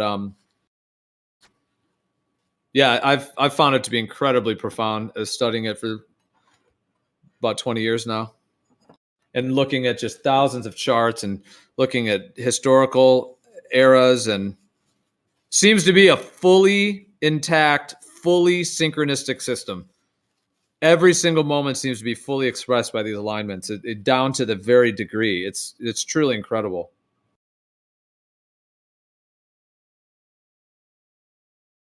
All right. Yeah, sorry, man. I need to get in the middle of the conversation you and Kosha was having. It's just he saw the robot, and so I thought I'll need to pick it up. But if Kosha was back, I don't even know quite how we got on the kind of astrology topic, but I guess just the last thing I'll just say about it, because it was kind of what we linked to beginning. I would just say that I think some people think that like that term astrology, like that it's like you have to go kind of believe some theories about it or something. But it's actually the opposite. Like that's the psyop. It's the opposite, in my viewpoint. Like you can hear people's theories and ideas, and I think that can be helpful to kind of give a little bit of a, you know, head start, as it were, instead of starting at absolute ground zero. But you could start at absolute ground zero as well.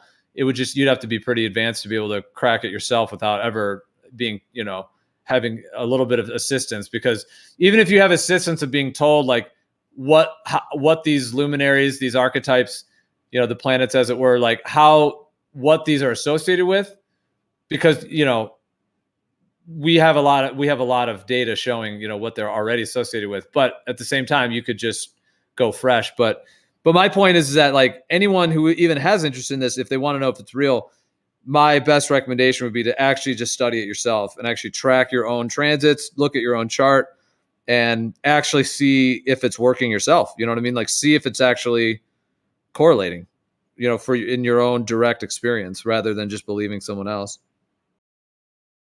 And it can be done with this. It can be tested. Like you can scientifically, statistically validate it and see it actually happening. all right, man. That's what's up. I gotta get going though. But that was lovely, Drew. Thank you for the information. Yeah, man, for sure. Yeah, thanks for listening. I glad to share some thoughts on it. All right, man. Sorry if I was long winded, but there it's just it's like there's a lot there to kind of unpack. So I was trying to give you the best like rundown enough without going into too much detail, but also giving enough detail to give you a sense of it. I appreciate it, man. All right, look, latest, Joe. Yep. Cheers, Nate. What's up, Platypus? What's up, dude? What up? I was. I feel like the last gonna- couple times you've come in, like it's been like a hectic room, but yeah, I've wanted to hear what's up.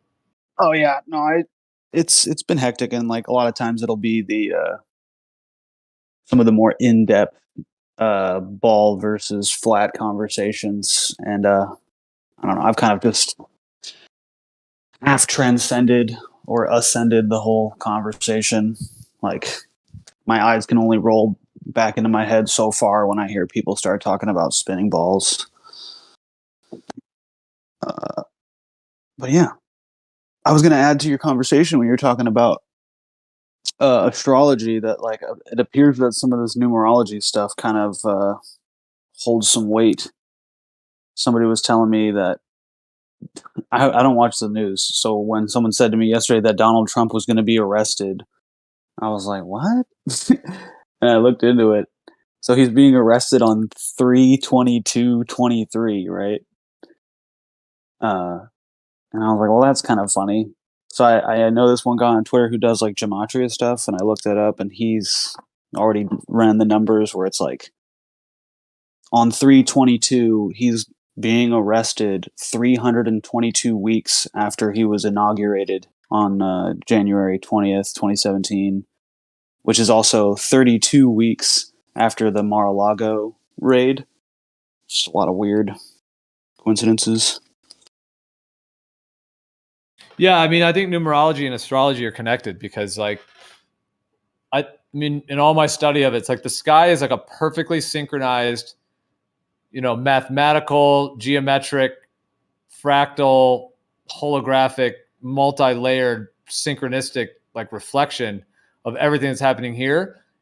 And it's like part of a 360-degree circle. So it then has the numbers. Then you get all the numerology synchronicities as well. So, like, yeah, dude, it's like it's all being like whatever these like controllers, like Illuminati, whatever you want to call them. Yeah, they are doing it, but they're just actually they're just like expressing what the creator is already doing, which is just embedding numerology in everything as well, like just in nature. It's interesting. Yeah, it's pretty interesting. I had a question for you, Gio. You said previously regarding what took place with the lockdowns and how that really aligned with astronomical charts. Would you say that there is an exploitation of the known energies that might be playing a role on what we do down here? So there's people that understand this and exploit those energies to bad ends, possibly? Or do you think it happened because of that alignment? Yeah, it's a good question. Well, I think these people in control now, I think they absolutely know about these archetypes and these alignments. They've hijacked a lot of the ancient knowledge and stolen it from a lot of the ancients. So they 100% know that this is part of nature and that it's working this way. So yeah, I think that that's why they want to convince us it's all bullshit and it's all pseudoscience, so they keep us as far away from it as they can, and then just put these like fake horoscopes in the newspaper to try to discredit it even more, and everything they've tried to do with that. So yeah, I think they're trying to discredit it from us as much as possible so that we don't look at it. But they know about these archetypes and these alignments. And the thing is, when these things come into alignment, they're like a field potential of possible expressions of those archetypes.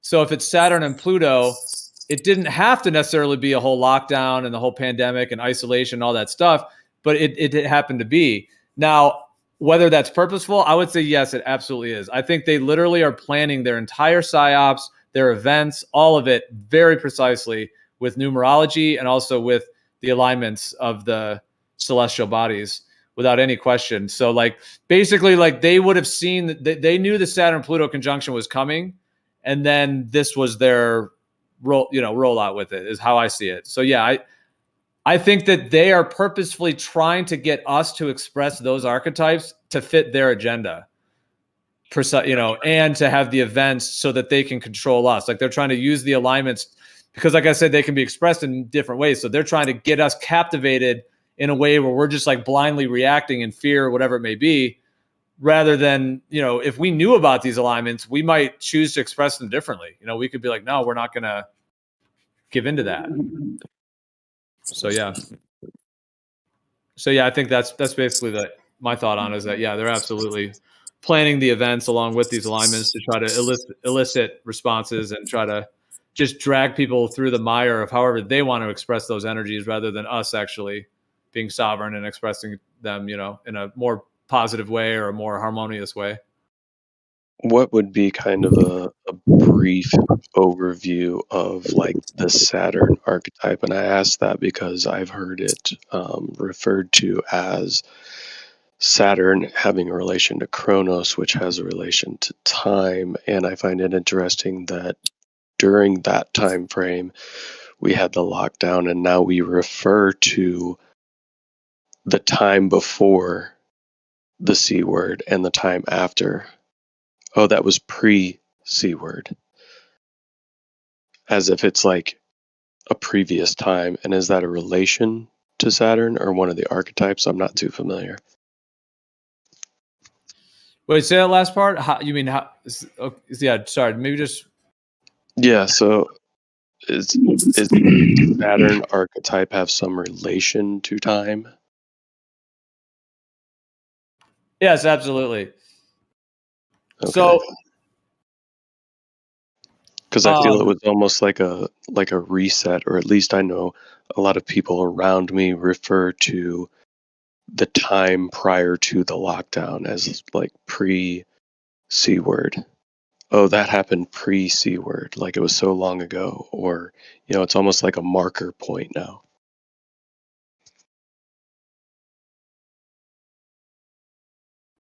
Yeah, definitely.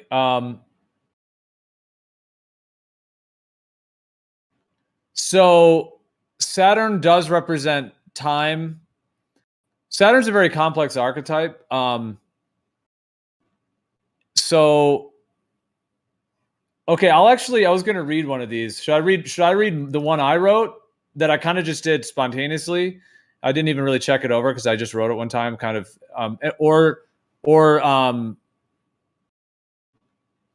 okay, so this one's too long, I think, to read, really. All right, I'll just read mine because it's only like a couple. It's a couple sentences. I'll just read mine. Okay. Saturn's archetype contains innumerable. Like I said, I didn't even proofread this, so I'm not sure if it's even. But we'll just because I just did it quickly. All right. Saturn's archetype contains innumerable layers and correlates with a wide range of self-similar structures within consciousness. The Saturnian archetype expresses itself through constraint, limitation, blockage, delays, compression, contraction, matter, and the material world. That's an important one. So Saturn is like the actual material world. It's the actual. It's also gravitas as well, but it's the material and the weight of the material. Okay, the core structures and foundations of reality, time. Yeah, so that one, the core structures and foundations of reality. Yeah, that has to do because Saturn has to do with structures and foundations as well. So that's why I wrote that. Time. So Saturn is time, like, yeah, father time, Kronos. So like basically the way time is very like consistent, like tick, tick, just the way time works is totally Saturn, because Saturn is structures. It's these like consistent structures, which is why it's also connected to like discipline, where you're kind of practicing something. Anyway, so it is time, because that was kind of what you brought up. And I'll just read the rest of this. Death, because it's the endings of things, like the contraction part, so it's also death. Endings, yeah, anything that's ending essentially is Saturn. That which is real, Saturn is connected to like like reality and what's real, like in a scientific sense, like a rigorous way as well. The status quo, discipline, consistency, And then wisdom and strength gained through experience. That's an important one. So like an elder that has a lot of wisdom and strength, like that they gain through experience is Saturn as well. Saturn has like tough lessons that like, you know, it's very like hardening, etc. Dependability, skeptics and skepticism. That's another important one. Like the whole realm of skeptics and people being skeptic is all Saturnian, and looking at where they have a Saturn aligned in their charts, especially a lot of the famous skeptics, it's very strongly positioned. Rigidity, the laws of karma, this is Saturn as well. Reap what you sow. I have a couple more things here. Limitation in finances, but also like saving, earning, and gaining finances consistently over time, which builds a strong foundation. That's Saturn. That's like holding a job and sort of making money and all the good, you know, noble parts of that. Fairness, equality, following the rules, strictness, depression, sadness, cold and cloudy days. I don't know why I wrote that. Loneliness. Oh, and then I have a couple more positive ones, but also in the positive expression of hard work, discipline, respect, and honor. Those are all very Saturnian things: respect and honor, and yeah, discipline. Oh, and then I have one last sentence. Saturn expresses its beauty and gifts with deep lesson containing growth experiences which shape and bring maturity to its actualization of expression.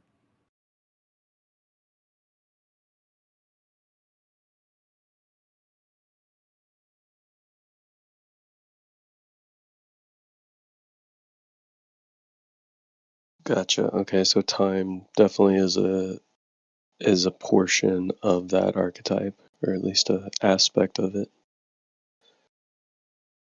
It's interesting. Yeah, like I would say that like it's almost like these archetypes, like they kind of have like dominion or kind of domain over certain like components of this realm. So like the way that Mars is like, you know, like aggression and assertiveness and everything that Mars is, you know, like a lion, you know, eating another animal, that's total that's like Mars Pluto, where you get the Pluto intensifies and drives the Mars even stronger. And then you get that like really intense Mars energy. But yeah, so Saturn would be, yeah, time, like, you know, the whole process of time and being in this, like, and also it's like also the physical world, like the material world. So like the actual matter that we're like, you know, touching is like also the Saturnian, because Saturn like concentrates energy, and it's kind of interesting because Saturn's connected to limitation. And when you think about it, matter limits us. You know what I mean? You can't just fall through the floor. Like you're limited as to where, you know, your position. It's kind of interesting to think about matter as limiting, because you can't have two pieces of matter in the same space as well. So that's all Saturn. Yeah, matter's definitely limiting. I mean, think of it as a heaviness, right? Like you said, a gravitas. So you have the more matter, the more densely it's packed, the more dense it is, the more you are tied down to this reality or this realm, as opposed to being, you know, light or etheric as a spirit would be, you know, being of pure spirit as opposed to a physical body, which seems to be limiting and or, you know, heavier, weighing you down into this material realm. Exactly. Yeah, very well said. Yeah, it's like that weightiness, that kind of corporeal, physical gravitas. Yeah, and that's where Saturn, like, there's so many negative things associated with Saturn, because it is like, you know, can be pain and death and suffering and you know, sadness and imprisonment feelings and isolation. There's a lot of negative things. There's also a lot of positives, like, you know, discipline and building like strength of character. There's a lot of very positive Saturn qualities, you know, like just like being very consistent, practicality. People that are like Sun Saturn, when their sun is aligned with Saturn, those are the classic kind of Saturnian kind of personalities in a sense, when the sun is combined with it. But yeah, so it has a lot of positives as well, like hard work, that whole, you know, the like strength that's and the integrity that's built from hard work, honesty.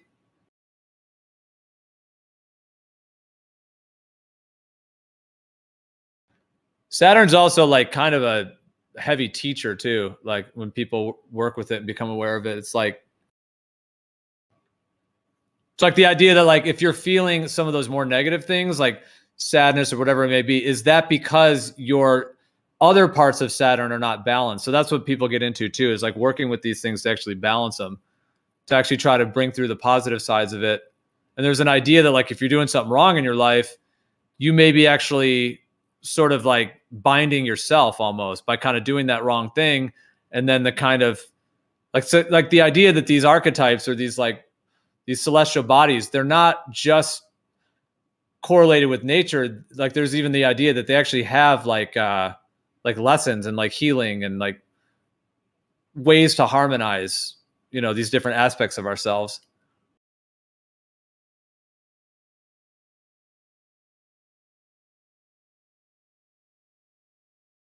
Like there's that negative side of Saturn of being like very rigid or negative or very like a very negative Nancy kind of thing. But then there's like these positive parts of Saturn of just being like dependable and solid and consistent and a hard worker and like doing things in integrity, you know, doing the right thing, etc. So it's kind of fascinating to think about, like, and I've seen in this work over the years, people working with this, it's like incredible the advances within themselves they can make when they kind of start connecting with these components of nature and how these patterns are like reflecting within them.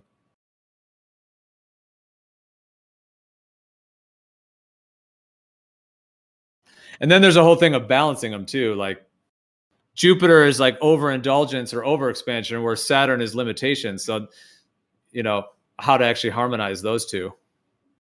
And they all have combinations like that. Saturn and Uranus have a polarity because Saturn is like the status quo and, you know, the scientific sort of, you know, consensus. All of that is Saturn, whereas Uranus is the archetype of like breaking it up, revolution. We need something new paradigm, you know. So Saturn and Uranus have their opposition. Saturn and Jupiter with the expansion contraction. So they all seem to have like all these interrelated polarities within them as well. And then the way those are all coming through our lives and our charts, it's just fascinating. The creator is orchestrating all this. It seems to have an incredible amount of intelligence and orchestrative capacity to do this. It's really remarkable.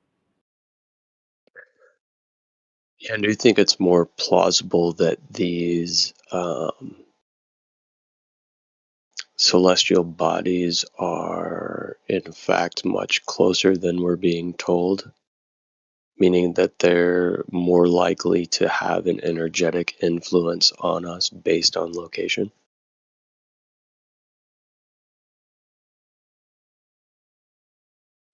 Yeah, well, that's interesting. I definitely think they're a lot closer. Yeah, I think they're now what they even are. I mean, are they even physical? You know, or are they just light entities, or you know, what are they in that sense? But yeah, I hear what you're saying with that. Yeah, because that's the one thing. Like in the globe model, even the astrologers that are heliocentric astrologers, they still have to deal with this idea that now you've got Mars is like a rock out there, like a ball planet.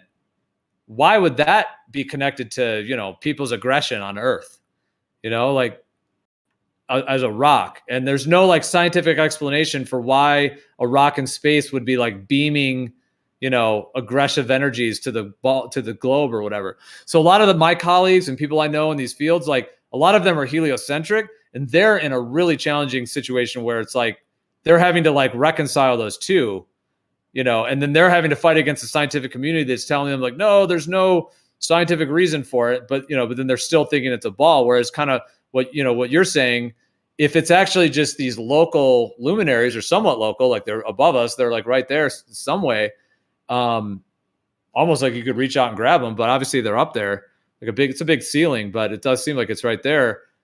In that case, then yeah, like could they actually have like even a physical influence, like through the ether? Yeah, like the vibration. It's much more plausible, it would seem, with an ether and a local, you know, if you got these lights that are right there and you got this ether, it's electric field, and you're like literally like the whole earth is glowing with these things. And so, yeah, they're like right there.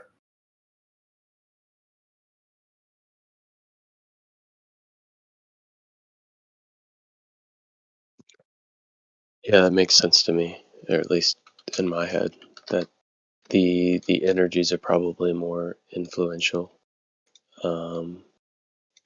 based on their location. I mean, that's obviously how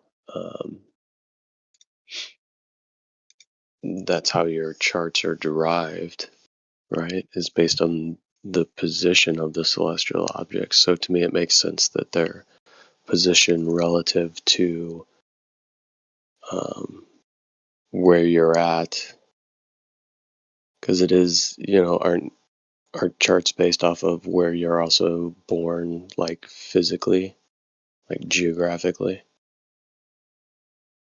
Yeah, exactly. They call that astrocartography, where basically what it is that and this could happen over like an AE map as well, but like they have an explanation on a globe, but basically like there's like areas of the earth in which these like your chart or these different things are lining up with.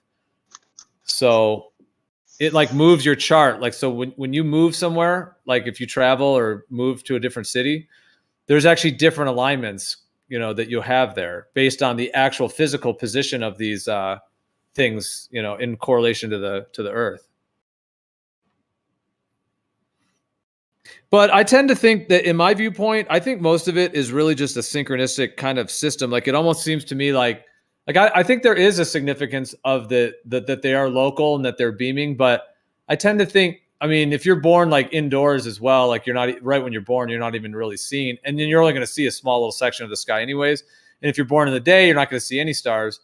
So the way the birth chart is so significant, I kind of think of it more as like a consciousness intelligence where we are humans living our lives and doing our thing, and somehow just through the creation of this realm, the creator seems to have placed these celestial objects in the sky like this, for our awe, wonder, the mystery of it all, etc.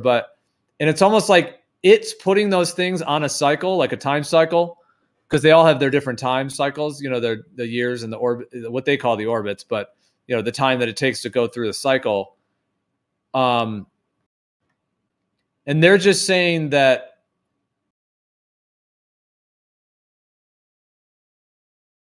well, yeah, they're saying that those cycles are orbits around the sun or whatever, but they actually are like cycles, even like, even in like an AE map type system with the planar Earth and et cetera. They're still moving. But anyway, so they're moving. So it's like the creator basically, okay, this is what it is, Alma.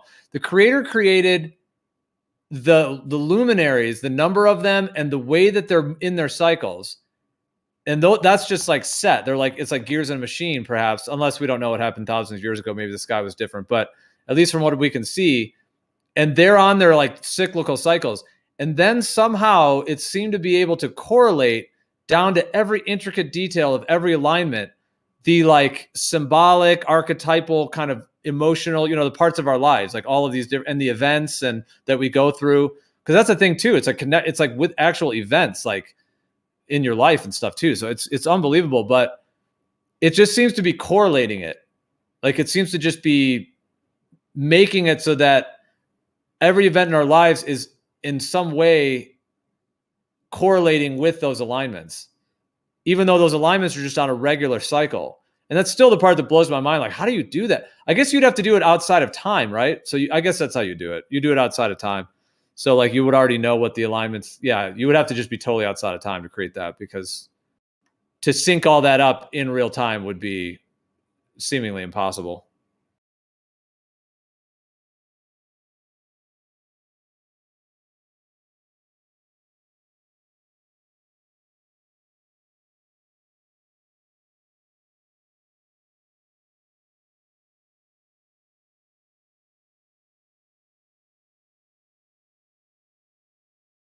But I guess you were just kind of talking about, yeah, like the causal mechanism, is there a causal mechanism, meaning like the positions of them, like physically, or is it in some way like more like acausal or like a synchronistic system? It's probably some of both, I would think. Yeah. I just, after,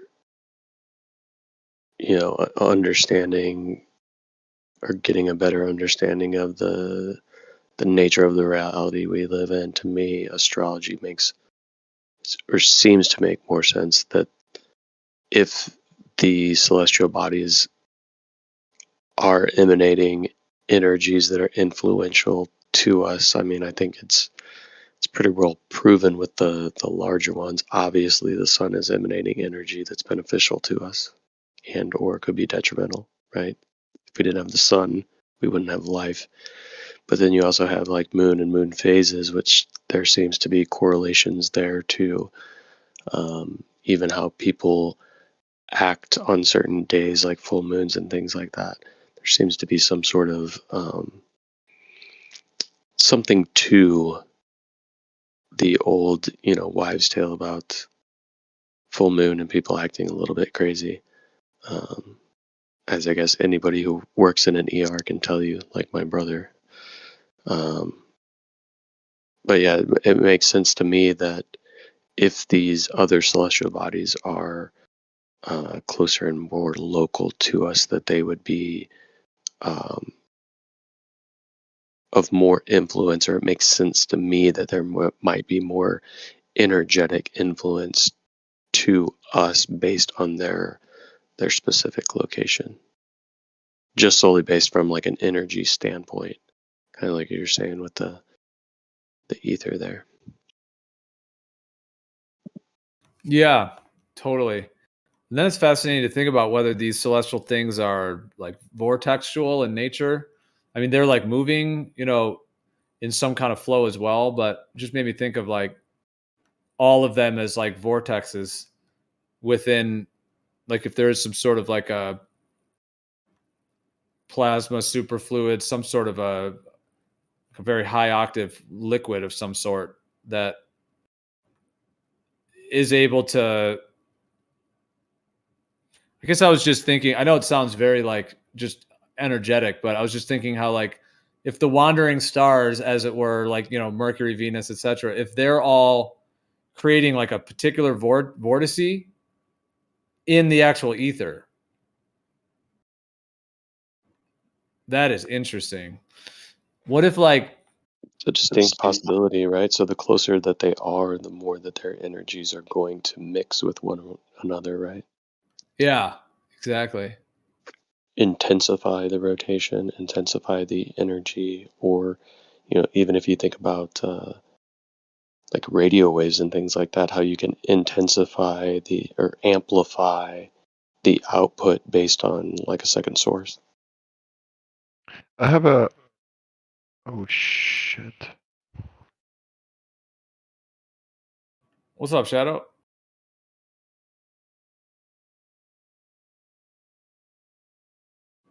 I don't know. Maybe you there, Shadow? No, I'm here. I was distracted. I don't want to go off topic, but I'm curious to ask you guys just to hear your opinion. What do you guys think of the cannabis?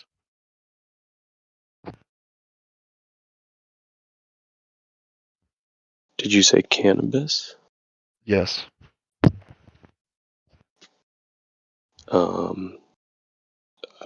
Me personally, I just think it's a plant. It's a medicinal herb that people have been using for a very long time for many different reasons, whether it be the psychedelic or mildly psychedelic effects, or I think it's a powerful medicine.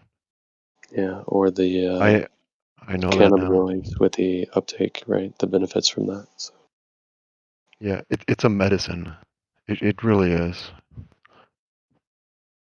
I'm glad more people are coming around to that.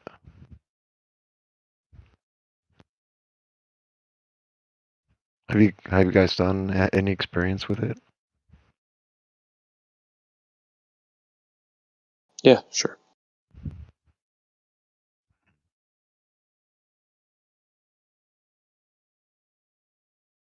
Because it miraculously healed like most, if not all, the phobia. I don't have it anymore. And that's wonderful. So if you guys are talking about God, or if you believe in God, there's a really strong possibility that this thing was put in nature specifically to heal us as a medicine. So That's something I think most people are going to start to become aware of that. Yeah, I mean, I would agree with that. It is a creation of the creator, so I'm sure it's here for a purpose.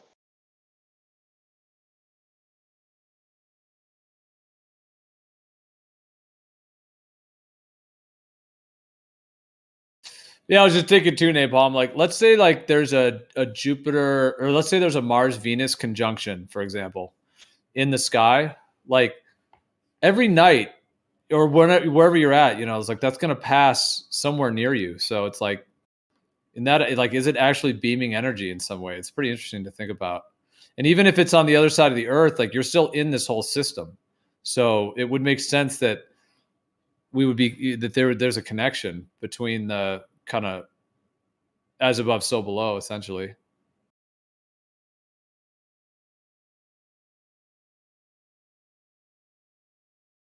Yeah. But yeah. Oh, go ahead. No, you're good.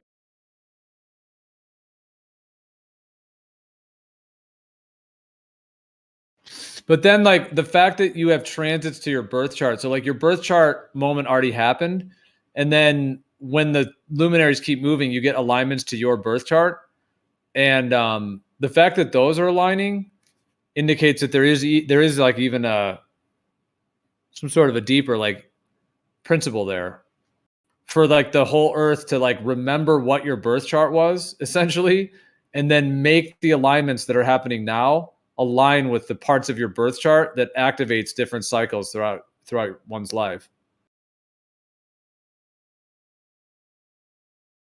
Like I've just seen it happen so many times where like somebody gets like a Uranus transit. Like I said, Uranus is connected to the principle of like rebellion, revolution, and they'll go through like a rebellious period in their life. You know, it's actually the classic it's one of the like midlife crisis transits. So Uranus has an 84-year cycle. So at age 42, you're like halfway through it. And that is one of those years that sometimes like, you know, people can kind of just want to break out of old patterns, or they just want to go get a, you know, sports car or whatever, you know, they kind of start like going against the grain in some way.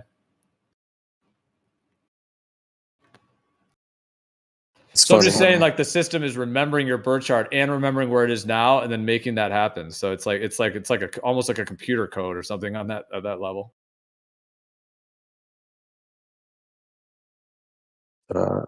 Ironic. What age do you think I am, Gio? I'm trying to think if I've ever heard you mention.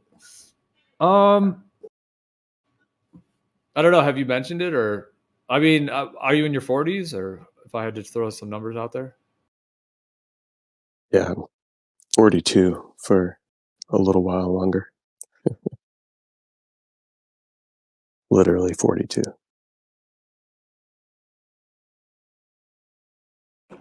Yeah, nice. I got you. Yeah.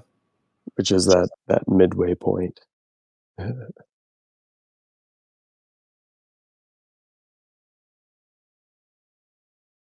Ironically enough. Yeah, I'm basically turning 42 this year.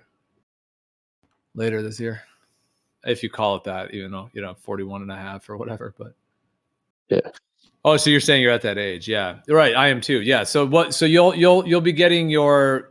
It's called a Uranus opposition. It's called Uranus opposite Uranus. So like whenever you were born, if you were born, sounds like probably the same year as me or close to me. That means that because Uranus moves very slow through the zodiac, so your position of Uranus would be very similar to mine in my chart. Like it would probably be within degrees. Mine is 26 degrees Scorpio. So yeah, yours would be somewhere in that range. But so what that means is that, like, let's say mine's 26 Scorpio. So at 42, Uranus will be 180 degrees. It's 84 years to do a whole cycle. So at 84, I'll get what's called the Uranus return, which is awesome. It's if you can get to that point. Of course, like 80, 84, but the 42, you get the opposition. So yeah, it's like 180 degrees from it. So it's a potent activation of that archetype, and it lasts for a couple of years. It's a bit of a longer one.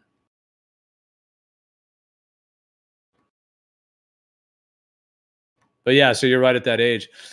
Yeah, so I don't know. That'd be interesting to think about then. Like, I mean, not obviously, like if you want to share, you could. Obviously, you don't have to either. But it's just food for thought. Like if you think about the like the archetype of Uranus, and then see if there's any ways that it's coming through in a particular way. What is that archetype again? Like, how would it be expressing at this point, right? So I guess I would be 180 degrees from my original, at least close to it. Yeah, from the original position of where when you were born, wherever Uranus was, at 42 years later, it's going to be 180 degrees. It's kind of like the full moon part of the cycle, like the sun and moon when it's a full moon, you get the 180 degrees. So yeah, it's kind of like these combinations of the planets, the wandering stars, etc. Like they all have a new moon and a full moon cycle with themselves, and they all have it with each other.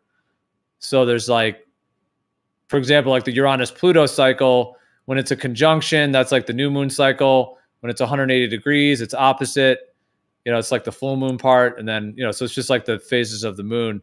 But Uranus also has that to its own, to your natal, to your birth chart position of Uranus. Like it has its own new moon, full moon, because it's just aligning with itself, like the same part of the sky, basically. Okay. So yeah, basically like the ones that they call the outer planets, the slower moving ones, those seem to be like the really like most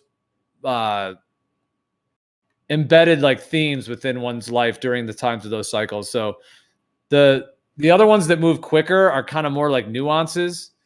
Like when Mars comes in, there could be a little more feistiness, or when Venus comes in, you might have a good hair day or have, be looking good, or, things like that. They're kind of shorter ones.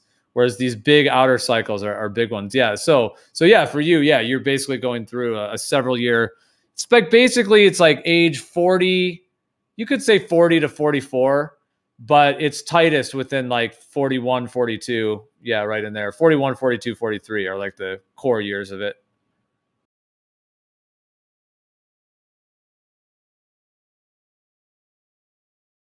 So yeah, it'd be interesting. I mean, yeah, this to see if it. Did you say that this is a more rebellious time? Is that what you would say? Well, like Uranus is like basically the principle of, it is rebelliousness, revolution, that kind of thing. It's also just wanting to like break out of a previous pattern, like change, the whole principle of change.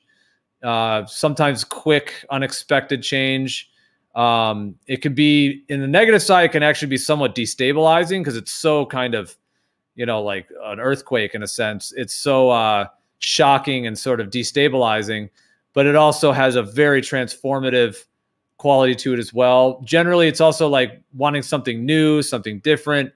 It's generally time of that. It also can be a time of like genius insight type things for like writing a book or writing songs, or many famous people wrote their life's work during the Uranus cycle. It's incredible, dude. Carl Jung, looking at some of these guys, like literally like their magnum opuses were written during like these, their Uranus alignments. So I'm just saying Uranus has to do also with that like genius insight, like that spark of insight, spark of intuition. It kind of has like a lightning. I said earthquake. It's really more of like a lightning energy, really, is Uranus. Uranus also is like rules like electricity, electrostatics, electromagnetics. Like that's all Uranus as well, because Uranus is like the electrical spark. So it's also connected to computers. It's also connected to like advancement and cutting edge technology, all of that stuff as well, because it has to do with that sort of, need for change, that's sudden, unexpected change, and that desire for something new and for, etc. So those are just, Interesting. some of the things. Yeah, just some of them. Yeah, I know for me personally over the past couple of years, right? But we've also had what has taken place within our world, right? What they foisted upon us. Yeah. But I've definitely had more, you could say, yearnings towards larger change, uprooting, relocation kind of ideas. Well, that would fit it. Definitely, That would fit it, yeah, sure. yeah, and definitely like larger changes within my life and its direction, some of which have taken place, right? New things being introduced and things like that. But yeah, I would say if you could describe my 41 going into 43 kind of time frame is definitely a serious contemplation on large scale changes of not only mindset but location and direction, overall objectives and goals for life in general, kind of things. Yeah, a lot of that taking place. Yeah, well, beautifully said, man. That was very well articulated, and yeah, that profoundly fits Uranus opposite Uranus. I mean, the way you just worded that, like a skilled astrologer that's able to put these into words. I mean, you just worded that. That's like textbook, essentially. That was awesome, and yeah, exactly. That's in terms of how it comes through. Because I was talking about some of the big things, like lightning and genius insights. Because there's a lot, there's a lot of components to this archetype. It's also connected to Prometheus. It's the Promethean principle. So just wanting to kind of overthrow the old status quo and have something new and shake things up. That's why Uranus is in a huge opposition to Saturn, because Saturn is the status quo. And anyway, so when they come into alignment, you get these huge clashes within like politics, and the status quo is trying to hang on, and the Uranus principle is like breaking it up, and there's more like dramas in that sense. But no, the way you just described that, but the way it comes through in a person's life, the way you just described that, it can be like a time of a lot of change. Sometimes like changing locations, sometimes changing jobs, changing like family life, like sometimes like totally huge changes in that, or in a marriage. Which is why it's kind of connected to like a midlife crisis thing. Not that everyone has a midlife crisis, but it's like this kind of, can be kind of like in a way, kind of a destabilizing time where a little bit like you're unsure, like the rug's being pulled out from under you. But at the same time, it can be where there's like excitement on the horizon as well. And there's something new that you kind of know you have to kind of go through. But yeah, it can come through as like a lot of different changes or like a need for change. And like I said, it can also come through in like one's work, like meaning like if you're doing like a creative venture or something like that, like, really like bringing through some, because it's connected to that like genius insight quality as well. So it's like an accelerated time for that. But yeah, just that overall like aura of just change and kind of that whole principle. Yeah, it's funny you say insight, and that many different people have written or have had some sort of maybe epiphanies that they were able to best articulate within the time frame. Because I find it, this is also the time frame in which I have moved on to like a platform like this, where I'm having more discussions about things that I feel have maybe a deeper meaning than typical conversations you would have with people just in passing in your day-to-day life. And I know not all the conversations are like that within this platform, but I've spent many hours with many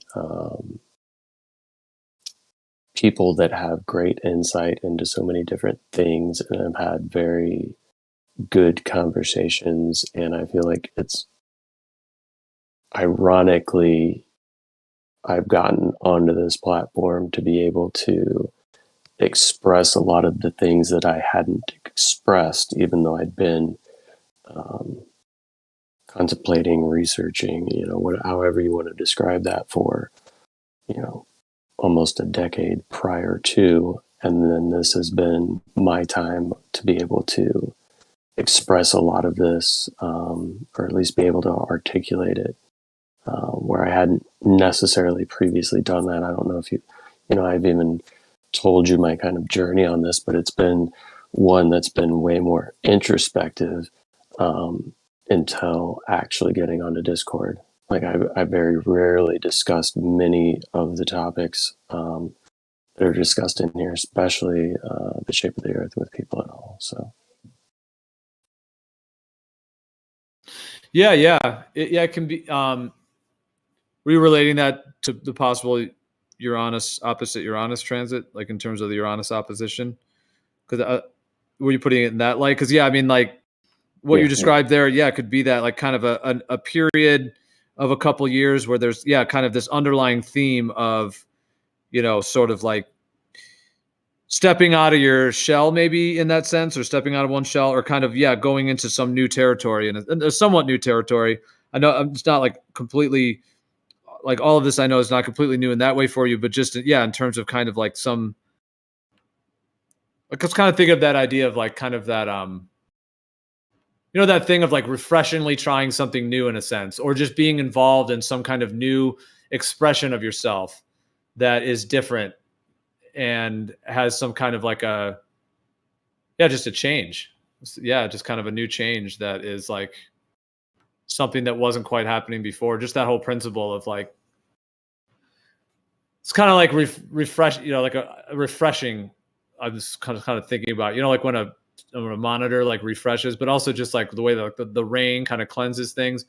I think in my experience, Uranus kind of has the Uranus archetype has that quality to it. It's like Prometheus that totally, stole fire from the gods to liberate humanity and liberated humanity. So it's like, it's that principle of like.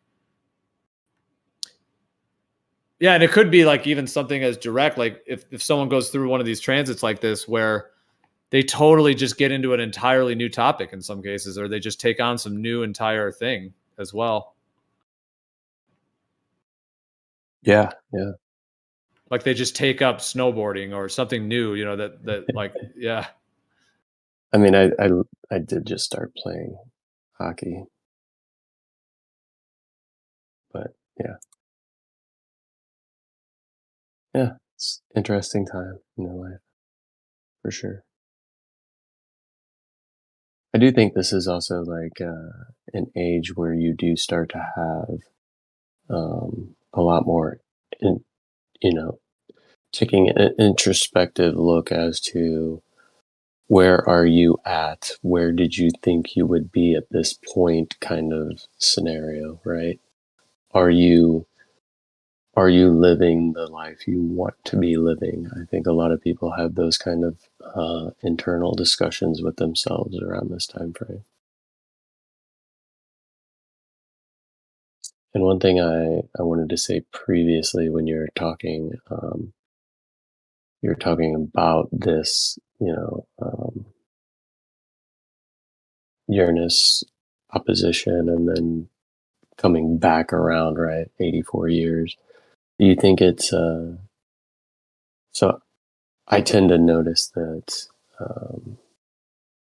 elderly people seem to, as they continue to get older or in those later stages in life, almost revert back to kind of a childlike mentality in some way, shape, or form. Actually, in many different shapes and forms.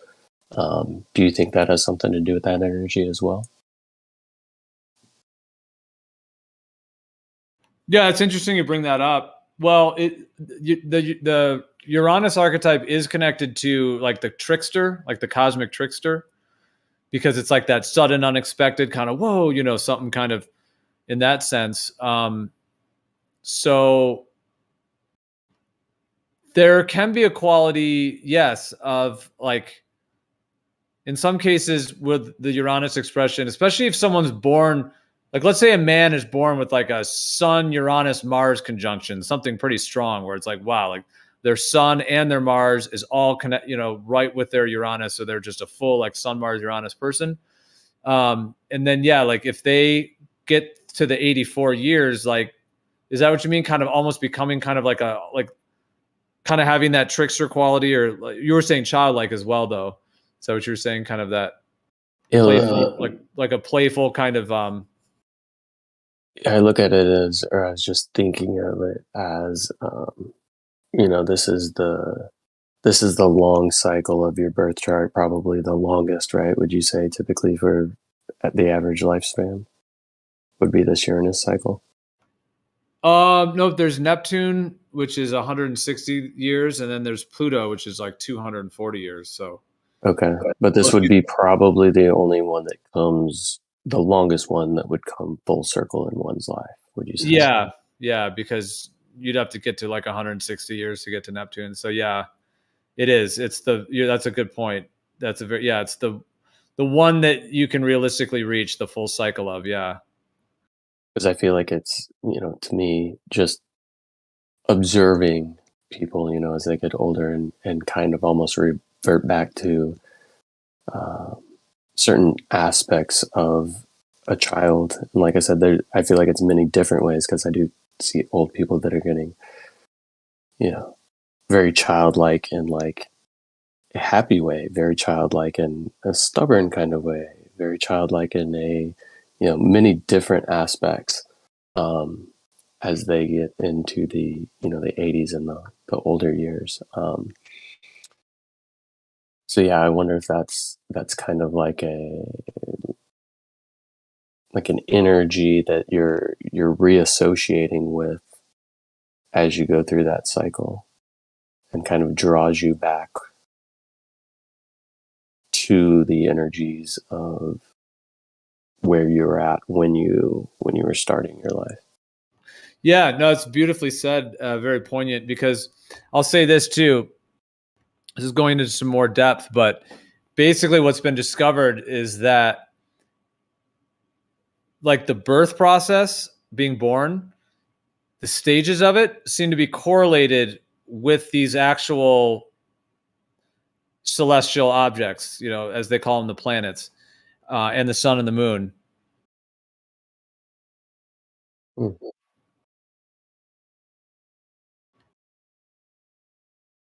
Also, like how what do you mean? Kind of like the conception to birth is also kind of a microcosm of the macrocosm. Well, I'll try to summarize it as like quickly to say this. So there's the first stage of birth where you're in the womb. So there's like the peaceful part when you're in the womb, just like floating and enjoy, in the amniotic liquid, and just, sort of in that, that mode.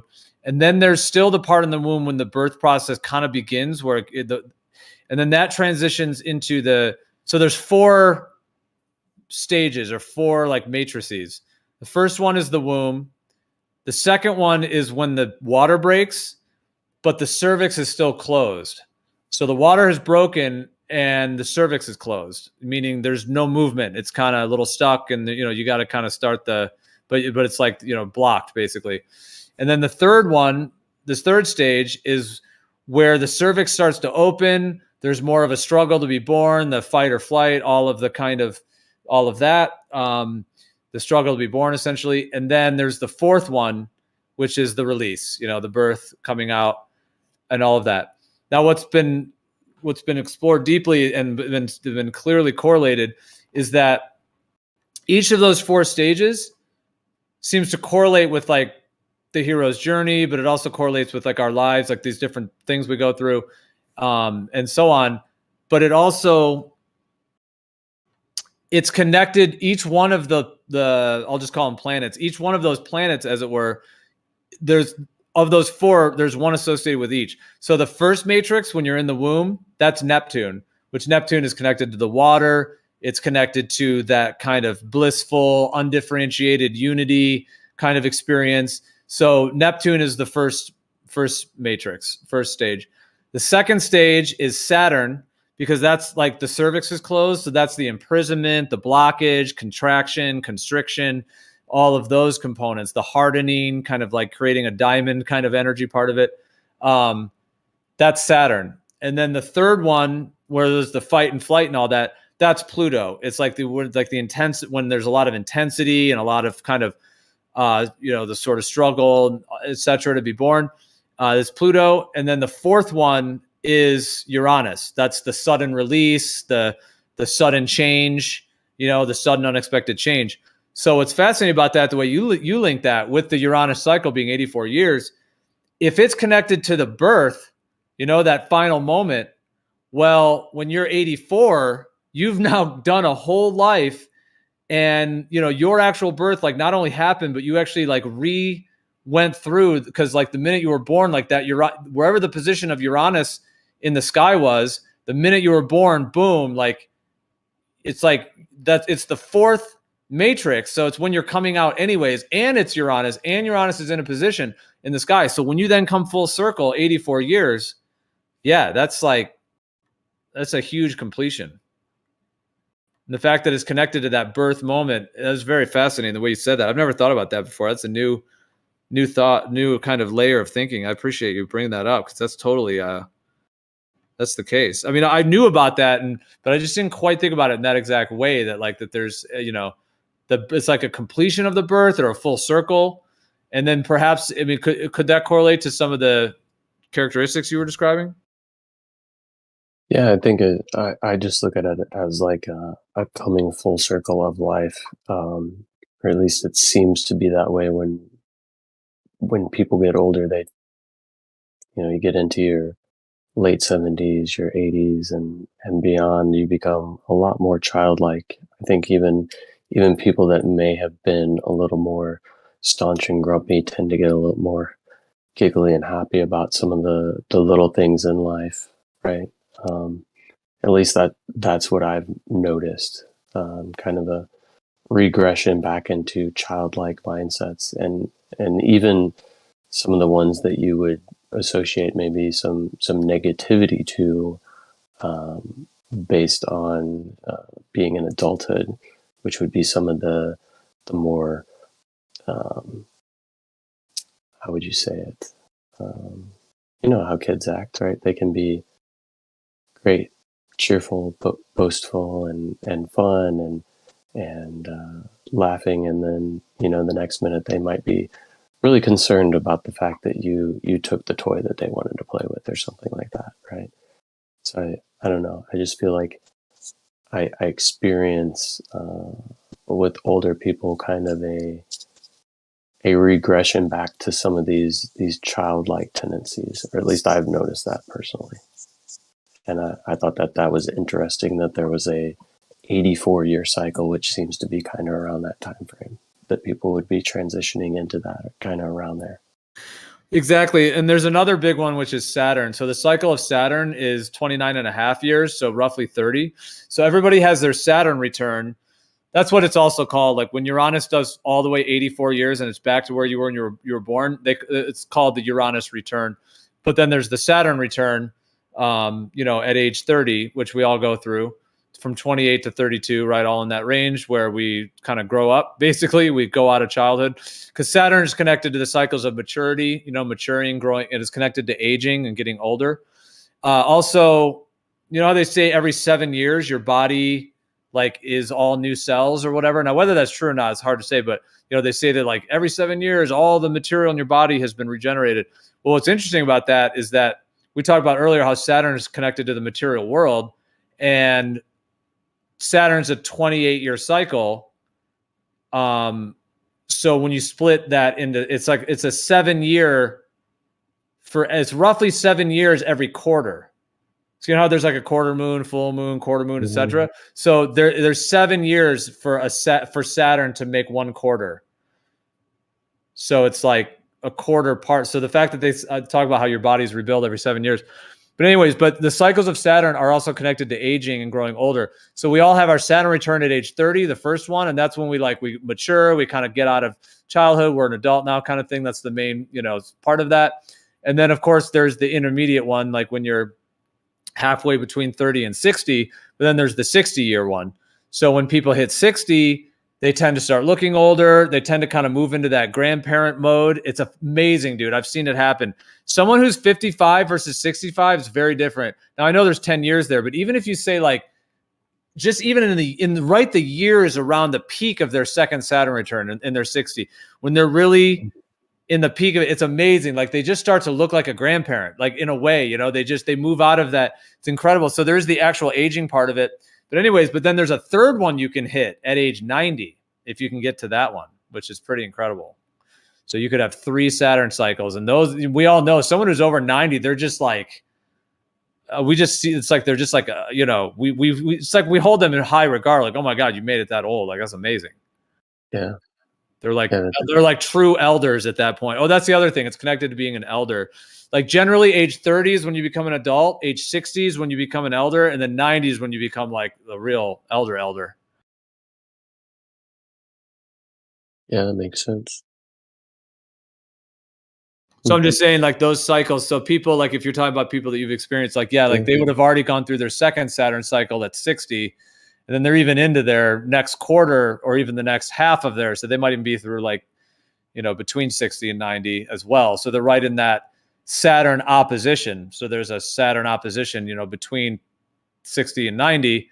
There's the when it's 180, just like we were talking about having the Uranus opposition. So they're also getting that, you know, in that like 75 range, the mid 70s, they're getting their Saturn opposition. And then, yeah, then they're headed towards their Uranus return at age 84. But the more I think about this, do you think it's these kind of delineation points that we've kind of made over time based on age have more astrological significance than maybe we pay enough attention to or give enough lip service to, or I don't know how you say that.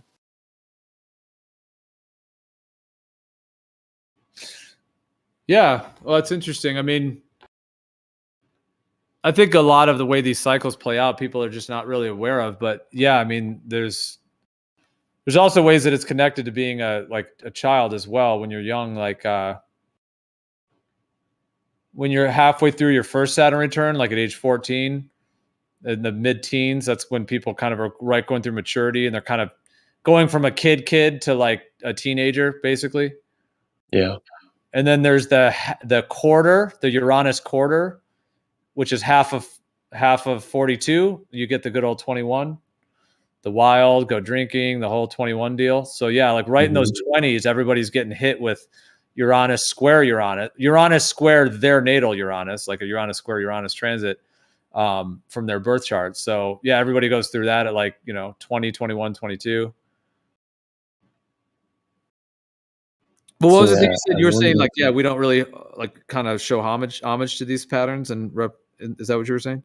Right. I don't know if we necessarily place as much correlation or causation, possibly being the energetic influence from the celestial bodies, as much as we just say, oh, well, this is the time and the age in which you do X, Y, and Z, or people tend to experience X, Y, and Z things.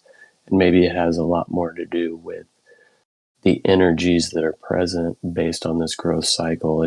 Because when I think of other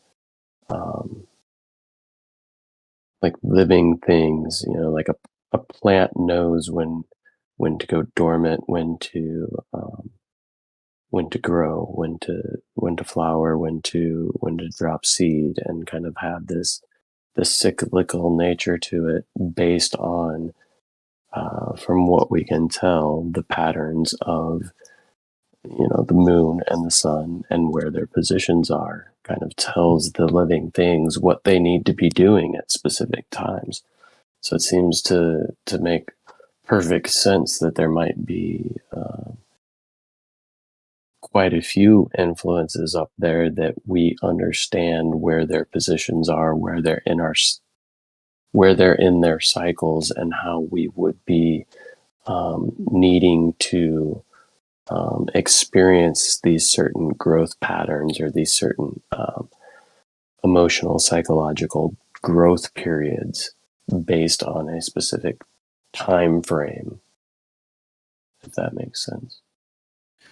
Yeah, dude, absolutely. That'd be amazing if people were more aware of those because, yeah, like these ones I'm pointing out, honestly, it's like every parent should know these.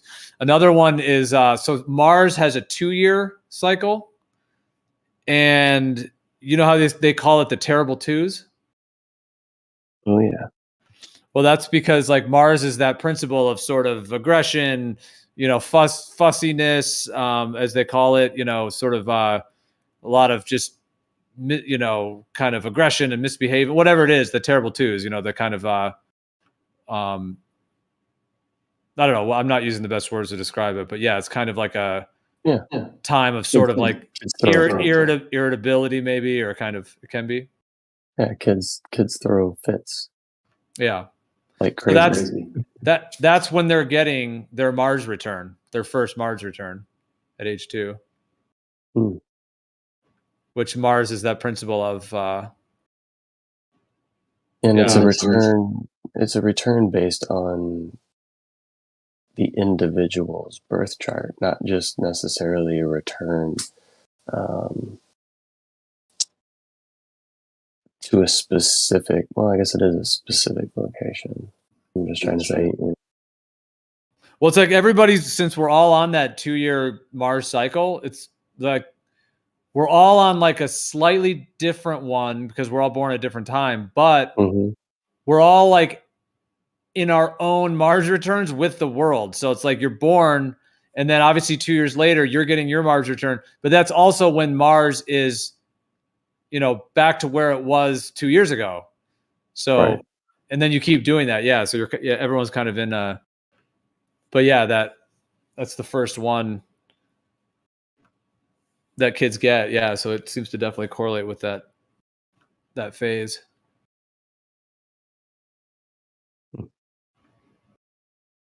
It's like an example, but yeah, I mean, I think like what you were saying about like, dude, I agree. I think this is huge. Like if we could be more aware of this, just as just humans in general, it can help so much. Also, even just understanding your child's birth chart is huge because you can actually understand them and how they, for a lot of people, when they look into this, like how they function, how they, like just knowing your child in a deep way to understand like what they may be dealing with. Like, for example, like Moon Neptune.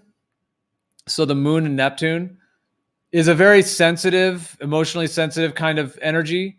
And it can be like is sensitive in certain ways. So people that are born with Moon Neptune are going to have that side of themselves, that more sensitive side that needs to be kind of nurtured and have awareness of, especially when a child, like if a child has that, it's like, it's like, what's the word I was looking for? Like,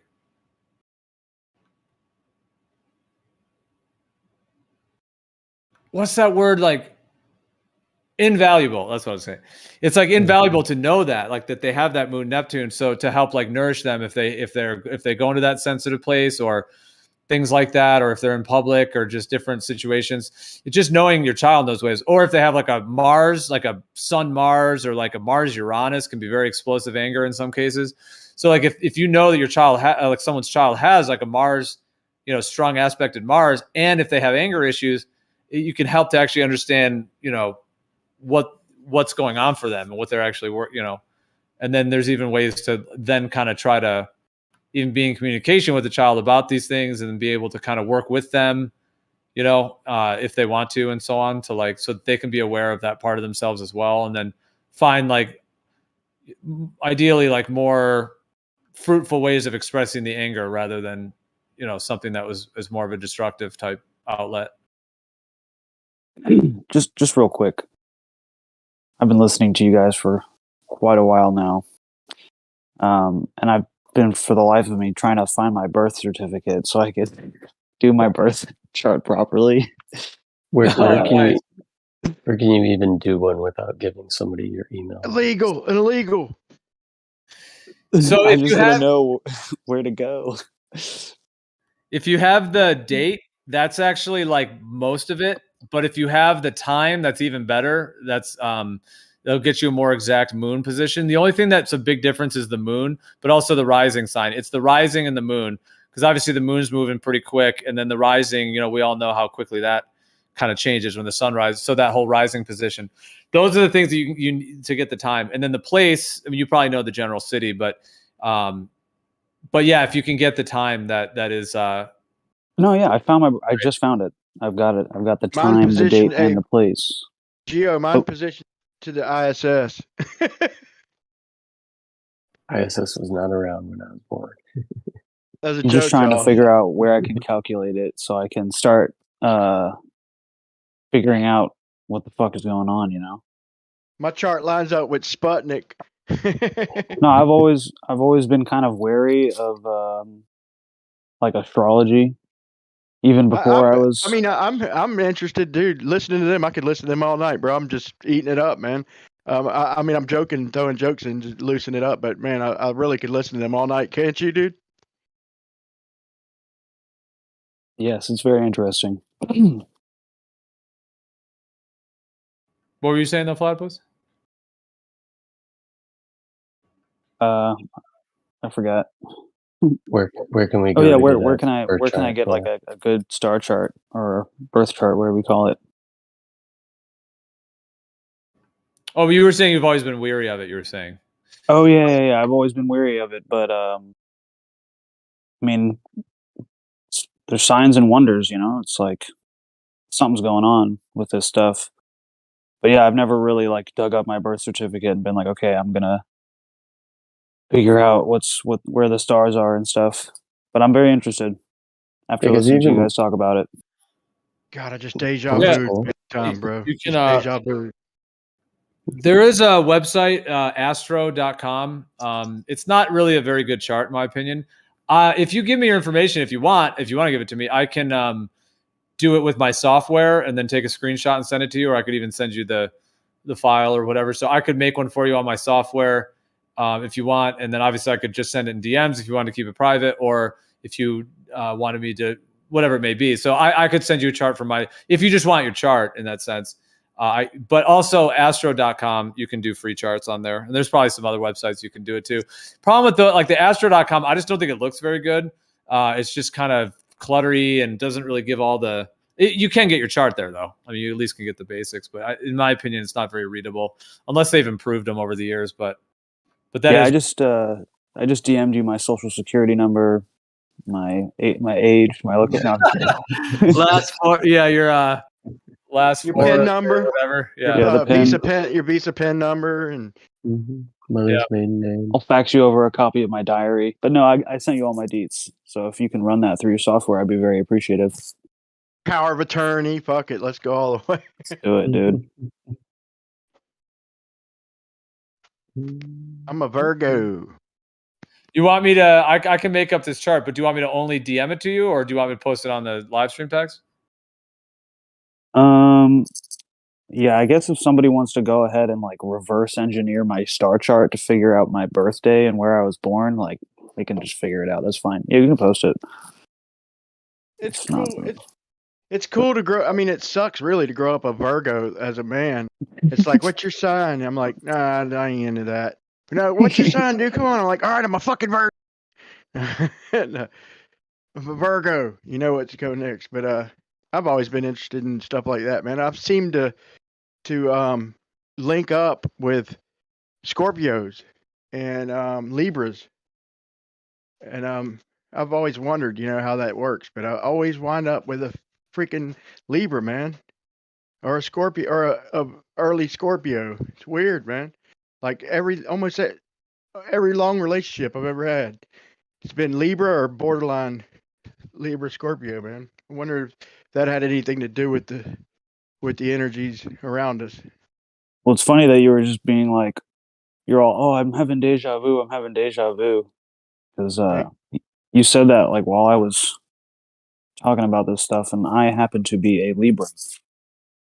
That's a trip, but yeah, I was wondering, man. I feel like everybody, if you're having deja vu, because we don't have them all that often, and It'd just be a trip if it happened where two people are having it at once. Like, right, you have it. Like, I'm waiting on that day. But if nobody calls it out, then we'll never even know. So, anytime it happens, I always call it out, even if in the background. But it was big time deja vu. It was me kind of like trying to get a word in without killing the combo, and Geo giving information to somebody, man. It's like, dude, I've been right here, man. It's so weird.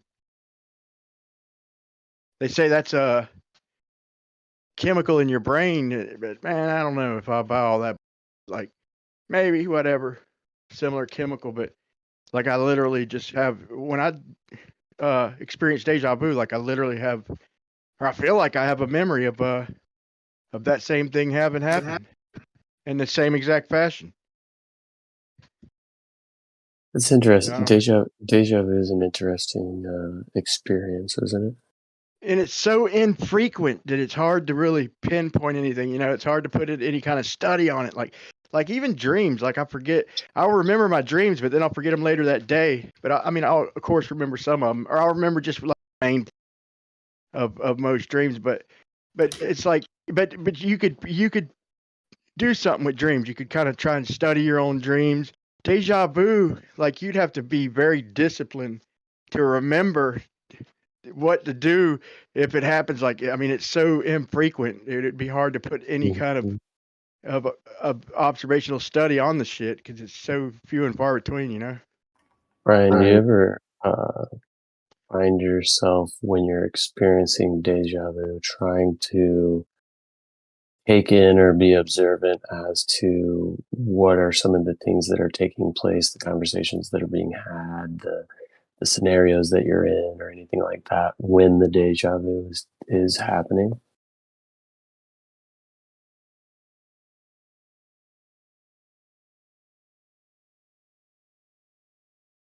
I mean, I try to do that, but then, like you said, it's kind of like the dreams. To be able to correlate them all together, I feel like it's a fleeting type thing for me to remember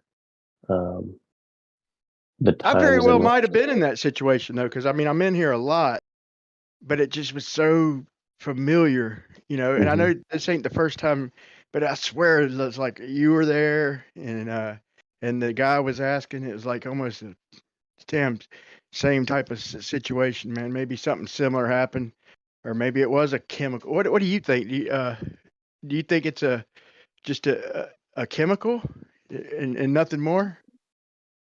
No, I don't buy that.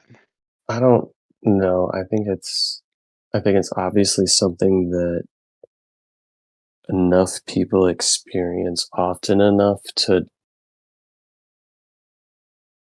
where we can't necessarily just dismiss it as a random occurrence that has no meaning or significance, because it seems like the experiences invoke the idea of significance or meaning. Right. I've So, had some good ones, bro. Like where I mean, I can't say what's about to be said out of somebody's mouth, but I remember like actions, but you almost when can, I right? first get a deja vu, like I know what's going to happen next just for a couple seconds. You know, I know what's about to happen. You know, it's happened a few times where Yeah. okay, I've been here, and then boom, this happens. But it's so short.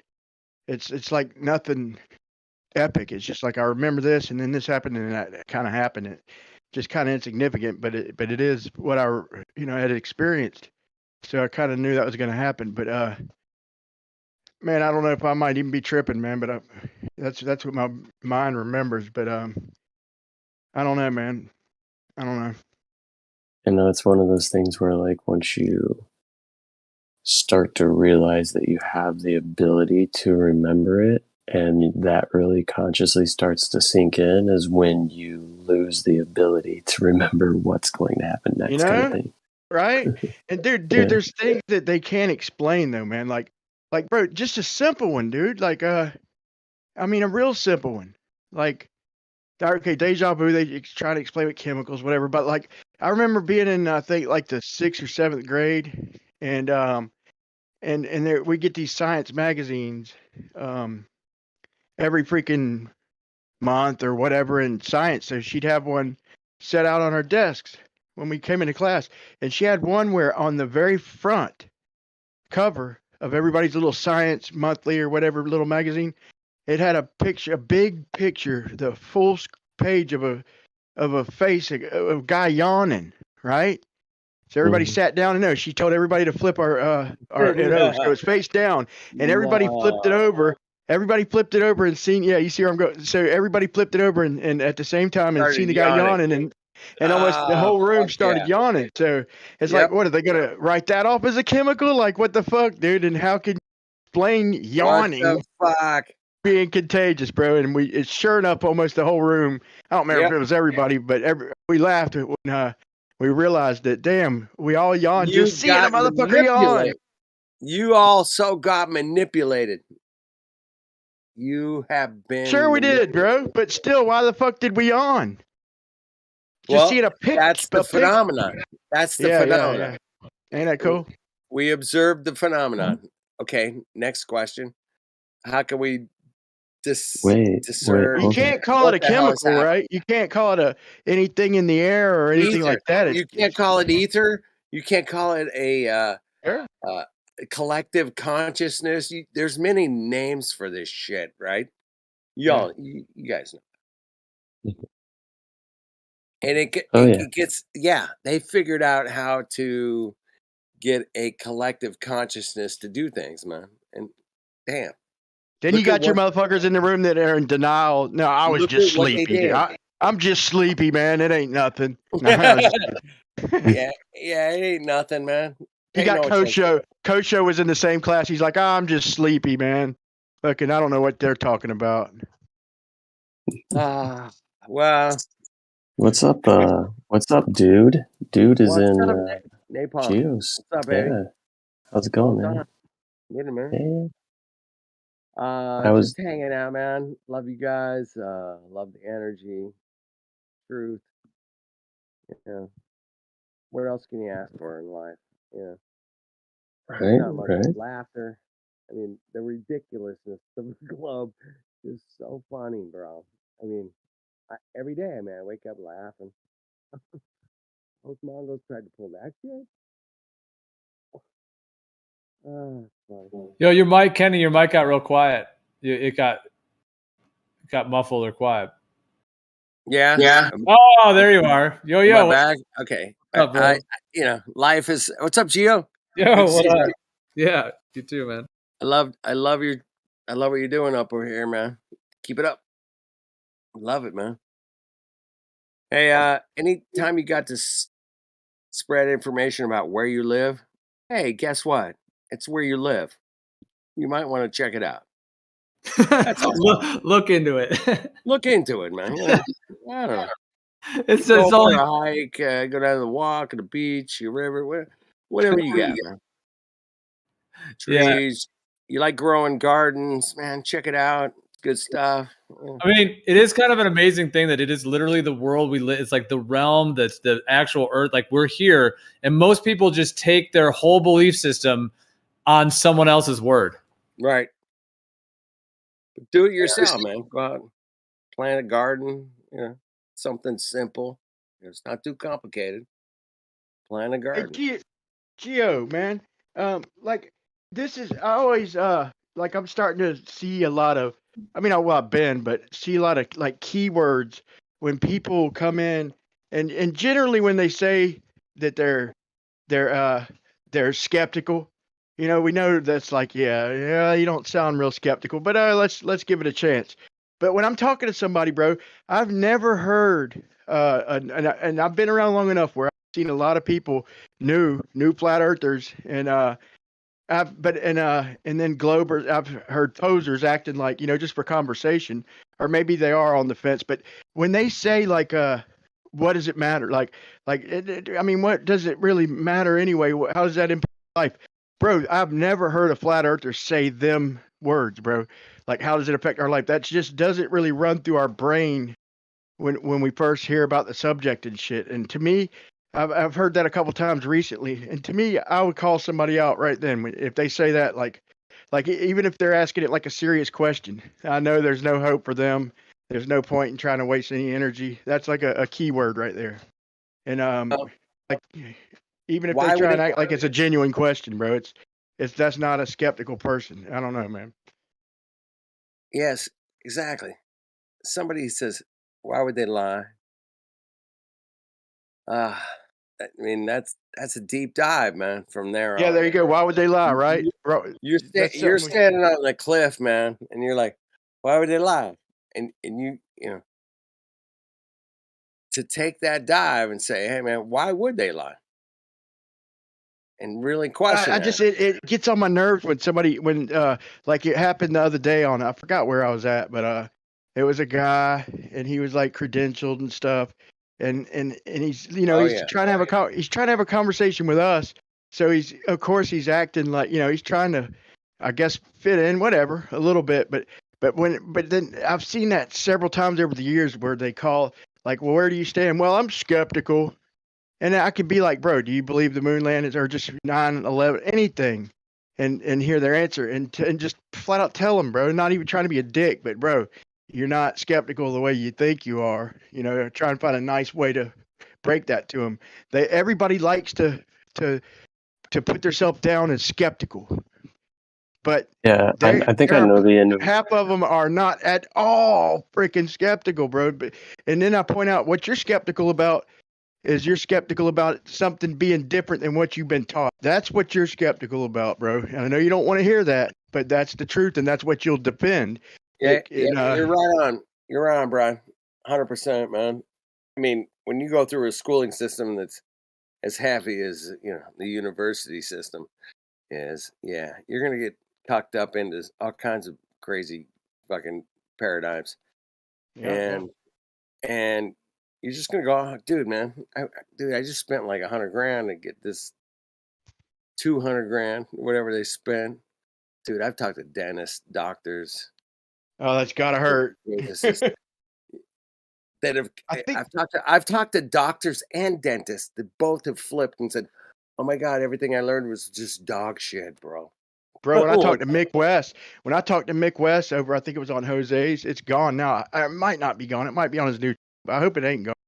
I wasn't meaning to make him feel so bad, but I'm arguing my stance, man. And the more somebody on the other side acts like they are sure of something, then I will respond in kind and act like I'm sure not that, And I think the Well, honest stance in most of these debates are, this is possible, this is probable, improbable. There's only a few things we know for certain. We know what that is. But anyway, here's my point. So I'm pointing out he heard a little bit about the Mark Armitage situation with the red blood cells and all that stuff, and but he didn't hear the true story. And I had to pull it up, and I was reciting stuff and everything, and at the end, dude, he was sad, like, so are you saying that I've wasted my whole life, bro? And I was like, damn, dude, like I wasn't trying to throw that kind of pressure on this no, motherfucker. no. But Hey, he was serious, dude. This was an after show when he said that, but he was serious, bro. Like.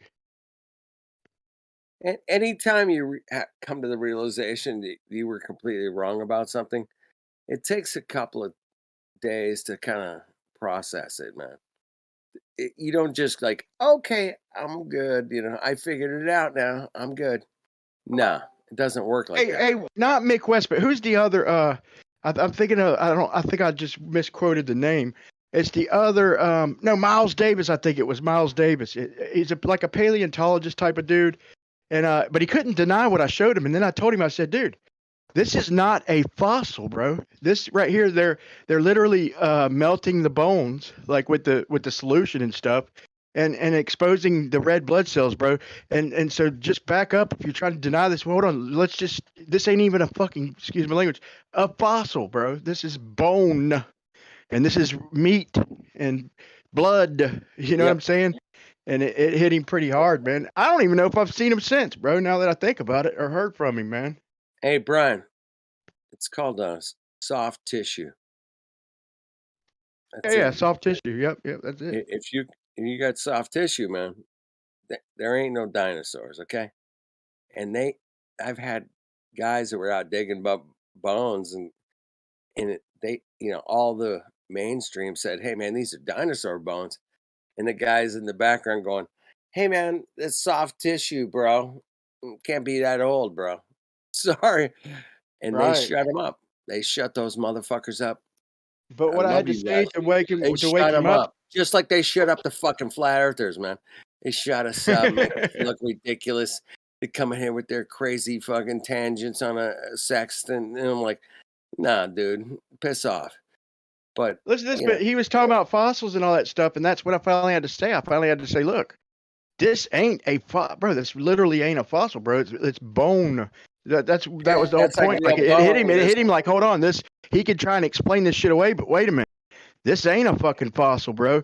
And he started sounding sad. It made me feel bad, bro. To be honest, man, it made me feel No, bad. Brian, don't feel bad. Dude, don't feel bad. You're saying, hey man, The old look, guy, bro, and he was serious. Like, this dude, is what have I wasted my whole life? And I was like, oh God, that's fucking. That's. hey, I was just debating with you, brother. I didn't mean to fucking man. It hit him hard. hey, that's the reality of what we do, man. If you want to come out on a live stream or a Discord or hang out on Google or Zoom or whatever, and Facebook, Instagram, fucking Twitter, Yeah. whatever, and you want to come out, And then and maybe TikTok, this is why he ain't came back because QE toe tagged. QE pulled the clip from my discussion with him, and he didn't get that part where he was sad because I was in the after show. But and then QE toe tagged him about the same shit, man. And I don't think I've heard him from him since, bro. well, people come and go. I've learned that in this arena, especially being out here good 6-7 years, saying, "Hey, man, what do you got for this like spinny Earth thing, man? What do you got?" And they keep coming up with all these calculations and mathematics, and we're just like, "What's your direct observation of where we live?" And these Mongos keep coming back at us with this most craziest astronomical shit we've ever seen in our lives, man. And we just Their can't keep excuses taking run their deep, bro. Their excuses run mighty deep. we can't keep taking their bait, man. We got to pin these Mongos down, man. Say, hey, I'm wait a always minute. trying, bro. I'm always trying, man. I'm I always know trying to you are. point That's out. it, Brian, dude. You are always trying, my brother. I'm always trying. Geo's trying. Napalm's trying. Yeah, Sean G. Never mind. Never. I love you, brother. We go way back. But no, man. The reality is reality, man. If you want to deny it, that's cool, man. Down on you, bro. Take some more acid. You'll be fine. That's funny. You'll figure it out, bro, man. Take some more acid, bro, man. You'll be good. Yeah, got it. Okay. No, it doesn't work like that, man. Reality's reality, man. And science fiction, science fiction. You want to go with some science fiction, man? I don't dislike you because of that, man. I love Right. science fiction. I saw the most coolest science fiction shit growing up, Star Wars and fucking Alien. Yeah. Yeah. I saw it, man. It was like fucking super bitchin' cool shit. Fuck yeah, we're going to outer space, bitches. Let's go. Bro, look though, man. Like certain None things, of us have gone to space, man. Nobody here I has know, ever right? gone to Right. space. I Nobody like the here's sci-fi ever too, going bro. to space. I like the Nobody sci-fi too, here. but when it comes down to this, though, listen to this. So I'm arguing with this is last night, and I'm not arguing. I'm actually having a discussion with Blue and everything, and I'm talking about air, and I'm describing a plunger and pulling it, and how we should be able to pull it infinitely hard, and he's saying there's going to be a limit because of the air, and I'm like, well, where's the energy going to go? Where's the energy? Because I can still pull it harder. Just because you're saying that there's a limit to how much suction I can get, I can keep pulling on that plunger. So where's the energy going to go? Got to transfer. But here's the point. So, and I start explaining air as like he's asking me about air having weight and all that. I'm like, no, if you contain it and it's not ambient, if you pressurize it, you can get weight out of it. Contain it. But I'm like, it's more like like it stretches and more than it is a bunch of particles bouncing around. And they're like, he's like, oh, particles, massless particles, and like laughing and stuff. And then here a few hours later, they're talking about their photons, massless particles. It's like, bro, it's like they don't even see the irony in half the shit they say, and they're laughing about the way I'm describing the air, and then they're describing light the same damn fucking way. Like, it's just crazy, bro. That's science fiction to me, bro. Well, hey, man, we all got sucked in by science fiction, man. We did. I mean, Apollo. You know, go back to the 50s, man. There's some great, like, amazing television shows about space, man. Disney, yeah, they love space. So, yeah, man. But none of us have ever been to space. Nobody here has ever been to space. If anybody here has ever been to space, man, let me know because I want to talk to you, bro. Panels open. So nobody here can say, hey, man, space is definitely real. Because I've been there, bro. I could say the Grand Canyon's fucking real, bro. 100%. I'll stand on that. I'll bet my last dollar on it. I'll fucking whatever you want to bet, man. I'll give you like a 1,000,000 to 1 odds. Put up $1, win 1,000,000. The Grand Canyon exists. I can take your ass there, okay? All right. Minimum bet's $1,000. I'll take you to the Grand Canyon. Yeah, 1,000,000 to 1 odds. I'd back you. I wouldn't bet against you because I flew over. 1,000,000 I've to seen 1 the Grand odds. Canyon. Come on, Brian. Win 1,000,000 to 1 odds, bro. I flew over the motherfucker, dude. You I flew seen over it. the motherfucker. You saw it. Okay.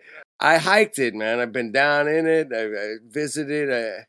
Yeah, it's there, It's man. different from the way you That think of it in your head, ain't motherfucker. it? Like I'll people think take of just like this big canyon in their head, but bro, No. when you get it's like massive fucking canyon, dude. Motherfuck, this place is ridiculous, right? It's as crazy. big. Hey, Brian, man, it's as big as the fucking Milky Way. It looks exactly the same size. It From might be. From my perspective, I seen both, like, you know, it nearly side by side, and I'm like, that looks like the fucking Grand Canyon. The rift of the Milky Way looks similar to the Grand Canyon. Bro, that's interesting. I never thought of that, bro. I thought of the size of planets. I never thought about the Milky Way, man. Don't get me wrong. Don't take that too deep. But yeah, just something that came to my head one day. I was like, "Hey, man, they kind of look the same." I'm like, no shit. Yeah, they do. They do look the same. It's awesomely fucking huge though, man. Like and when you see it, So you're like, big, whoa, man. that ain't nothing like I had pictured, bro. I mean, I had pictured a Great Grand Canyon, but this is They're insane. It's so huge, dude. It's like 100 miles long. Yeah. It goes on forever, dude. It's fucking beautiful, man. It's a great place. How it was created, where it came from, I don't know, but it does look about the same size, looking at it from my visual perspective, as the same size as the Milky Way when I see the Milky Way above my head. In my head, bro, I picture planets to be like, I feel like they're part of God's creation, and I feel like they're part of the balance, and so they're there if anything goes amok here on the ground, and I believe they're all, possibly all certain different types of chemicals or elements or whatever, and maybe they're just frequencies, but I'm just saying if they're solid, I mean, to me they're probably like 4 or 5 miles, which is huge, really. To me, the sun is probably like about maybe 40, 50 miles, which is, if you think of something right now in your head, like 50 miles away. Brian, I'm pretty big. I'm at 62 miles, man. It's the moon and the sun. They're like 62 miles. I'm like, yeah, but you're in the ballpark. And anyway, that's just what I think. I'm just speculating, but that's kind of what I think. That's what I think about. And to me, that's huge. Like if I think of something like even say 30 miles, like if I think of something 30 miles away, That's a long damn way, bro. And to think of an object that big, it'd be way bigger than Mount Everest or so, and it'd be up there. It'd have to be a little Yeah. ways away, I mean, I live next to mountain ranges about, between 35 and 100 miles away. But the way they Easy, look, man. bro, is just energy, right? I can look, from the ocean. I can see a 10,000-foot mountain 100 miles away. Okay. I can see most of it on the ocean.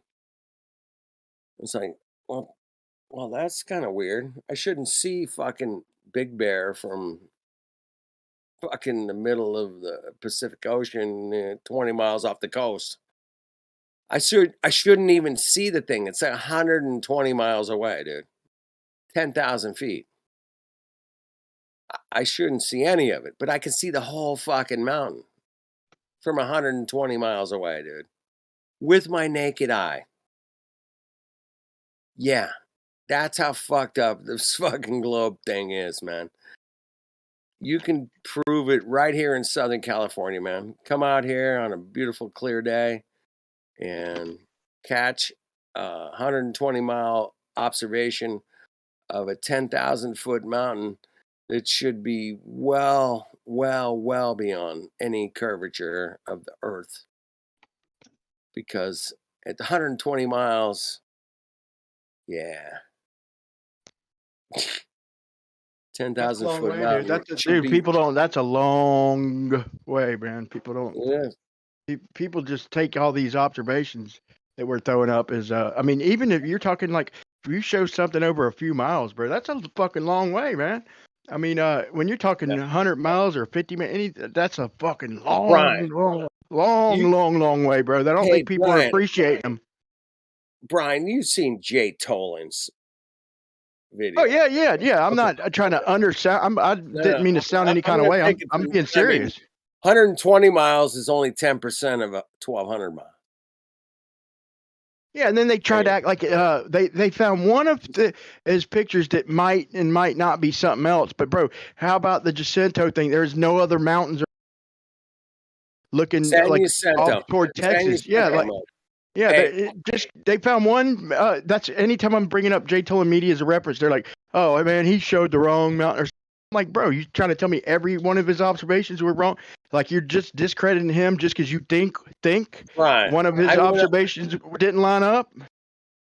Dude, I went up against the best of them because I live and I've traveled across exactly where he's photographing hundreds of times. And that guy nailed that mountain right down almost to the freeway, which is like I-10. It's like right there, man. And you can fucking see the freeway. And yet they're saying you don't see the whole mountain. I'm like, what? Wait a minute, man. I mean, shouldn't see any of that motherfucker. I told those guys to fuck off, man. I go, dude, man, come out here. Let's do it together. None of them will take it. They're not going to take it up with me. That's crazy, bro. I'm all the way the other side of I-10, like right where it dead ends east. That's where my ass is at. I'm just a few miles away from where I-10 dead ends east, and so you're talking way the fuck out west. That's where you're at? It's out west? Yeah, I'm over here in near Disneyland. All right, I'm by Disney World, man. So look, you hold that side down, dog. I'll cover this side. Man. All right, hey. Disney, fuck Disney, man. I hate Disney. That's one of the most evil fucking pieces of shit I've ever run across. Fuck Disney. Look, Geo can hold down the north, man. I think we got it covered, man. We need somebody for Central, man. And anybody want to speak up, man? I'll hold down over here on the east. Geo hold down the north. No, we need some. Dude can hold down the west. We need the UK Mongos, man. UK. Germany, England, France, Scotland. Yeah, dude, Australia. Like, there's a lot of for them in the Southern Hemisphere shit. There's a lot of Australian flat earthers, boy. I gotta say, and South American, like the bulk of the flat earth populations in the South and South America, and a lot of rogue ones in Australia. Like, that Southern Hemisphere argument ain't going very far. if most of your flat earthers are in the fucking South, you know? I got a lot of people I know that live in Australia and Japan. They got the same time zone. I find that interesting, by the way. That goes back to mine. That is pretty interesting. I have a sailing observation that I want to be disproved. Okay, I want this beautiful sailing observation to be completely destroyed. That's my goal. Okay. Now, there is a sail race from England to New York called the Trans-Pacific Sail Race. Been around a long time, man. You can go Google search the Trans-Pacific Sail Race right now. Go ahead and search it up. It goes back like 150 years minimum. You're talking about the All right. transatlantic, right? Transatlantic, right? Transatlantic. Yep, right. yep. I'm with Been you. I'm around with you. forever. Right? So there's no actual Trans-Pacific Sail Race. Is my point. Is there? That's a From good point, bro. It gets even deeper, bro. Like California to Japan. Okay. no shit, dude. That's a good fucking point. I should have put that in my video. I did a video on the bro. It's a great point, man. That's why I bring it up. And the record from, the Trans-Pacific Sail Race from California Atlantic to Oh, Hawaii. Pacific. My bad. Go ahead. It only Sorry. goes to Hawaii. The Trans-Pacific Sail Race has been going on for 50 plus years, right? 50 something years. They only sail from California to Hawaii. That's it. They don't sail all the way across the Pacific. And I found that interesting that there is no actual official sail race from California to Japan. It's crazy that does not exist. And I find it quite telling. That's crazy. Yeah. Yeah. Quite telling, people. And that we have to look in places like that, bro, for clues. We have to look in places like that because we're not Big going to find clue. it anywhere else. So I was looking at the transatlantic race, and so I was like, what can I do to check the distances in the South so I'm like, you know what? I'm gonna just check these races and check the 24-hour records. And so with the transatlantic, the best 500-mile leg, it wasn't even a 24 best the best 24-hour leg, and we're talking about in decades, bro, with so many different boats. Yeah. So you think you'd have a good 24-hour condition similar to the North and similar to the South, but the record in the South is 522 miles, and the guy even said that it didn't feel like record-breaking conditions, but I guess. And the guy wasn't even in first place, and in the North, it's fucking like 720 miles. It's like almost 200, bro. It's like 30% faster. It's like, how the fuck over all these years you think there couldn't been similar conditions for a 24-hour period where the records would be similar? But it's what I suspected. I was like, I bet you when I look down here in the South, the distance is going to be different than the distances in the North. And sure the fuck enough, they were off way more than I even thought they would be.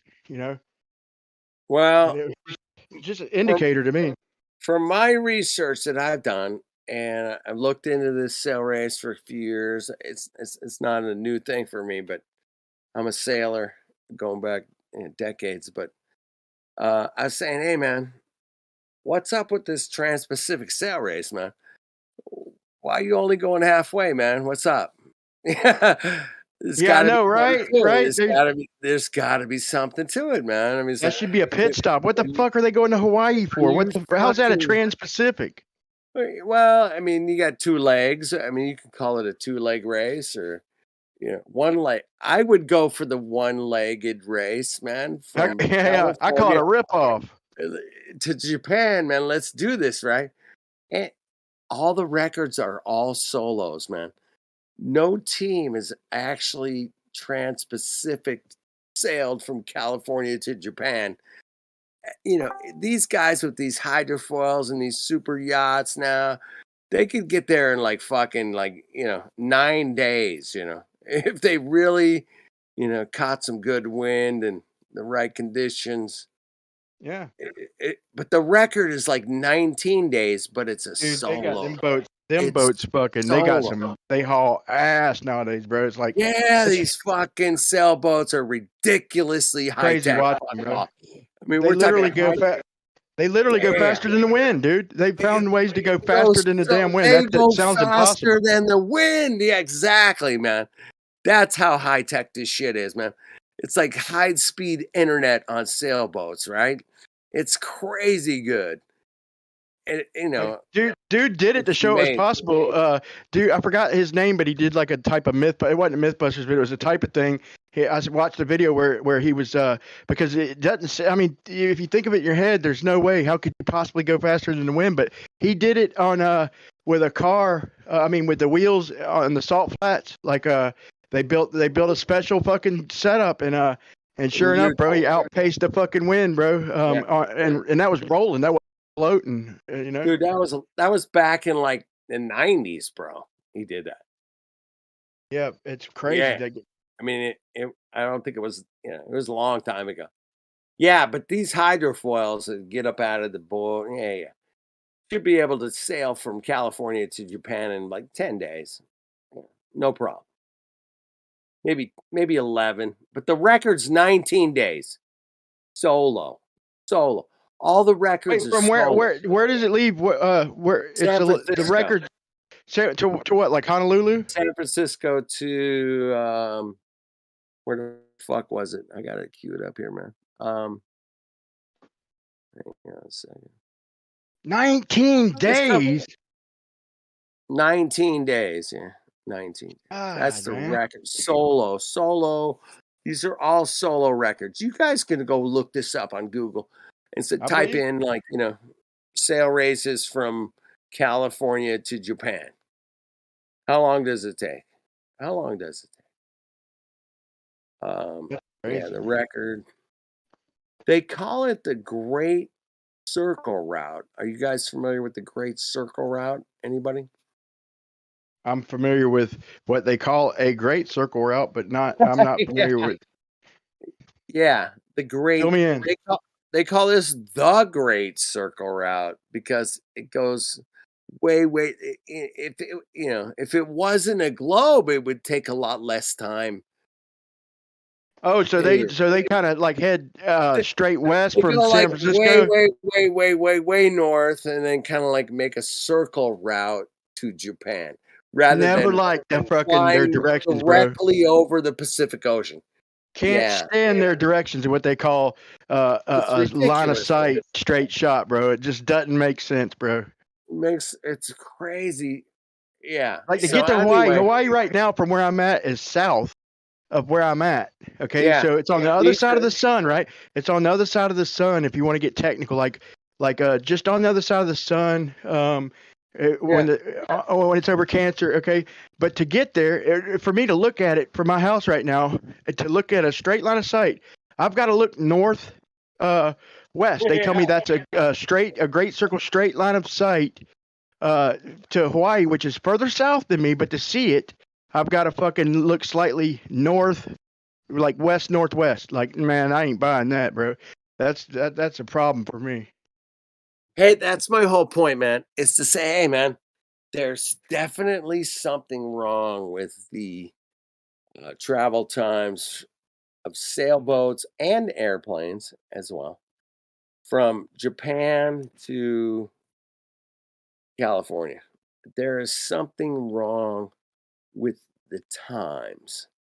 Apparently, it takes a long time to fly from Japan to Yeah, bro. Didn't the fucking like the Enola Gay? Didn't the fucking plane that dropped the Enola Gay and the damn Fat Man and Little Boy Enola Gay? I guess that's the name of the plane. But didn't they relayed that bitch, like that fucker was on the Indianapolis or one of them boats, and they shipped it across. But dude, why wouldn't they be able to fly from like San Francisco to Japan with a big ass fucking plane like that? Well, back then, man, that was all. I don't think they had jet engines even then back then, man. That was all propeller shit. Yeah. Okay. Yeah. I don't know, man. I guess, man. Jet But they engines. still. Jet it just doesn't engines seem like it's that came in- far, man. jet engines came in mid 50s, like 10 years after the war. Dude. Yeah, that's true. It was. Yeah, that's true. That shit was back in the fucking mid 40s. Okay, yeah. Yeah. All right, I'll let that one slide. I'll let that one slide. Stand corrected. Yeah. But I'm just going through the history books here, man. I'm not like saying I believe any of that shit. By the way, I don't believe that they dropped a fucking nuclear bomb on Japan. They dropped a bomb. I mean, they dropped a bomb, but as far as they dropped a lot of bombs, man. But I even believe they have like the plutonium, like if it comes in contact with the enriched uranium, like it makes a big blast. Whatever, I got no problem with all that. But as far as like radiating shit for 1,000, look, if the explosion don't kill you, you're fine, man. Hey, have you seen Hiroshima or Nagasaki lately? Have you? I heard that they had the railway running fucking like the next weekend or by the next couple weeks. I did hear that too, man. But yeah, they had never even evacuated. Cleared. Dude, they had full, they had the full roads going east, west, north, and south, man. They had all that shit cleared. Yeah, bro. You seen Galen Windsor, right? The top one of the top nuclear physicists, like with Galen Windsor. Yeah, man. He's sitting there eating plutonium like he's his freaking little his what you call his yeah, go ahead. He died when he was 78 years old, okay? Yeah, he was eating fucking plutonium on tour, telling people that this shit's not dangerous like they're saying, They put all these safety hazards on us, all this safety bullshit, and we were doing all this shit by hand before that, and we're fine. Hey, it's just one guy saying, hey, man, this is what I totally experienced. Obviously, he had some expertise. And he took a Geiger counter, bro, around with him, and he showed it, and he showed that he said if the FBI were here right now, that they would block off a square mile and come in with hazmat suits, and he licks it off his hand, and he had some in a test tube, and it was almost empty. He'd been doing it on tour everywhere he went. Brian, guess what, man? For the last 3 years, man, they portrayed this beautiful nuclear bomb was going to kill everybody. Can you believe that? I was scared of it when I was like 10 years old, bro. No, I seen a movie. The last 3 years. Talking about the last 3 years with the Fear Factor, Coco-19 thing, lockdowns. I mean. Oh yeah, that's stupid. Yeah. Bro, wait. You seen that bomb in Beirut? Like, dude, that was fucking like. That's scary, but still, what scared me when I was a kid was it wasn't the bomb. Watching that movie when I was young, it was people's hair falling out after the bomb and all that. Like it was the nuclear fallout part that scared me. Like if the explosion gets you, you're fucking dead anyway. But you come to find out, if you survive the explosion, you're gonna be fine anyway, man. But I seen that bomb in Beirut, bro. They said it was a fireworks warehouse, but bro, it looked like about what a bomb would do, and that shit hit that city fucking hard, bro. That was like massive, bro. That was impressive, like whatever it was. You see that bomb I'm talking about? The bomb that went off in downtown Beirut and leveled fucking like a couple square blocks. And yep, I seen it, man. I saw Waco. I saw Ruby Ridge. I saw 9/11. Saw all kinds of crazy shit, man, right? No doubt about it. Man, you need to sail your ass around here to the East Coast, bro. There's so many places to go, bro, around here, like locally, man. Dude, you guys are buried in Tartaria over there. Keep you busy for the next decade, man. Yeah. Go out there, enjoy it, man. There ain't no oil rigs or nothing, man. I got some West Coast shit out here. I'm gonna check out. I'm gonna definitely deep everywhere dive. over here is an island, bro. Like they kept this from us forever, though. But like the Bahamas is literally just about like 30 minutes. If you had a fast boat, or an hour and a half, and if you're not even that fast of a boat, you could get to the Bahamas from like Miami in like an hour or something, man. Maybe hour or two. It's like, dude, they never told us this. Like my whole life, I had to look at, since I've been studying geography and all, and looking at the world, and I'm like, dude, and like Bermuda, come to find out, Bermuda's like about a few hundred miles off the coast of of South Carolina. Like, what the fuck? I thought Bermuda was like down by the equator and shit. And then like Puerto Rico, all these places, they're not that fucking far, man. Like, but the Bahamas really tripped me out. Just how close it really is, dude. It's not far That's at it, all. man. Yeah, man. Let's get out. Let's see how far things are, man. That's what we do. That's what. Yeah, we've been doing that for a long time, man. How far is it from Bro, Las I'm thinking Vegas? if I get up on a high enough fucking building like at Miami Beach, I might be able to see that bitch on a good day. Yep. You don't know, but we'll know once we get out there and check it out. Got to get out there and check it out, man. They told us, hey, man, we live on this ball shooting through outer space at millions of miles an hour. Yeah, that's the ticket. Yeah, they Millions want of us to miles an hour. they want to all the exploring, they want us to do it in our minds in a fucking universe that doesn't exist the way they Hey, describe it. didn't you watch the movie Gravity? It was so real. It was amazing. It It was was better than the unbelievable. ISS shit they show us. I'll say that. Oh, dude, that shit was so much better than anything we've ever seen from NASA. Fuck off. That shit looks Dude, hold so on. sick. Imagine Sandra Bullock glitching out and shit like as she's turning No, the no, no, corner. Or, no, no or glitch out. Sandra Bullock like grabbing at nothing, fucking setting nothing to the side. Like, no, they didn't make them Brian, man, mistakes. you've seen I've seen the actual green screen footage that she used in the movie. You've seen that, right? Where Yeah, yeah, I've seen that. they show how they do it, right? And it was Yep, like yep, yep. she's just flying around on wires, man, On and wires. Yep, yep. on wires, and she made it look so tight, man. That shit was unbelievably fucking awesome, man. I mean, dude, that Dude, do was you like remember that video? Do you remember the video where they were showing the guys on the ISS? I think it was Iru Landucci a long time ago, but he's showing like the three guys and they're standing there. They're sitting there like they're just floating in midair, like their feet ain't touching the ground, their hands ain't touching. They're just sitting there, but they're bobbing up and down a little bit, right? And so he puts it in fast motion, and it looks ridiculous, like the way they're just sliding up and down. But he shows that the dude who played the guitar, I forgot his name right off the top of my head. It doesn't really matter, but like he's sitting there showing. He's like, see, this guy, he's not in good a shape. He doesn't have the ab strength as the other guys because he's having to hold his knees up, like, right. and it literally shows if you're on a wire, if you had a waist harness, like to hold yourself straight, it's gonna put a strain on your abs and your lower back and shit. And so he had back problems or something, but he's literally like he's trying to hold his legs down and he has to keep raising them up and sitting there to relieve the pressure off his abs and his lower back and shit, bro. I was like, that's fucking little subtle shit like that trips me out, bro. Wow, busting NASA's ass is so easy, man. I've seen no less than 100 YouTubers minimum go and busting NASA's balls, man. It's so funny, man. It comes to a point where you're just like, okay, It's even you're on. funnier when they try to defend it, bro. That's when it gets real funny.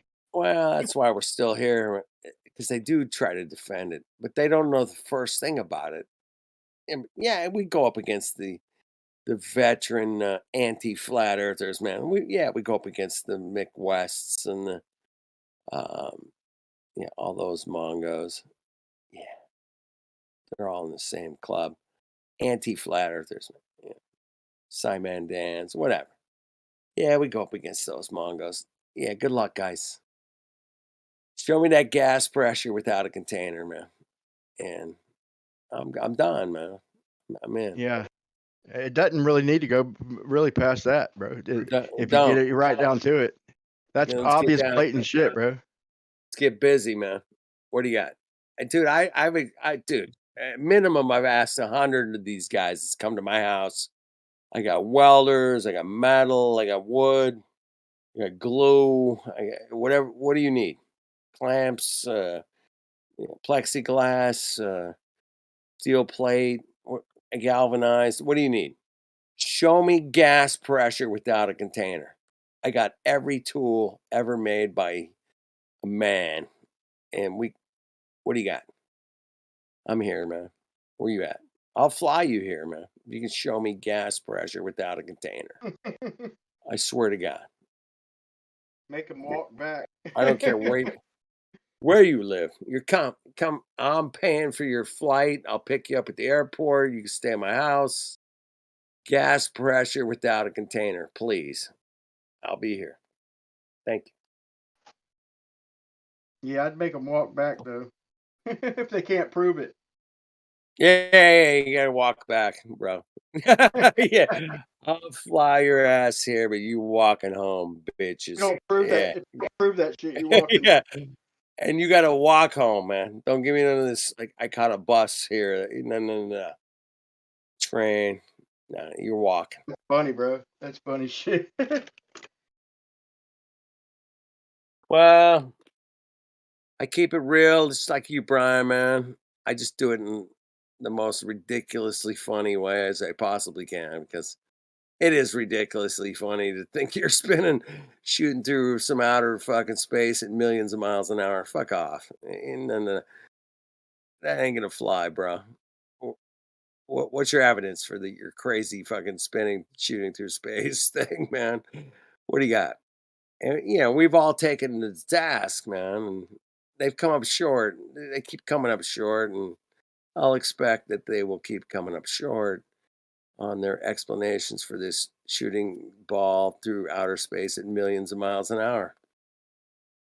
And we'll just keep putting their feet to the fire and asking them, hey, man, what evidence do you got for this crazy, astronomically spinning space ball shooting through space at millions of miles an hour that's ever expanding into what's it expanding into? I don't know. Maybe something that we don't understand. That's what the universe is expanding into at 95 million miles a second. What?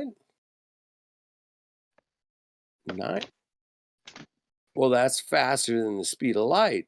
Yeah, 95. so how's light even fucking reaching us if the fucking shit's expanding faster than light, huh? Right? I mean, 95 million miles a second, Brian. I mean, that's hauling ass, bro. Yeah, well, everything's expanding but the light. The light ain't having to travel. The light's not having to travel through this actual expansion that we claim. Fucking, I mean, it's like, bro, their excuses are limitless. Hey, we're expanding into what we don't know at 95 million miles a second. What? Wait a minute, man. Okay. Yeah, and we're gonna collide, and we're gonna collide with the fucking with the galaxy next door in 20 fucking 100,000 years. But 20 yeah, we're million expanding, but thousand we're years, expanding yeah. away from it at the same fucking time. I love that. In 20 million thousand years, we're going to expand into like this super universe that has been spinning at a different rate, and we will experience this most amazing anti-gravity lifestyle that only a very, very few microcosmic things can potentially, maybe, possibly, sometimes produce this amazing, unrealistic gravity that doesn't really explain gravity times the square root of the observer's height in feet. Guaranteed, 100%.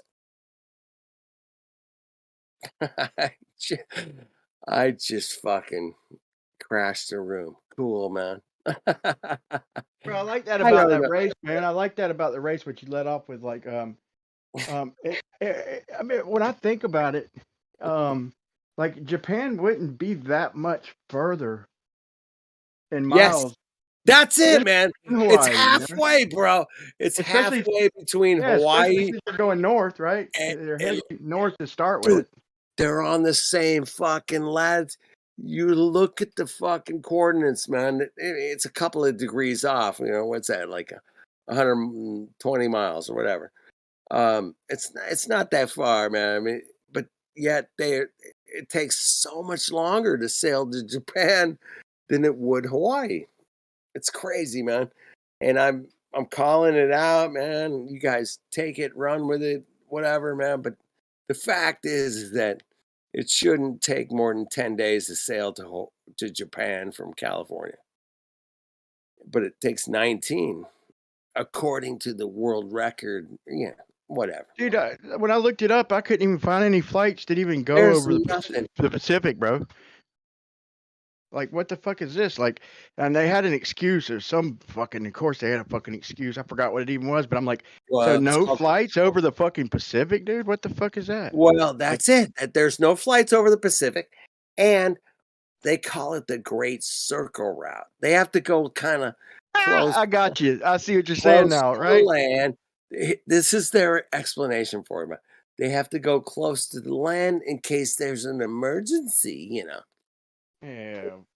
But you know, if I'm let me tell you, man, if I owned a 747 and I could afford to fuel it, it's like, what's the closest route to Japan, man?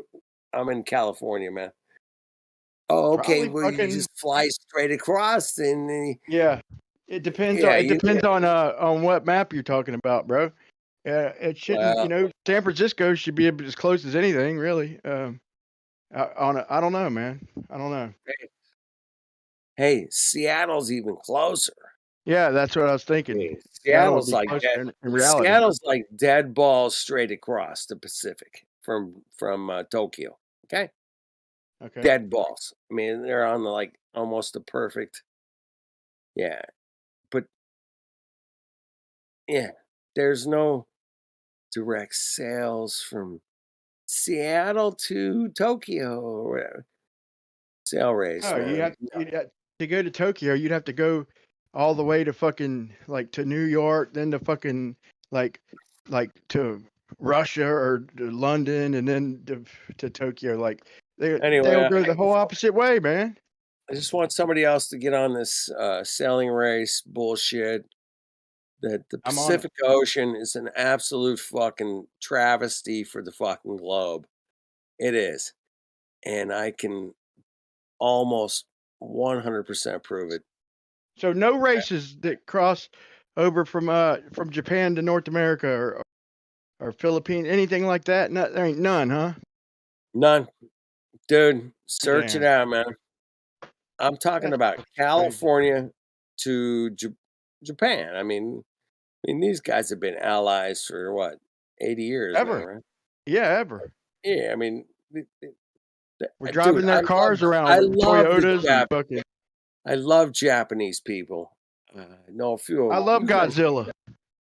I love Godzilla, and it's amazing. But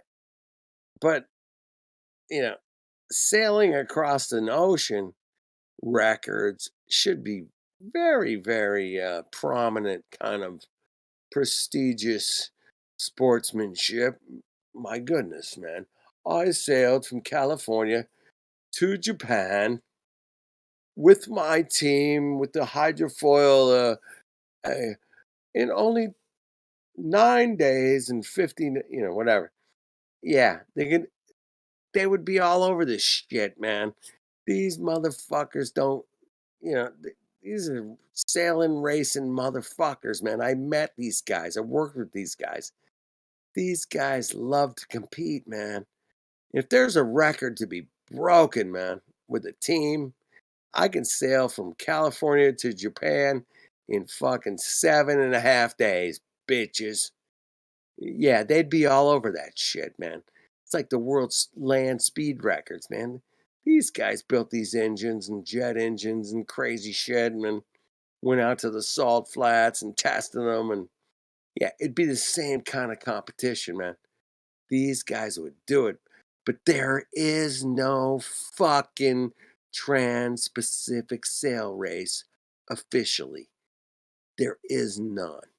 And if anybody wants to show up and show me this And what's Beautiful. going to be their Yeah. fucking excuse, bro? Look, because with the Here's planes, they're like, their well, excuse, wait, man. we try to stay close to land.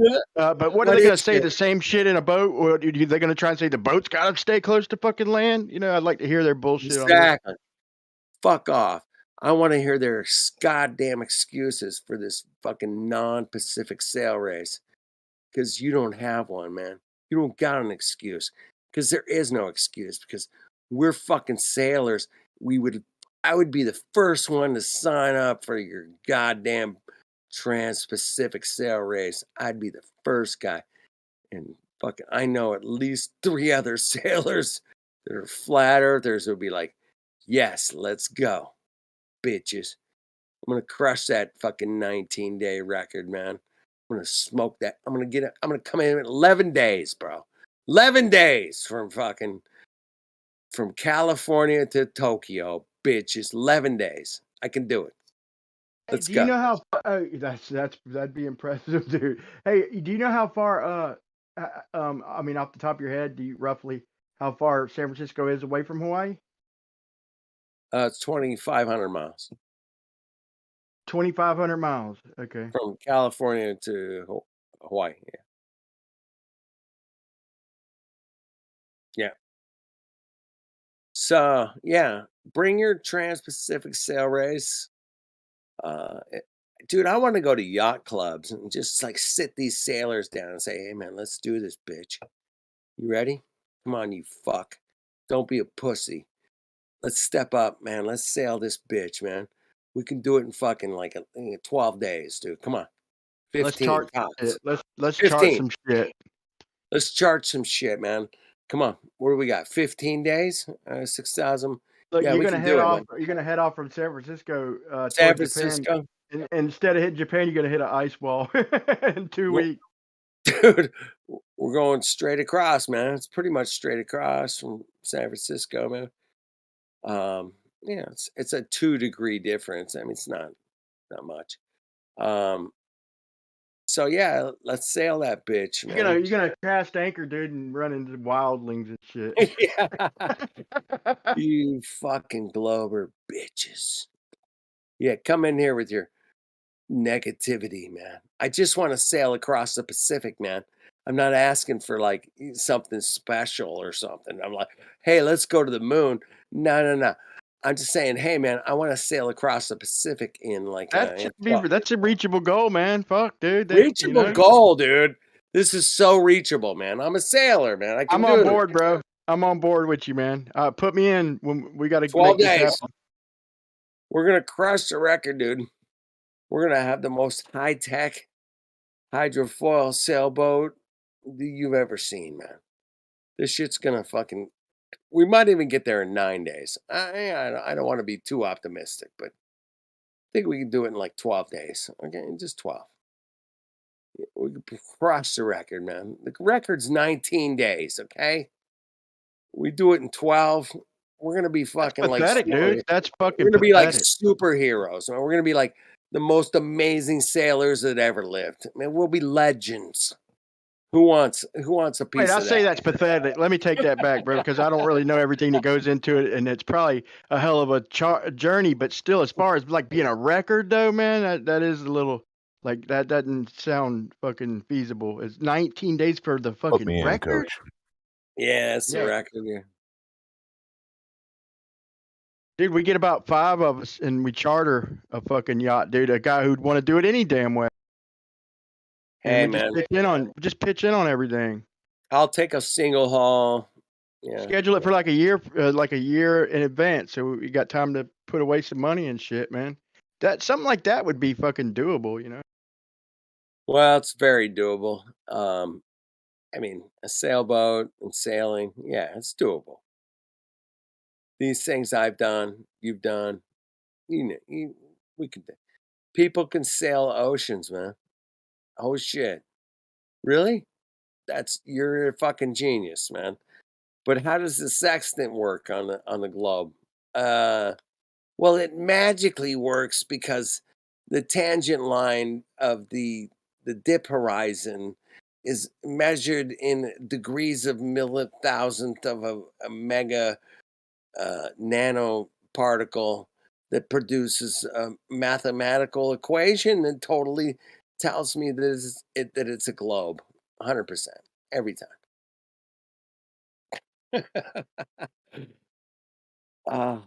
My comedy's falling short tonight. I get it. But yeah, that's the ridiculousness, dude. All I want to do is sail from fucking California to somewhere near Tokyo, man. I don't give a fuck where it is, man. Pick an island, whatever. Can I catch a shuttle or something? I want to go from California to Japan in like 12 days. Can we do that? Yeah. Well, oh shit. Well, that's about the average speed of a sailboat. Like 10 knots. 8 knots. Yeah. Yeah, we can get there in about 12 days. No problem.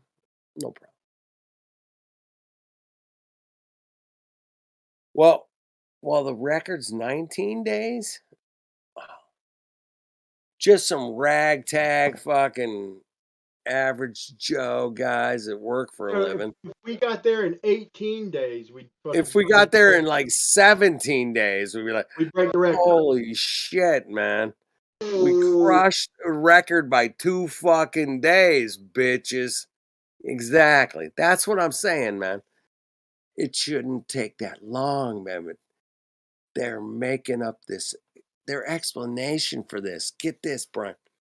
Their explanation for this is the Great Circle, man. The Great Circle. The Great Circle route. Exactly. That's how they put it. You have to circle around this globe that will produce a lot more miles. The globe produces a lot more miles in that distance because of the Great Circle route. And it becomes as ridiculous as gas pressure without a container for their explanations, man. We got them by the balls on this one. We got them by the fucking yes. And it's a dead giveaway, man. I love dead giveaways. I'm always searching for dead giveaways. I just want to know that it's a dead giveaway. It's like gas pressure without a container, man. That's a dead giveaway, bro. I mean, what do you mean? It's a vacuum of space, and we got this perfect, cloudy, rainy, beautiful summers place that we live, but we're next to a vacuum that's it's a problem. Gas pressure without a container is impossible. Impossible. You cannot prove it to me. You can't show it to me. You can't show it to any of us. I've been asking for years, man. Like, I'm here, man. What do I got to build? I can weld. I can cut. I can show me the gas pressure without a container. That would be cool. That's a dead giveaway, man. Dead giveaway. And that's what we're up against, man. Dead giveaways versus, scientific Hollywood imagination.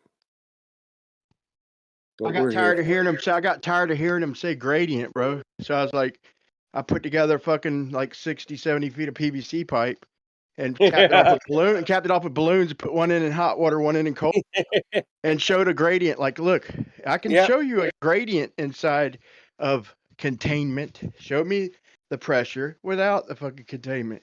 Like, quit saying gradient. Gradient can happen on both. But you gotta have containment to have the pressure to fucking begin with, right? You gotta have a container, man. There's no getting around it. It's impossible. And we know it, and they know it, but they will keep coming at us with this most ridiculous bullshit.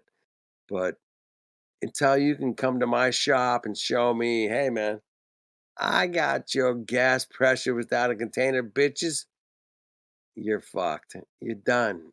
You don't have a chance.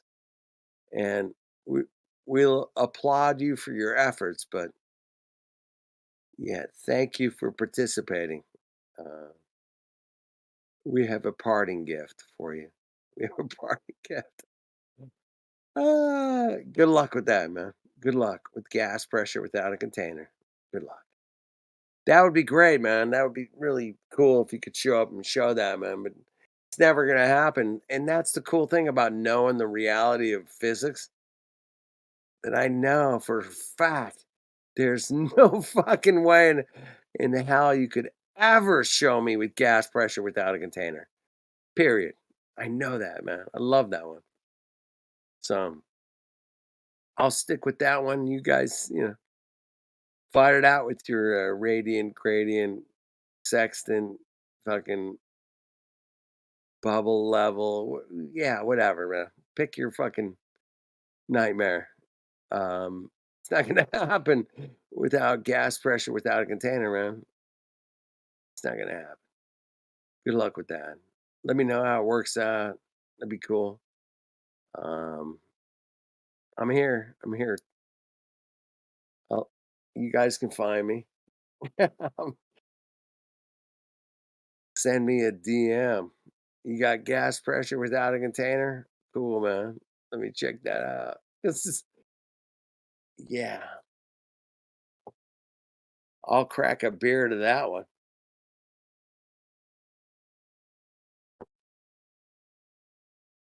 Appreciate you guys letting me hang out with you guys. Yeah, bro. Always a pleasure. You too, Brian. Shout out to you, man. Hey, Flat Earth Test, man. I think you got a shout out recently from one of the bigger channels, the more prominence. Yeah. Oh, did I I? I think got you did get nominated. a I know I got nominated for the top left, dude. I was honored.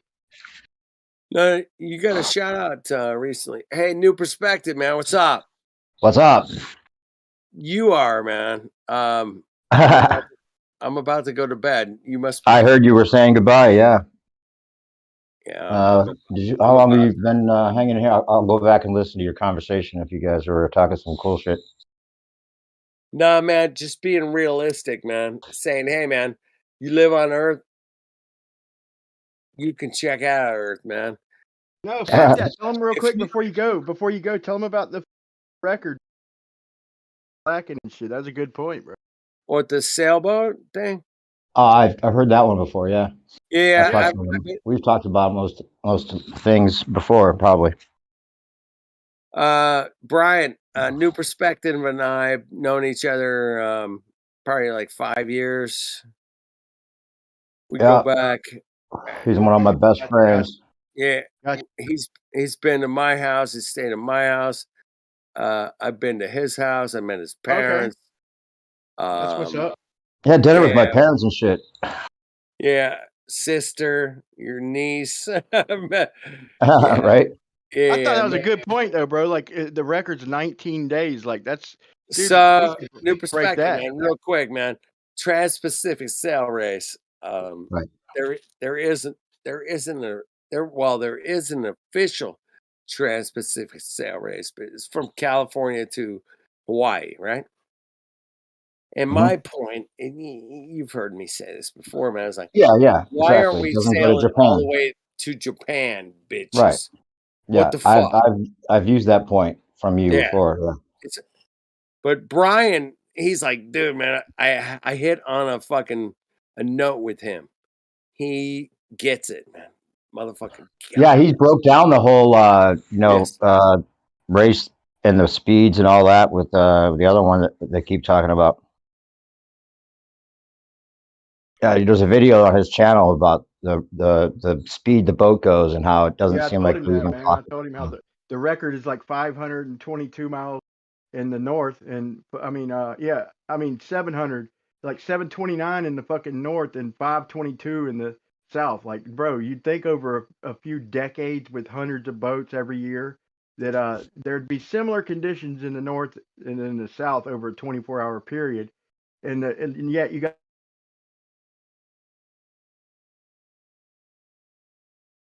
Well, you cut out. I don't know if it was. Is that me?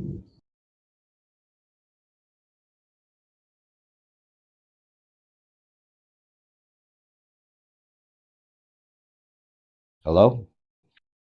For some reason I can't hear anything.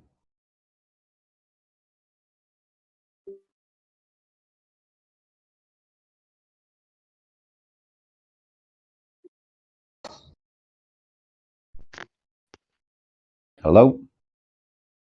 Yeah, loud and clear. You cut out. I thought it was me. Oh yeah, I was You cut out saying in that mid-sentence. I suspected that that I was going to look at the record times, and I was looking for the best, most consistent record I could find, and I was like, okay, I'm gonna look for a 24-hour record, and because over the decades and the hundreds of boats, there's going to be a similar fucking Yeah. conditions in the north and in the south, over that much time and that many boats, and it ain't like just a one-time anomaly. The times are lopsided from the north and the south. It's exactly They what I would have to expected. be. I was thinking, yeah, if Yeah. they're going further, I bet you the times are fucking are Well, you way know they're way going different. further. You know it's not a spinning ball, so you know that there has to be a trick in all of those things that are impossible if it's the distance they say. It just it's And not a then I ball. looked at the boats in the south, bro, and they looked faster. Like they're probably similar, but I'm looking at these boats in the south, and they're fucking hauling ass, dude. The boats in the north are talking about we're making good time, kind of just cruising a little bit, but they ain't like flying like them bitches in the south. When you look online at the races, I mean, you might find a clip or two, but in the south they're literally fucking hauling dick, dude. They're getting it, dude. And like in one of in my video, I put the guys all day long so far. The winds are, dude, bro, it's like 46 knot winds, bro. And this guy's in a race hoping it calms down. He's like, I hope it calms down by. He's literally averaging 41 knots, and he didn't even get the record, bro. And he's on video showing this shit. He is flying, bro, and it's real windy conditions and all that. And he's saying that he hopes it calms down by this is in the south, granted, and he's saying he hopes it calms down by the next day. And I'm thinking, bro, he could break that record in the south at that rate in 12 or 13 hours, and he's hoping it calms down by the next day. And he didn't even get no kind of record. It's like, dude, shit just ain't making sense to me. Well, it's make a not. video out of it. It makes sense that there would be something they have to do to make up for the time that they would need. I mean, you can't even fucking land a plane on a spinning ball. That's the thing you should really go after, Brian. You can't land a plane on a spinning ball. Literally, you cannot land it. Yeah, you're So right. The it's more I over think right about it, there. the more you mention, the more I think about it, the worse it works in my head. But check this out. One more thing about the racing. So Wait, it works in your another thing I head? predicted. No. Check. It Yeah, doesn't hold work. on. Let me say one. Yes. Let me say one other. Let me say one other thing about the race. Okay, I predicted in my own mind. I predicted before I looked this shit up. I said, I bet you that the record will be right by land. It'll be lined up with land. And sure enough, with the guy who was hauling ass doing 41 knots, which is like 45 miles an hour for hours, and hoping it calmed down. He was out in the middle of the ocean, right? So, but I said, I bet you the record in the south is going to be right by land because they can't do fucking distances, right by the land. You know what I'm saying? And sure enough, it was by the Cape, one of the capes, and that prediction came true as well. So they're not going to break any records out in the middle of the ocean because that's where the miles would be. That's where the discrepancy would be out in the middle of the ocean. So it's pretty predictable, bro. As if it's a flat. If you just think it's a flat Earth, think it's bigger down there, and pretty much everything you think is what happens in reality to the T. It's a flat Earth, man. Check it out. Hey, Yeah, Brian, it's so over. you roboted a little bit, man. He was roboted. We heard it. Right? We heard it though. We heard it. Yeah, we that heard was. it. I'm glad because I don't want to repeat all that. Yeah, it was kind of roboty, but yeah, we got it. Yeah, Thank you you. can't land a plane on I'll it try. anyway, so none of the rest of the details matter in my mind. If you can't land the plane on a spinning ball, it's over. That's it. We know planes land all the time. Hey, Doesn't work gas with pressure a spinning without a ball. container. Gas pressure without a container. That's Yeah, a good one, bro. I mean, it is a good one. that's It's just that's over. that then you have to, like, for newbies though, if you could convince a newbie, or just Yeah, show, you don't have to convince them, just show them how it's impossible for the plane to land. They fly in planes. Everyone does that. It's not something yep, they have to, like, imagine a dome. Because if you do gas pressure without a container, then they have to accept a dome or some other version of that, and that just freaks them out. As well as it's not provable to the point where you can show them exactly what it is. This is like in your face. The planes can't land. Period. It's it. That's over. Hey, I love that one too, man. I mean, that's up there, man. That's in the top 3, It's man, for sure, provable. right? All you have to do is shove. That's you know what the thing Landing is. a Some plane some on a Well, you know what spinning. someone has to do is a flat earther programmer needs to make a video game that uses the exact measurements and speeds Yeah, that the spinning ball would be, and it would be a plane that you take off in. And, it's really cool, fun that's game. never gonna happen. The buildings are flying towards you, and you're flying between them or Yeah. whatever. You get unlimited guys, but you crash every time you try to land, no matter what. And the only way to win the game is to It's actually never land the gonna plane, happen, but it Dave, never man. happens, It's never gonna happen. right? It's never Every single time. And they'll be like, "What's up with this game?" Well, that's how it would actually be if we were on a spinning ball. Wait a minute. So wait, we're not on a spinning ball? No, of course not. No, man. No. That's Otherwise, we how would crash. The plane would crash every time. every time.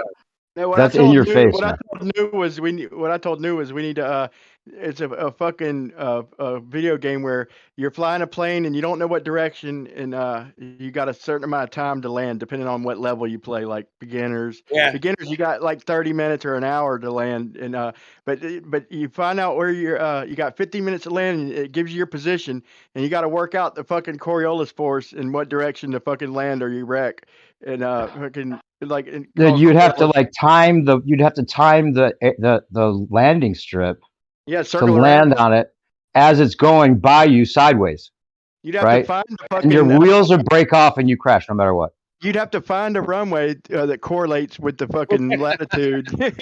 Yeah, and you'd either have to So slam on your brakes or, speed up to keep up with the runway if it was east or west. But regardless, even then you have to make it so they crash, Or maybe that would be the only way to do it, is if it'd be like really impossible. Like there's only Like one way to maybe do it. if It's they only had if it's east or west. if they had 360-degree wheels like on shopping carts, maybe they could sell Yeah, me you'd have to have caster wheels. You'd have to have Dyson ball wheels for it to even be possible, right? That's so 2017, bro. Remember that? Oh What's that? fuck. Yeah, the caster wheels on the planes. Yeah. Oh, okay, yeah, right. Yeah. It's not a joke. I mean, I don't know why. A It's lot of flat funny. earthers That's still have a funny. hard time grasping the idea that it would be impossible. I don't know how they're satisfied with people saying, "Oh, the atmosphere goes with it," and well, conserve momentum. None of that works, especially if you're going west. If you're going west at all, you're going to lose all your eastward momentum. I Because don't if they're buy it. saying banking east is going to catch you up to that tangential velocity, then if you go west at all, you've lost your conserved momentum, right? A new perspective. Can I ask Right. you something about the chat between Bob and Whitsett and Shane the other day about the Walter Bislin model? Sure. The one you I quoted, guess. yeah. Mm-hmm. Is it your understanding that simply placing that azimuthal grid over the observer, is that your understanding that solves the problems of the star positions? Oh, I'm not an advocate of all of what they're talking about. Riff, let me ask wouldn't Riff a question real quick. Riff, if I'm at the North Pole, looking down toward the equator. Yeah. Okay, and I'm looking at the stars go east to west. Okay, now if I go down to the equator, and I'm looking at toward the South Pole, are the stars doing like shorter distances or something, or are they not going from horizon to horizon? I mean, how are you explaining this, bro? They all rotate around a central point, so it's not a matter of going from east to west. I mean, if I'm looking at the celestial pole, they're going clockwise, not necessarily east to west. Well, that's just it. Because in Stellarium, like I can't see east and west in my screen if I'm looking south from the North Pole toward the equator. It's way like I got to circle around, right? But if I go down south and I look toward the South Pole and you put S in the middle of your screen, you got the E and the W right straight in front of you. Ain't east still like I got to turn to the left to be looking east, right? So it's showing this star rotation, but it's also showing east, west, and south on one screen, bro. Yeah, zoom in. No, Ruhif is bringing up a point there. Yeah, there is something to that. So if someone's trying to say it's only just the like dome bubble of your field of view kind of thing, as to why the stars are doing that in the south, that is not a complete explanation, because you could be in an area where you can't even see the southern quote unquote pole, and those stars are not going to be making a counterclockwise rotation. Like, let's just say, for example, okay, Brian said he can almost see the Southern Cross. Let's say you go further north from where Brian is. So like you're in Maine or something, up in northern Maine. So you can't see the Southern Crux at all. If it was just perspective with a grid thing, and that's why the stars are doing that in the south, quote unquote, well, then you would see that rotation in northern Maine. You would see the southern rotation. Yeah, I can see the northern rotation from here. I can't see the pole, but I can see the northern rotation. I'm only 34 degrees south. Right. So from what I just said there, that there is something in that southern region that actually is doing that. It's not just perspective. Yeah, that's the thing. I advocate more for the fact that there's two separate star systems, right? There's an actual spiral of stars going clockwise and an actual spiral going counterclockwise. I don't know if that works with the Walter Bislin concept, but the other thing I was always objecting to the personal dome idea with is if it's causing you to see, like you're saying, like two star rotations, no matter where you are, that doesn't work. Then you'd have a celestial equator no matter where you go. Right. No matter where you go, there'd be a celestial equator, and we know the celestial equator to be one spot. Right. One particular area. That's a good point too. Yeah. When you said that the viewing dome causes you to see something, that's kind of what I was trying to get at with the video that you recorded. It's like Whitsitt and Shane seem to suggest at the end that simply the fact of overlaying this coordinate system somehow fixed the problems, and they denied it was bendy light. Yeah, but here's the point. The point is y'all are drawing them arrows, Ruhiv. Like there's some y'all are exaggerating them arrows. Look, my point is if I'm south of the equator, just barely south of it, looking south, I've got on Stellarium, okay, I got east and west in front on the front screen. In other words, I don't zoom in. hardly got to turn and I'm looking east, but in reality, for me to be looking west, I've got to turn 90 degrees. But here's my other point. Just zoom in, Brian. Change your field of view. That's all it is. My other point is when we're talking about these corpuscular rays, bro. Oh, that's what I wanted to bring up. I've seen them, dude. I've seen them. I filmed it and I fucking erased it. I don't know why, but nobody was talking about it. It wasn't that great, but it was good enough to show, bro. Looking at some of the other people, dude, it looks like the sun. Like with this, you see the sun, just barely fucking on or below whatever the horizon, and you got these rays spreading out. And you know they represent every direction. Okay, and but they're spreading out. And then so if you were to, here's my point. You gotta be concise, dude. You've said four things. Point, How did anyone respond to all these? But all right. Okay, so the point is that the corpuscular rays are 100% behind me, 180 degrees, and then you turn around and look, and it looks like there's a sun on that horizon, bro. You can't tell whether the sun is here or there. I swear to God, dude. No, it doesn't. It's not that there's a sun there. It's that the corpuscular rays. Look like that, bro. I just seen it. No. What you're talking about is the rays converging, like they're going over your head and converging at another point, like you would expect if they were parallel, right? It looks like a sun below the horizon where they converge. I'm telling you, I swear to God on my life, dude. No, it looks like a sun below the horizon where they converge. Right. You're just talking about the rays converging towards the horizon, right? Not that there's a bright spot at the horizon, which might be a sun. just them talking rays about represent convergence. every direction, though, right? Them rays that converge represent every direction, right? I don't know what that means. They're parallel It or near means enough the parallel. rays coming off the sun, they're spreading in every direction. And so the rays at the point represent every single direction. That's where all the rays are going. The rays from the sun that come to the Earth are close enough to parallel. They're not diverging or anything. Yeah, that's your theory or idea. But what I was going to say about the crepuscular and anticorpuscular ray thing is that, yeah, I mean, if you're standing and you can see both of them, that is a convergence point and a divergent point. You know, you've got those 2 points. Now, there's different explanations. Yeah, Ruha, if you're going to try to claim it's like parallel lines going over you, whereas from a perspective that it's a close and local sun and those are splaying out, like P-Brain has done some good animations. Have you seen those, Ruhif, where he shows the animation? Yeah, so it would work that way if it's all diverging from a sun point as well. They would converge and diverge due to perspective. However, I just want to link that to the stars to say that if someone is trying to say, because I have heard people say this, that the southern star rotation is just that same concept. Like, oh, it's just an azimuthal grid and it's just convergent, divergent. But that's not the case because we don't see that southern rotation of stars. Like I said, if you're, in northern Maine or whatever, and you're looking south, you're not going to see, because if that was the case, and also like Dave was saying, you would also have the celestial equator always directly over you. So that's not enough to explain the southern stars, just that alone. Although it does seem to be like in a way a similar concept, but at the same time, like Dave was saying, yeah, there's like there are like 2 actual rotation points, it seems, because those you have to position yourself to actually, like when you move around the Earth, north to south, you're actually moving in a grid that actually is doing that. You're not just in a personal dome in that way. Right. But I'm not sure exactly how that demonstration that they were talking about, if it would work that way, that you would have a celestial equator no matter where you are.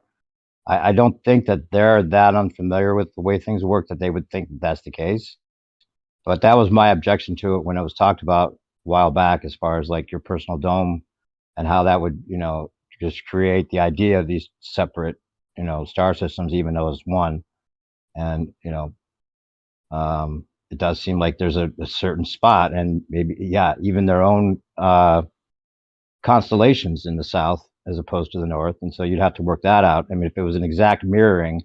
Now, there's another channel that called No Fanfare that does a whole thing about that, where it's a camera that he puts underneath this like model that he creates and shows how it could be that there's some kind of doubling going on, and then he shows how like the southern constellations could be the northern constellations, but they're warped and spread out. And he goes through stellarium to seemingly to a great extent to show that could be the case. So yeah, I mean, I've talked about the 4 corners, which is, yeah. We look at these ancient cosmological maps. That's what they show. Then you have the 4 continents coming out. So I've talked about that. But if you actually have 4 corners like that, then yeah, that is what you would see. You would actually see a pole in each of those southern regions. The thing is, it's 4 quadrants spread out over a plane. In that perspective, it's not one pole south on a globe. Hey, However, ironically, it fits with their globe model. So I mean, if it's all they got to cling on to, might as well, it's like there's a rushing river. There's a rock. They're holding on to that rock. Might as well give it a hold for as long as you can. Well, when you brought that up before, I kind of had the same complaint, though. I mean, the same idea is that wouldn't, if it was 4 quadrants, wouldn't we have more than just one celestial equator? Celestial navigation has 4 quadrants, bro. It's east, west, north, and south, bro. So there'd be other ways to do it. Well, I think, Dave, you would just have the celestial equator in. I think you could always get it's like I think of it as a quadrupole, and you would always get a celestial equator if you're at the equator region, depending on what part of the quadrant of the equator you're in, which quadrant, you would get that celestial equator for that system. But then you would be able to distinguish one from the other, though, and we'd have 4 of them rather than one, or I post this. Sometimes I post this when we talk about it. This is this Pierce quincuncial projection. So like in that one, if you were, looking at those kind of latitude longitude lines, which are kind of globy, you know what I mean? They're kind of converging, diverging north and south. Obviously it's just flat over a plane, but if you were in but I know what you mean. There, like, is there overlap? Yeah. Right. Like if you were between America or South America and Africa, you would see a celestial equator, and then you would be able to go on the other side of, Southern California, you'd see another celestial equator there. Yeah, but we're acting like we see star trails everywhere we go. Let's be honest. But one other point I wanted Yeah, but to do make. we see the converging of the star trails? Do we see converging of two separate star trails everywhere? Yeah, we only see it one area, as far as I know. this We only out, see it check this out. one particular stretch of land, stretch of the Earth. I didn't want to get too long-winded earlier, man, but this is another strong point. Like my point was with Stellarium is that they're fucking literally shrinking our east and west and south and north. No, Brian, zoom in. Holy shit. You can Bro, have I'm just saying, man. stereographic projections on it. Just zoom in. Or change it to like a rectilinear. Rip, if it represents points on the ground and the star trails are directly overhead and they're getting tighter and tighter, how is my fucking field of view not corresponding to that? It does. Sorry, say that Look again. from the North Pole toward the equator, and your east and west are spread more than they are going south and looking toward the South Pole. You can see part of the E and part of the W for east and west straight in front of you, bro. Right, You can't zoom do in. that looking toward the Fuck. equator. Zoom in. You've just got a really wide field of view.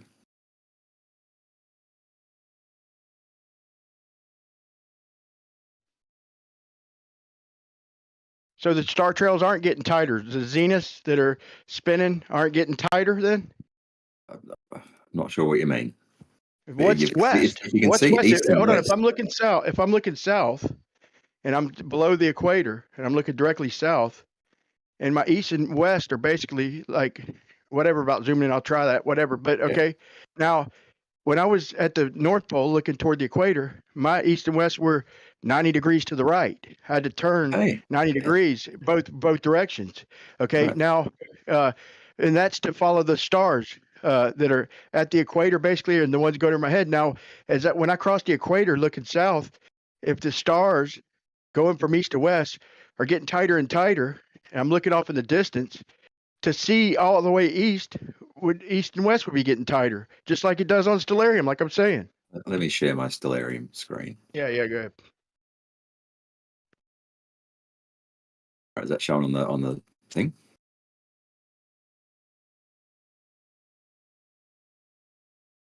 So we go to Hold on. Sydney, Australia.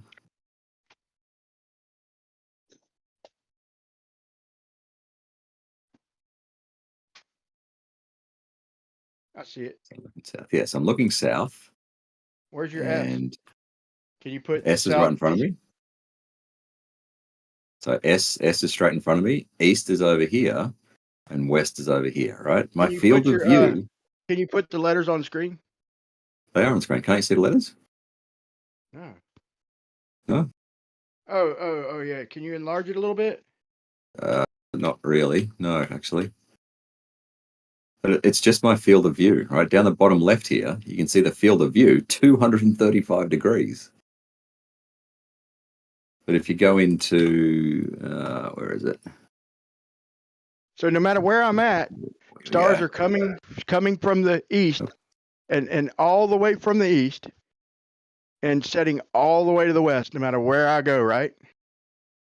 Well, no, if you're looking at the star pole, trails you're are a not little really bit going east to west. deceiving, like that's all perspective shit in a on a picture, on a photograph, bro. It's deceiving. That's what we see. They're showing these tight little star trails. Them tight little star trails represent as far as you could see east and as far as you could see west, bro. It's deceiving. Okay, so now I've got I'm not saying that there ain't a conversation to be had. I'm just making a point.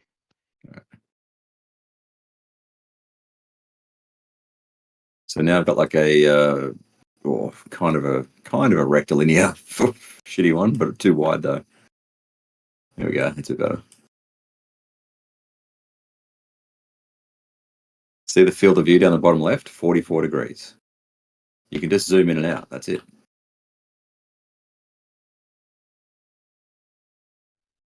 What do you got when you zoom out? The maximum for that one's 120. Okay, and where are you at? I'm in Sydney. What do you mean where I'm at? Okay, now turn around and look toward the equator, toward the north. What's your field of view then? All the way Still zoomed 120. out. Yeah, All the still way 120. zoomed out. This one Okay. only goes to 120. So if I want a bigger field of view, go stereographic. Okay. Whoa. Pretty Okay, groovy, isn't it? okay, go north. So anywhere north, like just go to Maine or something like that. Yeah. Maine or Canada or something. And okay, time. And oh no, hang on. So, Or just touch a dot anywhere in that region by Maine to Canada. Maine. There you go. And then Done. okay, now face south. Yeah. Okay, so you're facing south. Okay. Now, okay. Now, is anything going to be different? If I start traveling south from what I see right there, if I do a time lapse, the stars coming from the east, going to the west, all the way over my head, and then I start traveling south toward the equator. Why would anything ever change if I'm on a globe and it's me spinning? I'm just saying. When you say east to west, it's I don't like the phrasing east to west. You see clockwise Wait, this is what I rotation. want you to do. Zoom in real quick. I'm sorry. I skipped points. Zoom in from where you're at. Yep. Okay. And you're looking south? Yep. You should get a desktop machine, Brian. Come on. Okay, okay, and you can't see west, right? No, because I'm zoomed right in. Okay, what's it say? What's the next letters? If I start to look, does it say southwest? South, southeast on the left and south, southwest on the right. Now buy him a computer, Rohith. Buy him a computer on Amazon. No. I'm making a point, bro. I'm making a point. Okay, so you can't even see southwest or southeast from there. Okay, and you're zoomed all the way out. Now go back to Sydney. I'm zoomed in. I'm zoomed all the way in. If I zoom out, exactly. So you're zoomed all the way in, and you still can't see southwest or southeast quite. Right. Now go back to Sydney. Yep. Hit your home button. God, Sydney. Yeah. Yep. Now zoom all the way out.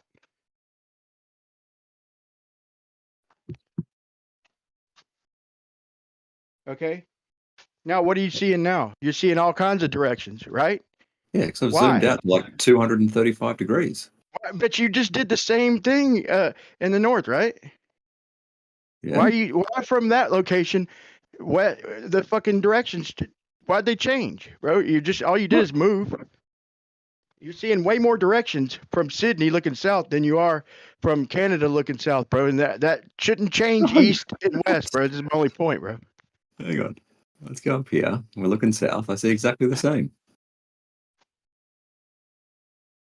Bro, you just showed it north, and you couldn't even see southwest or southeast looking south, bro. What are you talking about? Zoomed in. I was zoomed in. Oh, well, zoom in down there. Okay, so zoom in. So there we go. I can see south, southeast, and south, southwest. Now I go to Sydney without changing the field of view, and I see exactly the same. Wait, you just said you see south. You said you just seen. I didn't see all that, man. You did it quick. But Yeah, go ahead. I'm Sydney, either zoomed in or zoomed out. Okay, zoom in on Sydney. Yep, I'm zoomed in on Sydney now. I can zoom in further. Yeah, zoom in, dude. Do it the same from two places, bro. What are you missing here? Okay, so here's I'm not even going to change the zoom. I'm at 31.8 degrees field of view. All the way, one or the other. Don't be slick, dude. If you're right, you're right. Whatever. Okay. Yeah. Now what I'm noticing here. Okay.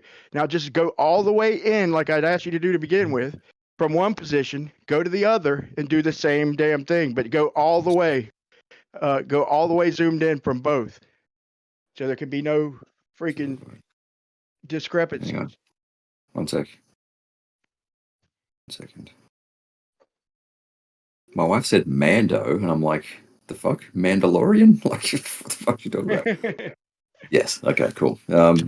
All right, so I'm zoomed in, so you can just only see south, southeast, south. Okay, you're and south, zoomed southwest. out then. You're zoomed out all the way, right? Out. No, I'm zoomed in. Do you want me to zoom out? Yeah, so I could even see what Okay. you're talking about. Okay, so Okay, I'm zoomed right okay. out. That's as far as it goes. Okay, now okay, zoom all the way in like you were. I Yep. just double checking to see what you see. Your shit's a little different, I ain't gonna lie. But okay, so you're zoomed all the way in, right? Not all the way. Go ahead and just zoom all the way, please, for this Okay. example. I'm now half a degree. Now level out the horizon. Yeah, hang on.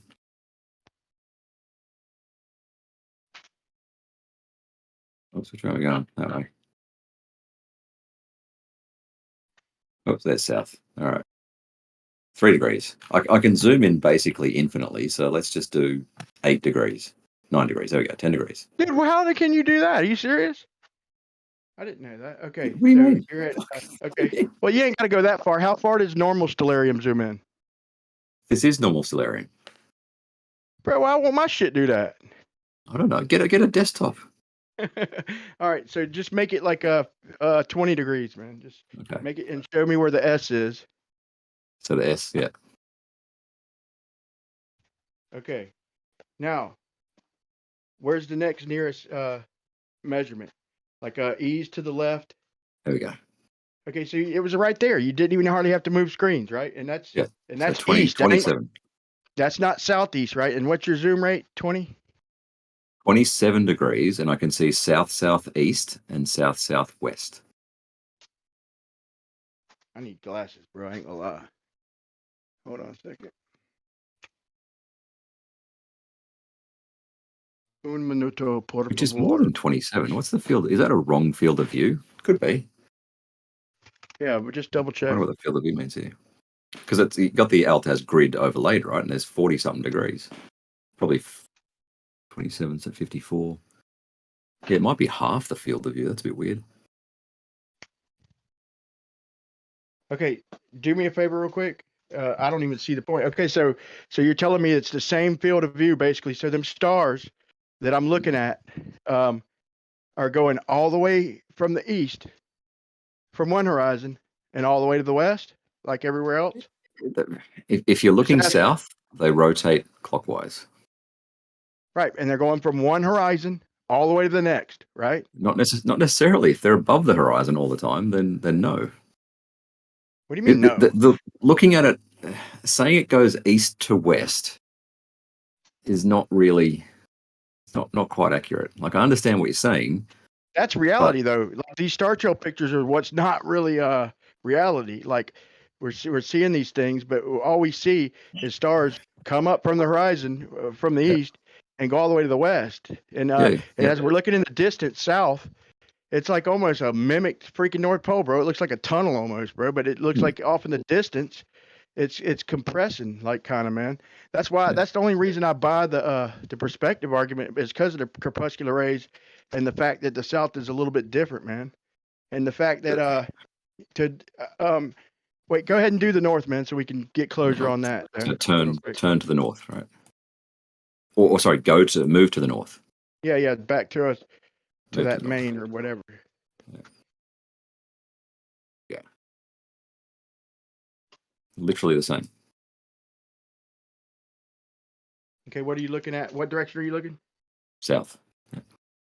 Okay, go to south. Go to directly south. Yep, directly south. I'm looking at south southeast on your screen. On the left over here, yeah. Let me show In the you middle, it's just south.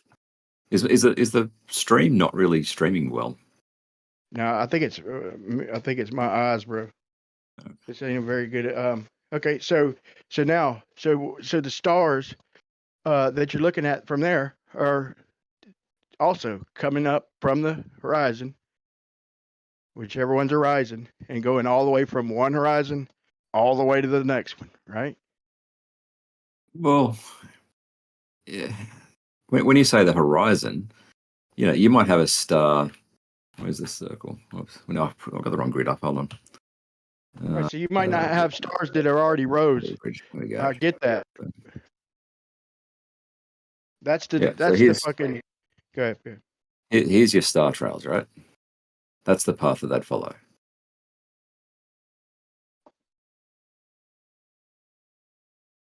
do a time lapse like thing. This is the path of the star trails. Yeah, do the clock, like do the fast clock. Oh, all right, hold on. Oh, there's the sun. There you go. Okay, so that's all the way from the east horizon, all the way down to the west horizon, stretching Yeah, off but in the like I distance. said, you've got a star coming from this southeast point and setting at the southwest point, right? So it's not just from directly east to directly west. These blue lines are the star trails. I'd feel happy is if you could show me from the south in real life, not a computer animated time lapse, like a real 4 hour or 8 hour, whatever time lapse of stars going not east to west. So you should have stars going in opposite directions, like where we could see the circle in the north. I ain't never seen In that the in the north? south with an actual time lapse, not one of them computer like fills out the rest of your shit thing in the south. I want to see Sorry, you stars want in both you directions. want northern star trails from the south. No. I want southern star trails. I want to see stars going from east to west and west to east. Yeah, so rotating, right? Rotating clockwise. If you're looking I want to see south. stars. I want you to if that would I want to see stars going from west to east or from east to west, like going. Yeah, but that's what I'm saying. Is it's not. It's not They're happening, just right? rotating around a point, right? Saying east to west. If you're looking at the celestial pole, then you've just got stars going around in circles. That the phrase east to west doesn't really mean anything. Well, let's be honest. You see the Southern Cross traverse your almost not complete, but almost your whole sky, right? Don't I'm trying to get a declination. It's like 30. Yeah. Yeah. So what we're seeing in these time lapses is what looks like this tight ass little circle, but that bitch is going clear across your sky. My point is. 63. Yeah, I'd see a fair bit of it. Yeah. Yeah, that's my point, man. These star trails are a little bit deceiving, man. So that's why I'm asking to see. When people think of Southern Cross, they think of this fucking tight ass little circle like we see in these star trails, but that's not reality. You know, that's a picture. And all these time lapses I've seen are filled in, and maybe they do that, but it seems like you'd have to see the freaking. See, like the stars of Sigma Octantis, like the guy who's big into like the planispheres and all that stuff, he had made a video a while back, and he said like Sigma Octantis, you can't really see with the naked eye, but it's supposed to be like 3 stars. Yeah, and so you can't see with the naked eye. So you should see the stars with a telescope going in different directions from each other, doing a circle if you're down in the south, but you can't never see all 3 of them. You can't see it with the naked eye. Like you need long exposure for Octantis. But you can see on screen, right? This is the southernmost star of the Southern Cross. This is what it does. It just rotates. Yeah, that's what and that rotation represents your entire sky. Your entire sky. So that Southern Cross is traversing your entire damn sky almost. Like, what do you mean the entire sky? Like from horizon to horizon, damn near. No, so east. I'm getting so confused here. East, it goes nowhere near directly east all the way west. across your sky, and then just a little bit above the other horizon, basically. Right. Nowhere near east to west. From the eastern, from my direct east to my direct west. Nowhere near. Okay, so why are you changing your story, bro? You just said it did. Yeah, I'm getting confused by what you mean when you say east to west. It's so. It's just it's not a good way to look at it. Well, it is sort of doing that though, but it's just looping back around underneath as well. Yeah, but like this direction here, right? It's going from the west to east, right? Yeah, at the moment. So I've been saying that for years. Yeah, exactly. I mean, that's so they're all rotating. I'd like to see it going the other way, not in that program and not on a computer animated star trail, like an actual star trail where it shows them, like the ones that like Travis does, like that. They're not as pretty, but they're real, and not saying it won't do the same thing, but I've never seen a time lapse that wasn't generated show stars going the opposite way, because if it's making that rotation, then it's got to be going one direction, then you got to have stars going in the opposite direction at the same time. I'd like to see But that. this direction, try not to think of the direction as cardinal north, south, east, west. Think of it as a direction as in clockwise if you're facing south. Ruhif, are you open to the idea that it's not actually that you're not looking at the bottom of a ball, but instead you're just looking out in the southern regions and seeing that the stars in that way? Like that you're seeing, whether you view it as like corners of a room or, you know, corners of the earth or however one might view it. I'm just saying, are you open to the idea that you're not actually looking at the bottom of a sphere and that you are just looking at, you know, that movement of stars in that area of sky?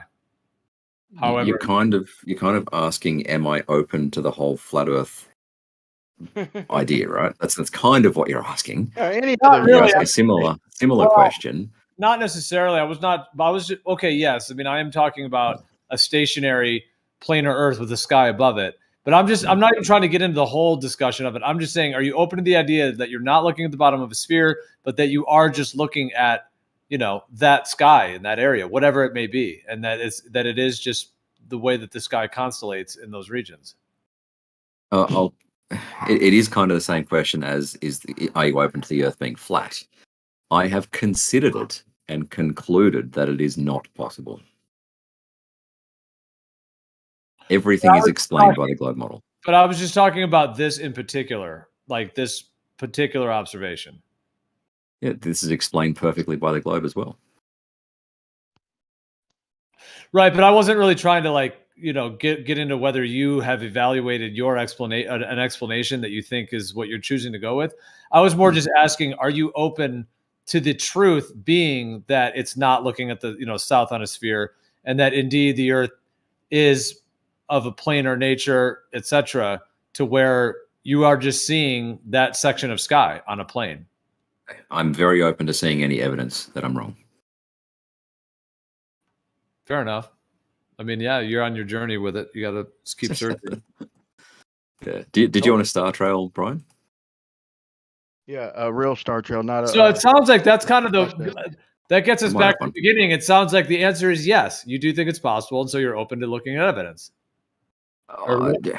Do I think it's possible? I think it's logically possible. Let me ask you this: is this one way to prove it? Is there something we could launch up in the sky in the south and see if you could see it from one of the other, like launch something, you know, I mean, I know fireworks wouldn't be big enough, but you know what I mean? Like some way to prove that it actually is the same sky, which is what the globe says, that it's the same area of sky. So like, you know, if you were to go to like a South America and you were to launch something up in the sky that would be colorful or lasers or whatever, and then, you know, you should be able to simultaneously see it in South Africa, you know, because you're shooting it into the same sky. All right, Brian, can you see the screen now? Whereas if you're looking at four corners looking outward, like if you're looking at, you know, you're not going to see that in the sky. You're not going to be able to get a shared sky. That would show that it is four different sections or, you know, different southern regions that you're looking at.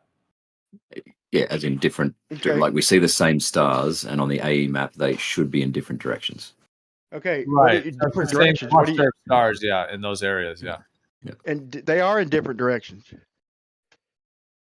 Well, they're all in the same direction because the Earth's globe. Anything follows us, bro. Like I won't argue that no matter where we go, the sun follows us, you know, and so do the stars.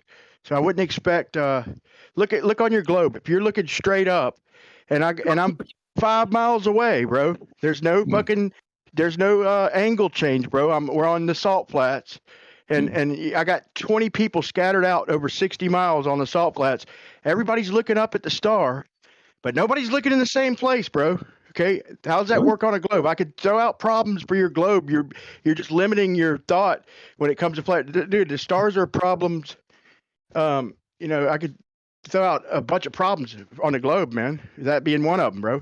Like I got 100 people or 60 people on the salt flats scattered out 5 miles apart each. They're all looking in different directions, seeing the same damn star. So I accept the reality acts like that. But I accept there's, you know, there's other explanations, like the dome explanation, the reflective explanation, like that New Perspective just brought up. No one has modeled those. No one has modeled those to show that they give the correct match reality. They've just It doesn't matter, proposed them bro. as like a word explanation. Everything models around the celestial equator and basically doing circles around Polaris, bro. So it doesn't matter. It's all model. And don't you think it's fishy, bro? There's no fucking stars we could track. Like if we really wanted to get down to the nitty gritty and do some tracking and shit. And You can do and tracking. the lowest one is 63 degrees, bro. Ain't it funny? We can't fucking explore independently below 60 degrees, and there ain't even a fucking star to track below 63 degrees. Like that's Of course, there are stars to it's- track below 63 yeah, degrees. Acrux is Bacon said Acrux is the most southerly one at 63 degrees. Oh, it's probably the most southerly navigation star. But there are That's plenty what of I'm stars you talking can point about, at. Oh, yeah, but you can still track any other star, right? It's just the probably the brightest, most southern. There are still plenty of stars more south than Just that. not with the almanac and celestial navigation. Yeah, it's probably the brightest, most southern star. Anyway, can you see my screen? Yeah, I see it. Okay, so that is Okay. it's only like an hour of a star rotation, but yeah, that's the southern celestial pole. Can you keep showing it a couple times? Yeah, it's only like 3 seconds long or something. I'll get a better one. That's good. This is Yeah, years that's, ago. that's what I wanted to see. Yeah. Do you want a better one though? Like if I take a 2.5 hour one? Ruhif, you know how everything works in vortices, like hurricanes and tornadoes and just know how like vortexes are. What about this just being one of the vortexes in the sky? Why not just things rotating? Like why vortex rather than just rotation? That's my question to you. Yeah, I don't understand show me why you would where go with would something more complex. where Well, would then, the yeah, Southern but Cross be? why one, not the other? I tend to go with the simplest explanation that explains all phenomena. Where would the Southern Cross be in that? And if it were lined up with you, where would it be in? So I can get an idea of Let your me field of check. view. Where's your gap? And how big is that gap? That's my two Where's questions. How Southern big Cross? is that? How big is that gap with no stars in it? And about where would the Southern Cross be if it were all the way low, all the way at its lowest? Oops, I don't want the thing. Here we go. Where's the Southern Cross? 'Cause you might not see it, right? Judging by I'm where trying that to hole is, bro. see. If it's 23 degrees down, it wouldn't even be in your picture. You wouldn't even be able to see the Southern Cross. Explain that No, one. it should be in the picture. It should be in the picture, but it must be above where my camera was pointed. No, I'm I'm saying not where would it seeing be at its very lowest? In other words, like where's that hole at? And it looks like it's about 20 degrees above the horizon. So the Southern Cross would be 23 degrees from the center. below the horizon. So you wouldn't even be able to see the Southern Cross. No, I should. I'd have to check the field of view and everything and figure out which stars I'm looking at. But I think that it might be at the top of the screen, and I've missed it. But yeah, do you want like a longer time lapse of the southern celestial pole? Yeah, I mean, if you got it handy, yeah, I'll check it out. If you got it Oh handy. no, I'll take one. Yeah, this is years old. This is from fucking. How old's You ain't got this? to do that, bro. I get the what you just showed me is filled me up with questions. So Okay. I'm just wondering what degree is that gap? How big is that gap represent? Like how many degrees field of view does that gap in the middle represent? That was 2018. That's a 5 fun years thing. old. That's a fun thing you just said. Fills me up with questions. That's cool. Very good. All right, I got to go and watch Mandalorian with the fam. Pretty good, man. It's pretty good. Yeah, I'll take a better one because that was only a short one. It's All pretty right, good though. Yeah, if you got the technology, man, do it. you just got to get a bloody P900. That's it. Anything that does time-lapse photography, yeah. Man, P900s are for the poor, man. I got a P1000, man. I don't do P900, man. Gee. All right, back soon. See you.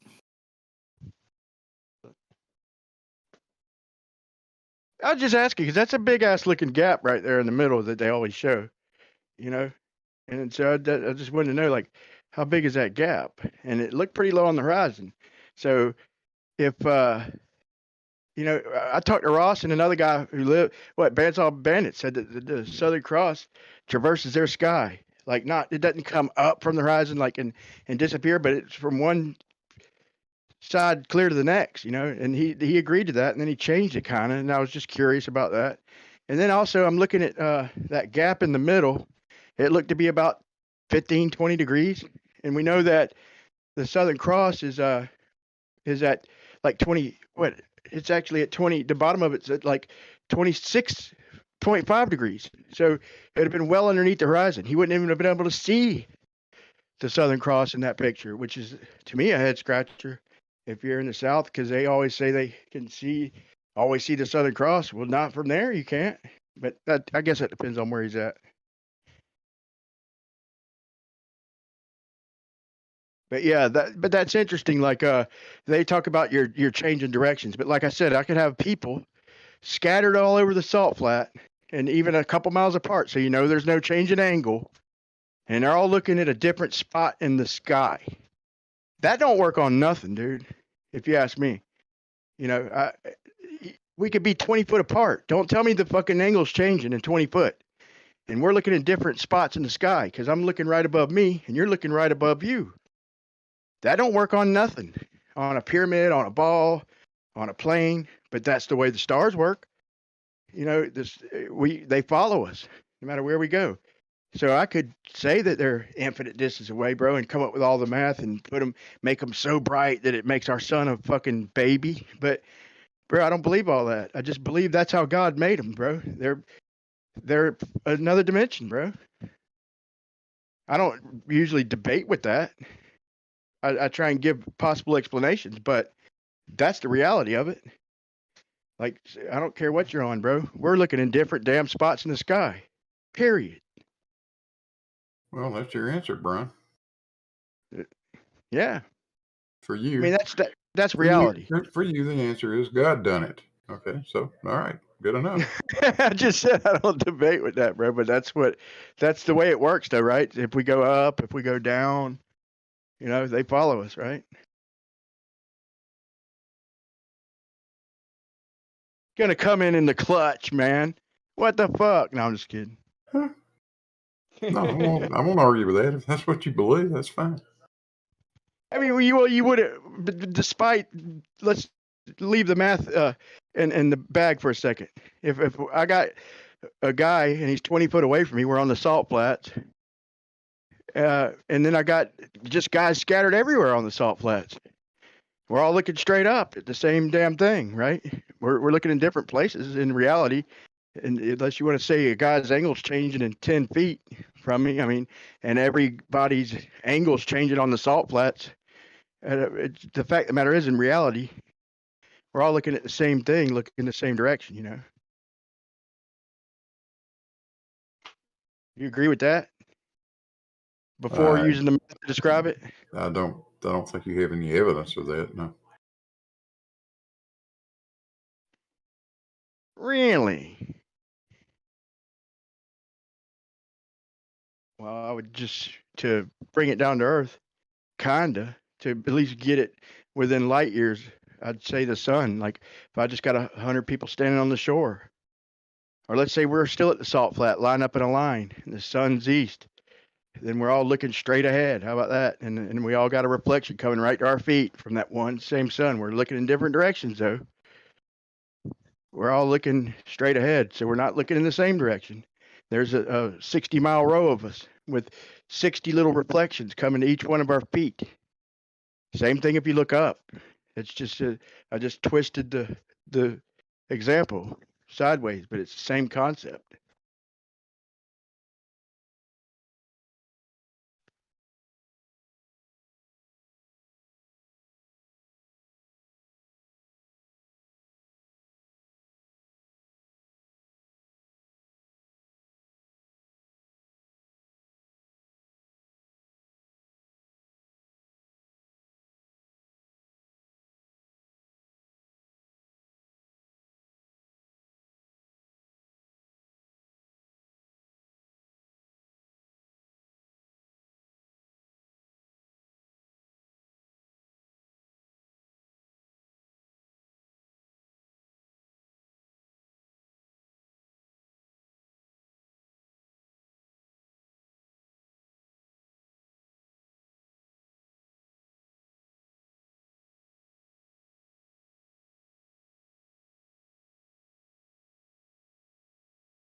Like I need to go to Stellarium on the computer because, like, dude, why would zooming in?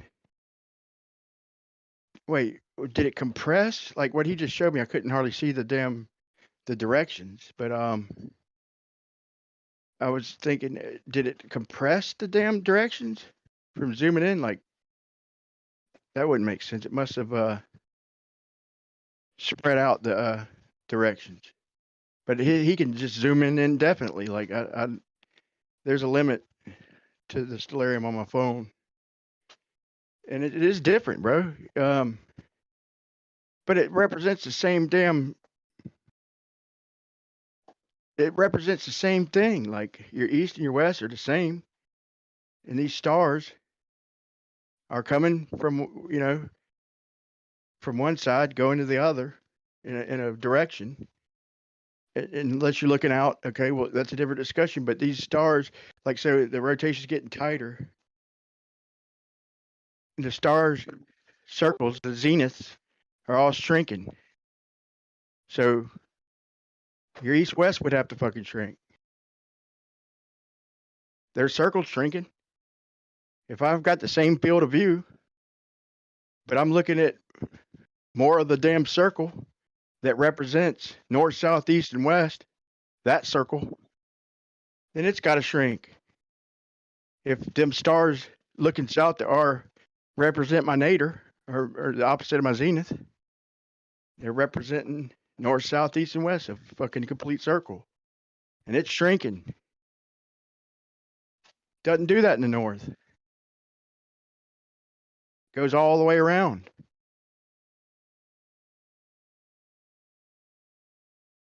Looks like a tunnel almost, man. If you put them side by side, they look a little different. But I don't know. It's a head scratcher. Trying to present what I consider to be questions to ask, You're never gonna figure out the sky, man. Come on. I mean, right? It's a fool's errand. Well, I mean, we showed with the I've got one of these domes too. I could technically pull it out right now, but one of them little domes, them half like little firmament, little paperweight things, and yeah, if you just take and spin the stars like in a circle, you look through there, you get two rotations. You get a rotation and an exact counter rotation, no matter where you're at, no matter where you look at it from. You get the central, you get the two rotations. So I mean, that's a answer. Whether you believe in the dome or not, that still shows a rotation and a counter rotation, no matter where you're at. It shows the where they converge and everything, just like the star trails. So I don't think it, whether I believe in that or not, I don't think they could say there's no explanation at all. Like that might be their strongest argument, but there's other things that couldn't work on a globe. So to me, the stars kill both models. Like seeing the stars on the other side of the equator. I got the stars deviating one way, then straightening out, then curving the opposite way from simultaneously from one location. Show me how that works if I'm the one spinning. What the fuck is making them straighten out and then start going the opposite way? I'm not over there looking at them. Like if I was over there, I'm changing orientation. Then you could present an argument. But I'm in one little old spot and I'm only spinning in one direction. There's nothing telling me that they should straighten out and then start curving the other way. That's what the star trails show.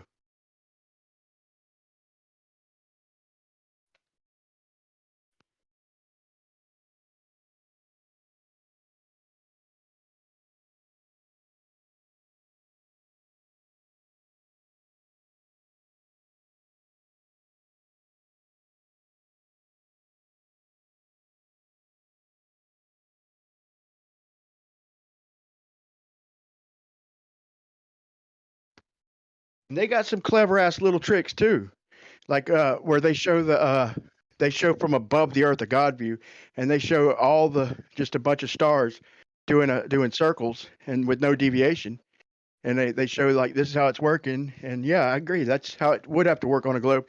Then all of a sudden they start zooming in and they get underneath it. Now all of a sudden, so I was just 50 feet away from it, and nothing changed. It's still doing perfect parallel circles. Now I'm 50 foot below it, same distance. Now all of a sudden I start getting divergence and convergence. And then what are you going to do? Then you try and say perspective because of 2D. No. Perspective makes things converge in the distance, not diverge. You can't even use perspective because that's not the way perspective works. But that's a slick little trick, how they show them all parallel and doing a circle, and then you get on the other side of them, and all of a sudden they just change. It's like that's slick, dude. That made my point exactly, showing how they have to do it, and then they deny it. Then they deny the celestial or the equatorial mount doing the frown and the smiley face when the sun calc shows it plain as day, and so does CellNav. So does even their animation, and then they want to deny it though. If I got two celestial or equatorial mounts back to back at the equator, looking at the stars coming up on the east, looking a little bit north, a little bit southeast, a little bit southwest. I mean, looking a little bit above the equator to the east and a little bit below the equator to the east. Then they're going to do a little frown and a smiley face. Real gentle, but they're going to diverge and converge. That can't be perspective. We don't get divergence from perspective, but that makes you wonder what could be going on, because we know everything follows the laws of perspective. So what are these stars, could they really be doing if they appear to be converging? Now, we know they're going off in the distance. They should be, by all accounts, converging. But not only are they not maintaining a straight line, which means they have to be separating a pretty good amount to even maintain a straight line, like railroad tracks. For them to maintain a parallel looking type of perspective, they'd have to spread out in the distance. But so not only are the stars not maintaining a straight line, they're diverging. So they got to really be spreading out. So that tells me there could be a few different rotations, man. And it almost has to be. If you think about it, and perspective is making it look like they're not really separating much, when in reality, due to perspective, they're literally like racing away from each other in a couple different directions. So that stands to reason that the multiple star trail thing, and why you wouldn't really see all that shit in between the continents in the south. Like it'd be a whole new perspective type of thing.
You still there, Brian?